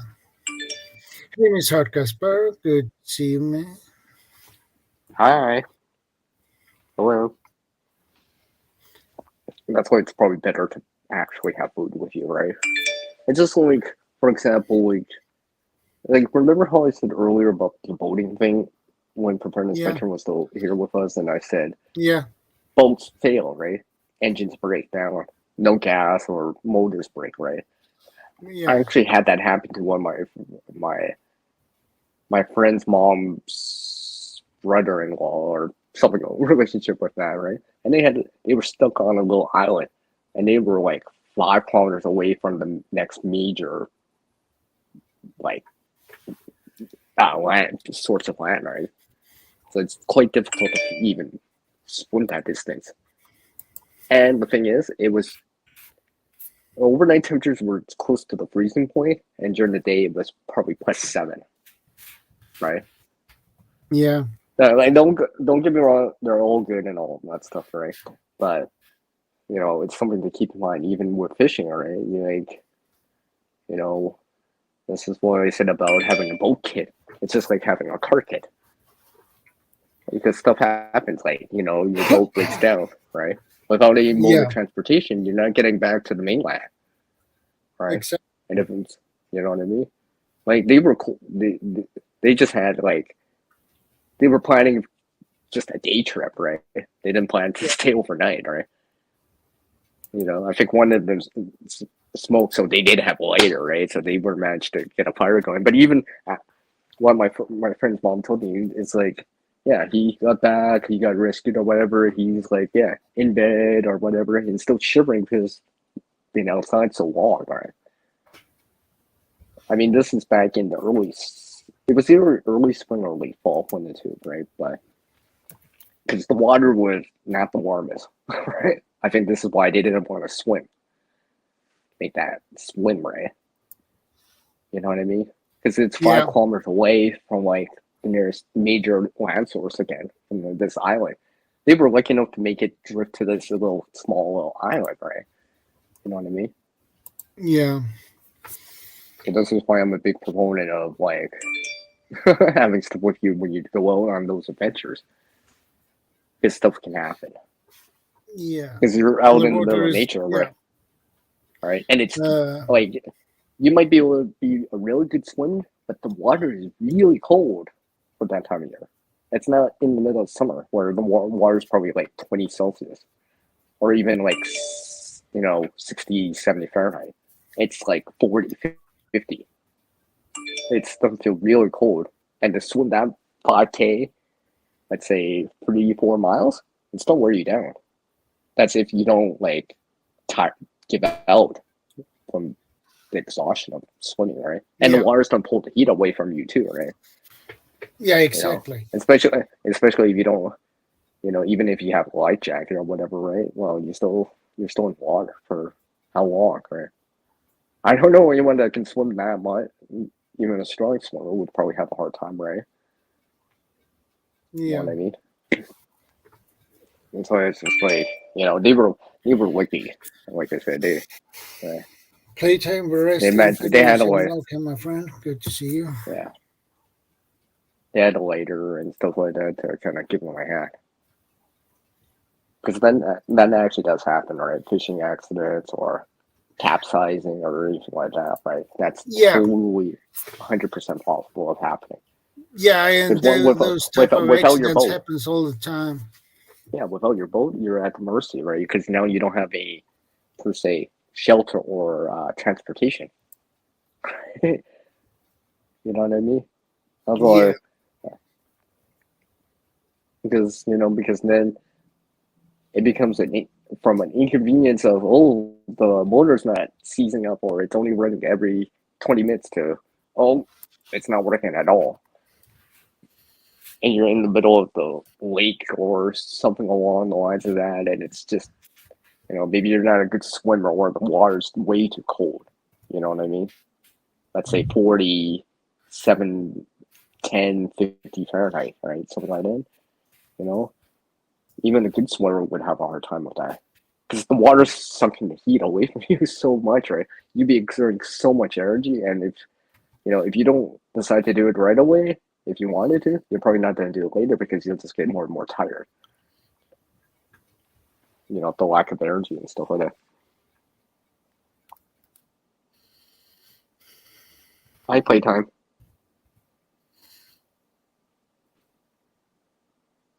Yeah. I see what you mean, Iron Horse. I'm reading that. Iron Fire Horse has a point here. They didn't have flotation devices. Too confident, unfortunately. Yeah. That is the most common drowning accidents that happens, especially those who are going out for fishing in a boat. They are so confident that they think we don't need any floating device. Nothing will happen. Oh yeah, when bad weather happens, big waves, and the boat Or are you? You don't have access to Are the boat anymore because there's a hole. It's capsized or something like that, right? Yeah, and you have the boat the wrong way, so positioned the wrong way. So there is this. if you have the boat this way and you have big waves coming in from the side, the boat will go like this, and sooner or later, and capsize. It will, flip or something like that, or fill it with water and sink, right? And without that, you're at the mercy of the water, wherever it takes you, right? Wherever the current takes you, right? Because I remember seeing this one reenactment, right? I'll try to share a link to you later about it, right? About these 3 people. One of them didn't make it, by the way. But basically, they ran out of gas and they were trying to make a rendezvous with their main boat. Never did, but they were hopping from island to island on foot, trying to get back to the mainland with limited amount of water and resources, right? In the heat of the day, right? And these are islands that are only have rock on them. There's no wildlife. There's no trees, right? There's no resources like that, right? It's just basically just sand and rock. Just, you know what I mean? There's really small islands that have nothing on them, right? No wildlife, no trees, no fresh water, right? So it's very, very difficult. Very, very difficult indeed. I'll try to. There's a reenactment on it. You can actually watch it here on the YouTube side. That. I'll try to share it with you. Because it's remind me of it right now. Right? Because there's wise things that are like that too, where hold on a second. Someone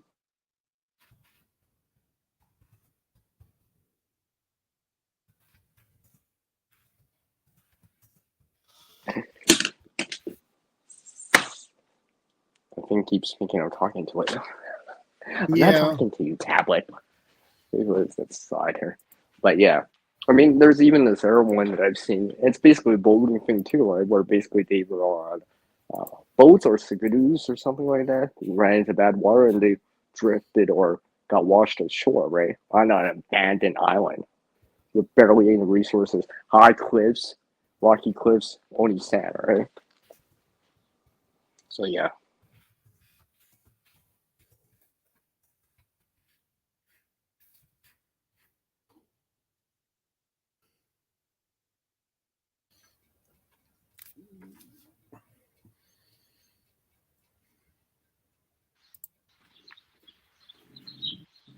Yeah, exactly. Like I'm saying, and and they were there for like 7 days, 6 or 7 days, right, until they got rescued, right? Yeah. Because no one knew where they were at that time, right? Like it's not exactly fishing, but it's on the water, right? So it's possible that it could have been a fishing thing. It could have easily been a fishing thing too, right? A day fishing or whatever. That you run into a storm, unexpected storm. Next thing you know, you're washed ashore on an isolated island. No one knows where you are. You have limited resources, and there's this island very limited on resources, right? No fresh water, bunch of sand, cliffs that are like non-scalable, right? You know what I mean? Yeah, I know. That'd be very, very difficult. That's why I'm very big proponent of having, if you're gonna do stuff like that, right? I mean, it's one thing if it's like surrounded by like, houses on the shore or whatever, this lake. Okay, that's one thing. But if you don't see any signs of wildlife or civilization around, maybe consider bringing a survival kit or bringing some gear with you just in case, right? Because just in case. So if something does happen, at least you can fall back on something until we can rescue or whatever, right? Because if it's like one of these situations where it's in the middle of nowhere, yeah, you probably don't need that. But let's just say it's a well-known lake or whatever. There's always people around or whatever. Okay, that's one thing, right? But if it's in the middle of nowhere and you're just, oh, let's check out this new fishing spot, right? I just heard about it, right? And there's no one around at all. Maybe consider bringing that survival kit. You might just need it, just in case you have issues with your boat. Gonna stay overnight, right? You know what I mean? It would Yeah, give I you a know. little bit more to work with, right? Just in case something happens. Because all it takes is that caps is that, you know, you know, um, how hey, we sprung a leak to, you know what I mean? Stuff like that. Yeah, Or the motor stops working. You ran out of fuel, or the motor seized, or something happened, right? Now you don't have transportation, right? yeah, You don't have any worse with you, right? Now you're going to kind of survive, or you're at the mercy of the water, wherever it takes you, right? Oh, it took you to an island, but it's abandoned. No one lives there, right? Very, very little resources. There's no trees yeah, even on this island, right? Just rock cliffs and sand, pretty much, right? There's like one bush, there's a wiki even, right? No fresh water. You'd be hurting, no fresh right? water, Yeah, and you have only seawater that you cannot drink. So yeah, and you can't, yeah, you're in bad situation. yeah, all right. Where a couple of it's a couple of useful items could, like containers and forms of shelter, like a poncho could really help you there in terms of like distilling the water for, you know what I mean? At least buy you some time, right? You know, some signaling devices and such, right? Even if it's even as simple as like glow sticks, if Yeah, you're not a flashlight or torch or whatever, right? A lighter, if there's steam rod, a container to hold water, maybe a poncho, right? Clear yeah. poncho. You mean, Yeah, like you could do stuff with that. Like a clear poncho would at least allow you to make a solar still if absolutely necessary. A container to store the water that you can't get. Let's say if it rains randomly, right? You might get lucky and you're in that situation and it starts to rain. Would be nice to know you have a container, a poncho to gather that water. Right? They'll buy you that extra day or two, right? yeah, Because if you don't have those resources and it rains, you're at the mercy of like cupping your hands around or using your hat or something like that, right? But versus, oh, hey, I'm glad I brought this 1 liter container. At least I can store 1 liter worth, right? I have this poncho, right?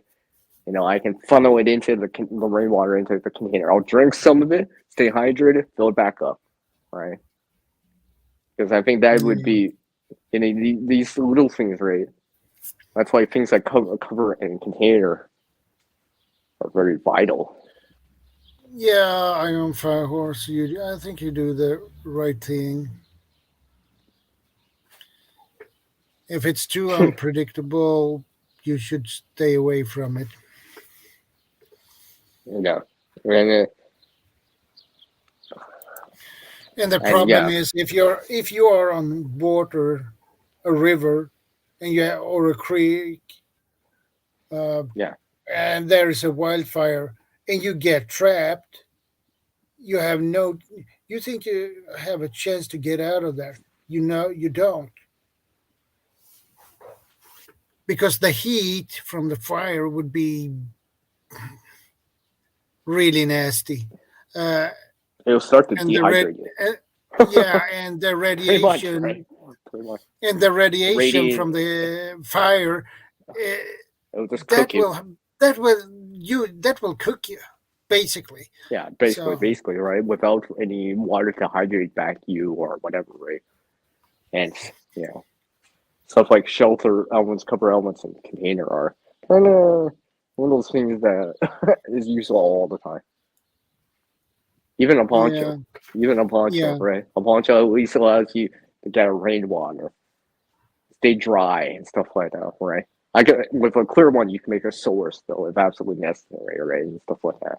Containers to store the water, like rainwater, distilled water that you do make, right? Because it's much, much more difficult to improvise those things at times, right? To a certain degree where it's functional, right? yeah, Yeah, I can use natural materials too, like branches and all that stuff, but it's not going to be as waterproof. I'd have to make a solar still with branches. Probably not. It's not the worth. You know what I mean? yeah, Versus having a simple thing like even a trash bag or a poncho. It'll make a world of difference because it's much more I wouldn't say reliable, but much more usable in that situation for the task. Right. Indeed. It's easier to gather water in a poncho or in a garbage bag than trying to make something or use branches. You're never going to deal with branches probably because it's just going to seep right through it. Or if you're trying to do a still, it's just going to evaporate off of it. You're never going to be able to gather it. You know what I mean? Yeah, I do. And containers are one of those things that are difficult to do. Reproduce. In a lot of areas, right? I mean, if you have access to bamboo or whatever, that's one thing. But for most, even like those birch bark containers that you can make, right? That's if the resource is available. If birch bark or something like that is available. If bamboo is available. If you're on a place that only has bushes or very small trees, you're probably not going to be able to do it. You just simply won't have the resource or enough of it to make it viable, I guess, right? Yeah. It's just, that's why I was a big proponent of like certain little things like the garbage bag, right? Yeah. Everyone can acquire that, and it's not too difficult to bring it with you. Yeah, if you need to dip into that resource to use it for something, it'll make the world a difference, right? It'll just buy you so much more time, maybe a little bit more comfortable in spite of the situation that's going on, right? Yeah. Yeah.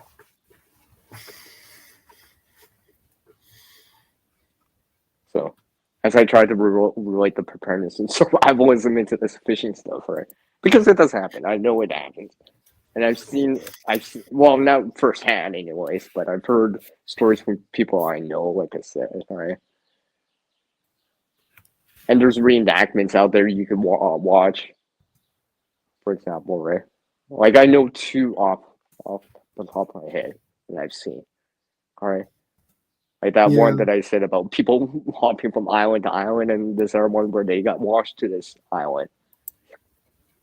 You know, they got lucky; they're not in the water, but now they're on this not quite a deserted island, but it's an island with sand and cliffs that they can't scale because it's way too dangerous to scale the cliff without getting gear, like repelling gear or anything, right? There's no footholds or anything, right? And also, if you slip, that's game over, right? So you also you're not doing it. It's too dangerous, not worth the risk, right? So, you know what I mean? Yeah.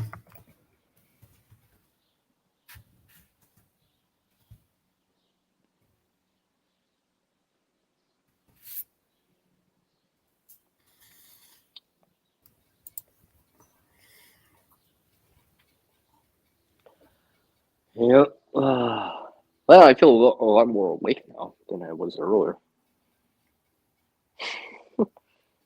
Yeah. Yeah, I mean,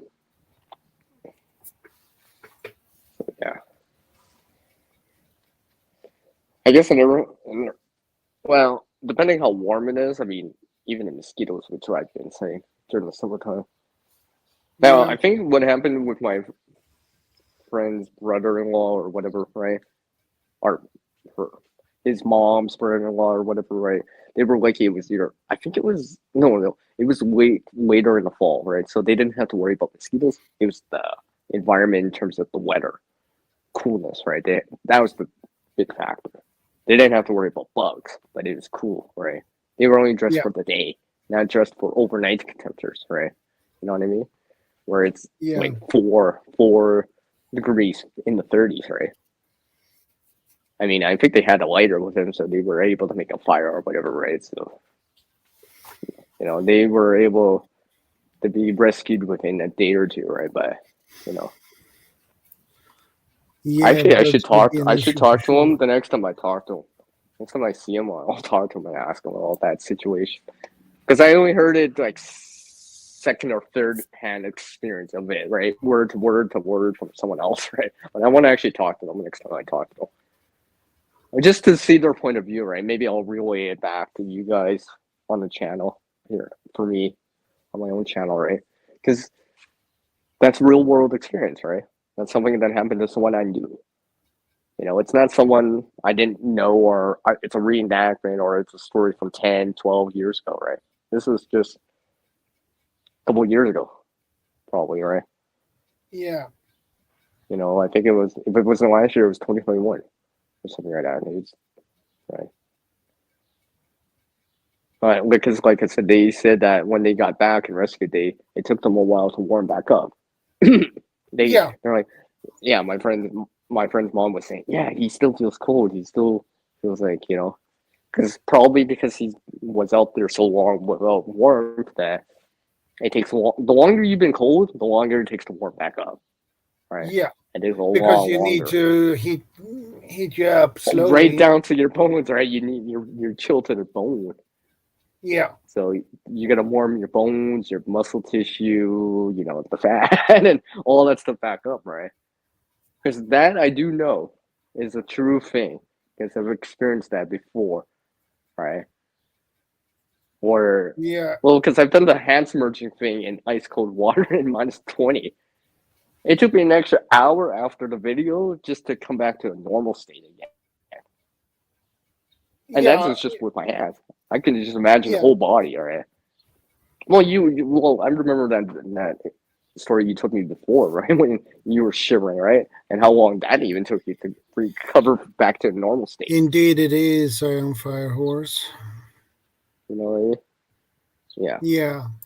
Yeah, it takes a bit, right? Fingers and toes are, that right. Too. You know, where a simple hot shower or hot bath doesn't cut it. It takes a little bit more than that, right? You know what I mean? It's not always as simple as taking a warm shower after the fact, right? It helps, don't get me wrong, or a bath, but sometimes, you know, for someone that usually may be taking a 5 or 10 minute shower, it's just like, a bath. They're like in it for like half an hour, just because it's like they know it's steaming hot, but it's just like my body doesn't feel warm yet until the bones start to get warm up, right? Where you're really warming up down to the bones, so to speak. I guess that saying of like getting chilled to the bone is kind of true, right? Yeah. Because your core body temperatures drop so much, right? It takes that much longer to build it back up, right? You know, from that 35 Celsius or 95 Fahrenheit back up to that 98.637 Celsius, right? Yeah. It takes a little bit to warm it back up. Hence. Yeah. Because you have to warm up the body slowly, not fast. Yeah, because you don't want to. Yeah, because even those people that have gone through hypothermia or whatever, it takes a long time to recover from that. You know. Yeah. They're under blankets for like hours and hours and hours, right? Where, you know, if I was like. Even in the winter time, if I was underneath, I'd start sweating, right? But for them, they're not even sweating yet because their bones are still kind of cold, so to speak, right? So it's just one of those things you got to keep in mind. Yeah. When you go out fishing, right? You know, I guess it's one thing to fish during the summertime when the water temperature is probably 20, 70 Fahrenheit, but early spring, late fall, the water temperature is probably going to be like, you know, 10 Celsius, 50 Fahrenheit, right? That's pretty cold water for that time of year. Yeah, right? It is. As soon as you get into it, it's just going to draw the heat away from you. I mean, it's not super cold, like, you know, Arctic cold type of cold or like a little freezing, but you're probably wearing less stuff in comparison, right? You know what I mean? You might not even have a source of fire ignition like a lighter if there's widely, for example, right? Yeah, it's one of those things. You know, be around water, be careful, right? Things happen, right? Yeah, you need to be careful. Mm-hmm. Oh yeah, exactly. That's where the frostbite comes along. Iron Fire Horse. You feel it because your skin's freezing and you're trying to pull it back out. That's the pain of it. Yeah. All right. Yeah. Yeah, and frostbites is something you should take seriously, because if you don't take care of it, you will have gangrene, and at the end, and you will lose a hand or a foot or some toes. It's not just related to the wintertime. It can happen because of the water temperature itself, right? It could just pull so much heat away from you, you're shivering from it, hey, right? Because you've been in the water. Hey, Tito. But yeah, you know what I mean? Like also right now, it's kind of in the height of summertime, I guess, right? So the water temperature is probably in the high 60 Fahrenheit, 16 Celsius range, give or take, right? So it's going to be slower in comparison to if it was early spring, like April or September. But in time, it would still pull heat away from you in time. It's just a lot slower, right? But you're probably going to have to deal with other things in terms of fishing. It's probably the mosquitoes, the bug pressure, right? It's probably just going to drive you insane. So, having a form of shelter elements with you would be nice. Even a poncho and a mosquito netting, a lighter or a ferrocene rod, and a metal container or a container tow rod. I think as simple as something like that is those 4 type of items. Because those would help you, right? Because it allows you to control core body temperature or don't get wet, stay dry. The bugs you're not going to go crazy with the bugs, right? You have a container for water, right? A source of ignition for fire, right? Signaling purposes or whatever, right? You have a lighter or a ferrocene rod, right? Even those things alone, right? Yeah. Because there are instances with there is this another reenactment about in Alaska where this seaplane had to make an emergency landing or whatever, or crashed into a lake. No one knew where he was. He was lucky enough to have a lighter. Probably helped him, right? But he was still shivering, right? Still shivering even with a lighter, right? So imagine if you didn't even have that. That'd be hard. And no one knew where he was, right? He was lucky enough to stumble across an abandoned not shelter, what's the word I'm looking for? Cabin, right? He was using a carpet as a form of shelter. He weaved it or connected it to make it into a vest. That was his blanket, right? I think there was at least 5 days of that until he got found later from someone else flying by, right? That noticed it or decided to make a landing on that lake and take a look, right? So you got lucky like that.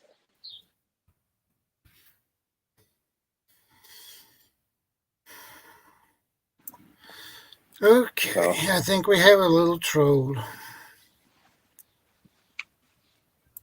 I'm going to hit it on the side chair. It's Tito. Okay. So, it's not a... Well, I'm not on the YouTube side. It's up to you guys. I'm not on the YouTube side, so I can't do anything. No, because I don't want to... No, I know. Anyways, continuing on, while you guys deal with that, continue on, right? We continue on, right? We don't make it a big deal. Anyway, continuing on, right? So stuff like that, right? To keep in mind. So this is why I look at these reenactments, right? Because, don't get me wrong, avoiding it is important, right? But look at these little simple pieces of gear, right? And people may take for granted, right? A lighter, a water container, a metal container, a cutting tool like a knife or something like that. Stuff like that. Yeah. Kind of gives them a little bit more hope because now they have more tools or resources to work with, right? They don't have to recreate a cutting tool. They don't have to use friction flatter, burn precious calories unnecessarily trying to make friction flatter bow drill or something like that.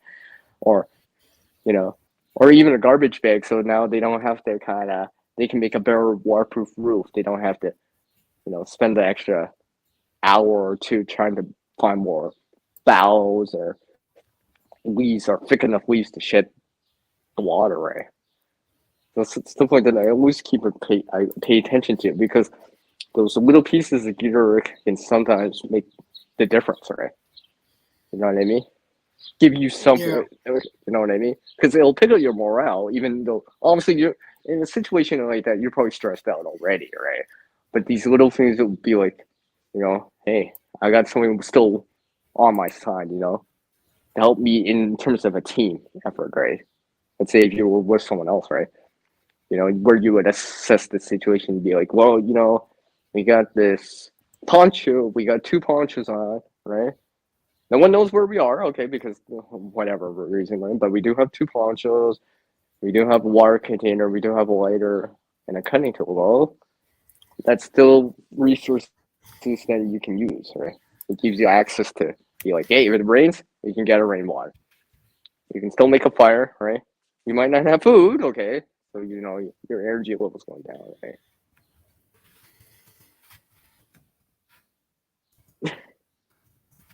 You get what I say, Iron Horse? Yeah, exactly. Hold on a second.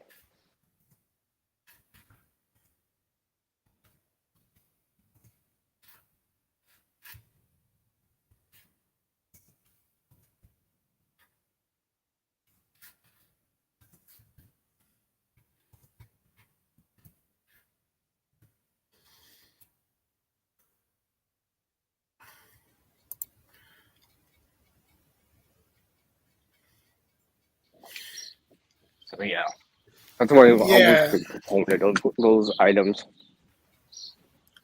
Because generally, a lot of the situations, you're probably not want items like that anyway. Regardless if it was a fishing accident, or your boat capsized, or you ran out of fuel, so you can't run the boat anymore, so you just drifted to an island. All right, you know what I mean? Yeah. I agree, Iron Fire Horse. Little victories mean a lot in those kind of situations. I agree with that. Well, yeah, because your morale would rise better, right? Because if you have nothing to hope for or whatever, or it spirals downward, your morale's just like plummet. Exactly.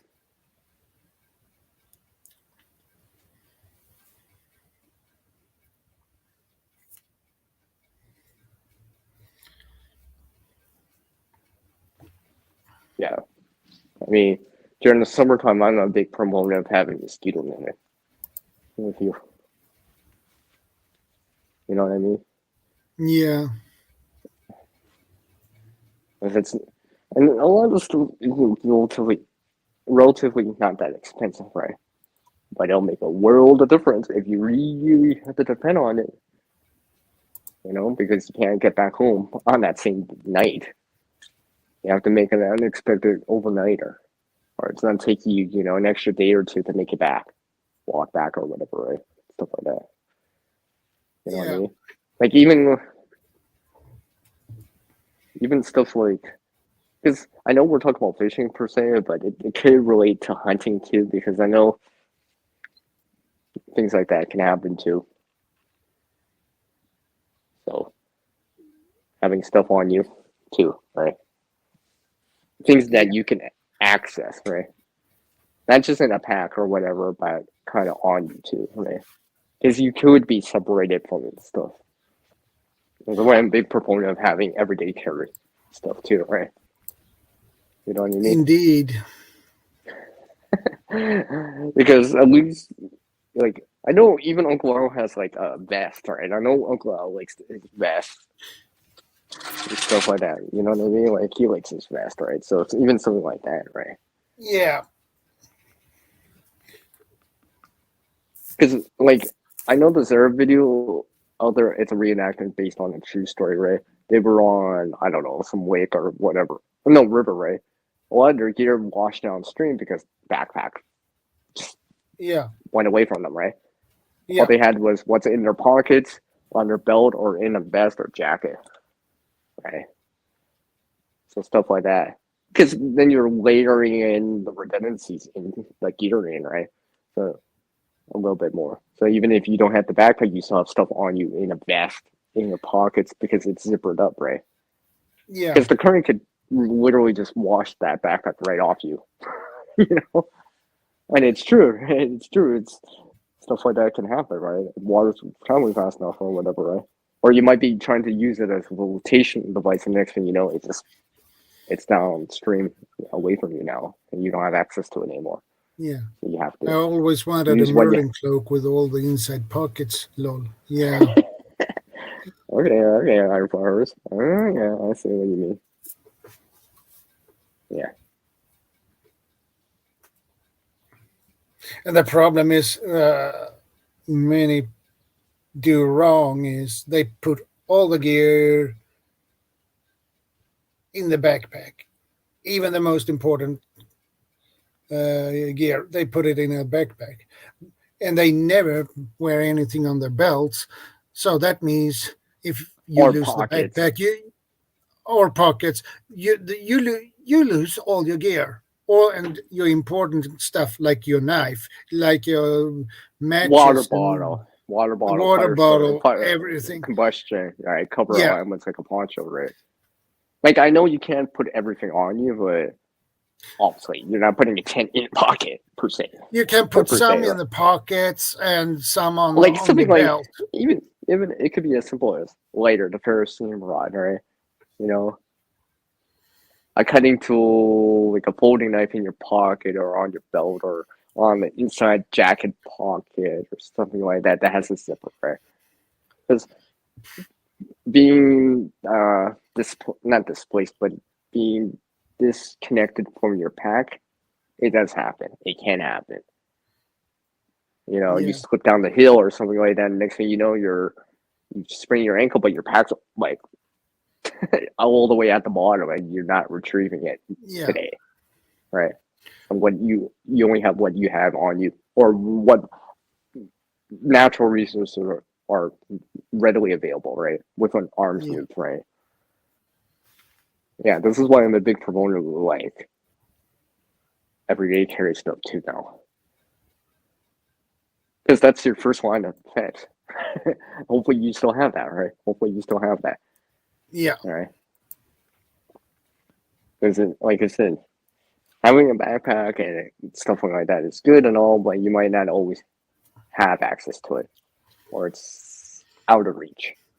You can see it, but it's out of reach, right? If it's out of reach, it's as good as not having it because you can't access it now. That's good, Iron Fire Horse, to wear the knife on your belt. You should always do that. Yeah, I mean, like, even if you have your keys, whatever, like, I have my keys in my pocket, or if I was going in water, or let's just say wintertime or whatever, I have little clips or pins that I have with my keys, right? So I can pin it right to my clothing, clip it right to my clothing. So it's not just in my pocket in a zipper, but it's clipped onto me too, or physically attached to the clothing, all right? So it's much harder for it to pull away from me, hopefully, right? For whatever the reason is, water, wind, whatever, right? So, and less likely for me to drop it, right? Yeah. Because there is the story of where someone had to spend an extra night out because they had a hole in their pocket and they put their keys in there. They had their vehicle keys and they can't get in their vehicle and they can't start it, even if they could break into it or whatever, right? So they had to spend the night out in the woods unnecessarily. So, stuff like that can happen, right? Stuff like that. I think it was this year. I'm trying to remember the story. I forget where I heard it. I can't remember if I heard it on the news, on YouTube, or on Instagram, or in a feed or something like that. But I know it's based on a true story. It's something that actually did happen to someone. I was just like,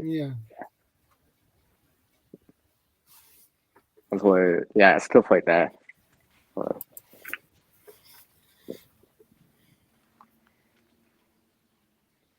Yeah, because like if you think about it, you might be just wearing shorts out. It's that hot, right? You're not wearing cargo pants, right? It's too hot to wear a vest. It's plus 30 out, right? Yeah, I get that. All right, but that's why you have maybe something a little bit smaller nearby, right? With your stuff, you just keep an eye out onto it, right? Yeah. If you have to abandon ship, so to speak, you bring that with you. We could talk about water safety or abandoning ship or whatever as a topic on its own, right? Where the situation, quote unquote, and metaphorically speaking, and goes Titanic, right? That kind of situation. Now that's also a big situation right there, but it could be as simple as the boat capsizing, running out of fuel, spring a leak, and you don't have anything to bail, and now you're like sinking, right? You know what I mean? Without any fuel, Yeah. and you can't make it to shore. Or if you can make it to shore, it's on an abandoned island that's 5 kilometers away from the main island. And the water is really cold, so you can't swim, or you're not a good swimmer, or you don't have a life jacket, so you can't just float over here, and no one knows where you are. All right? They know you're on the lake or whatever, but you know what I mean? But it's a really big lake or a really big river, right? And you have to, wait it out or buy yourself some time, like a couple of days until someone search and rescue or someone finds you, right? Well, that's the idea about the survival gear, right? It's to keep you alive until someone can find you. Or make self-rescue, you know what I mean? Or self-rescue, yeah. Because it buys you time, right? Yeah. Yeah, in terms of resources to use, right? Especially food, water, and stuff like that, right? Something like a parachute ride. I mean, to me, yeah, if I was in the middle of the woods or whatever, or on the lake, yeah, it'd be something, okay, I'll bring it. Well, it could be useful. I could signal with it, make a fire, right? At nighttime, I can signal with it, right? Because obviously I can generate sparks in the air. So people are going to notice that.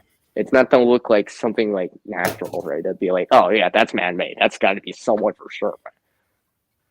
No one's just doing that for the hell of it, right? They're actually trying to signal. You know what I mean? Where it's 1, 2, 3, pause, 1, 2, right? Where it's actually like someone not just messing around, but someone trying to purposely signal to you because it's in a certain pattern, right? You know what I mean? Yeah. Mm-hmm.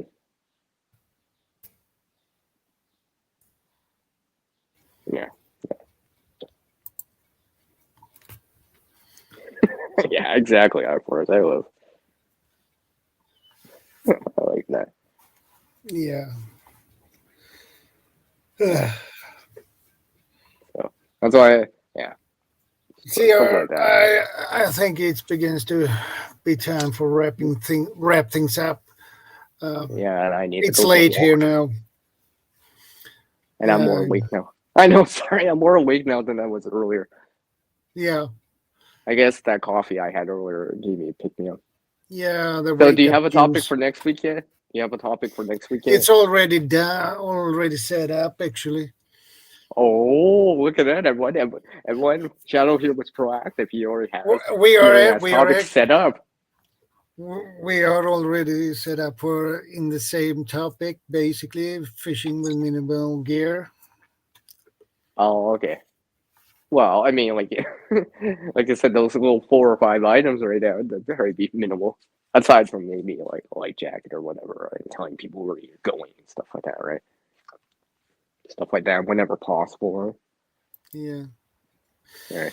But anyway, guys, thanks for stopping by. I appreciate that.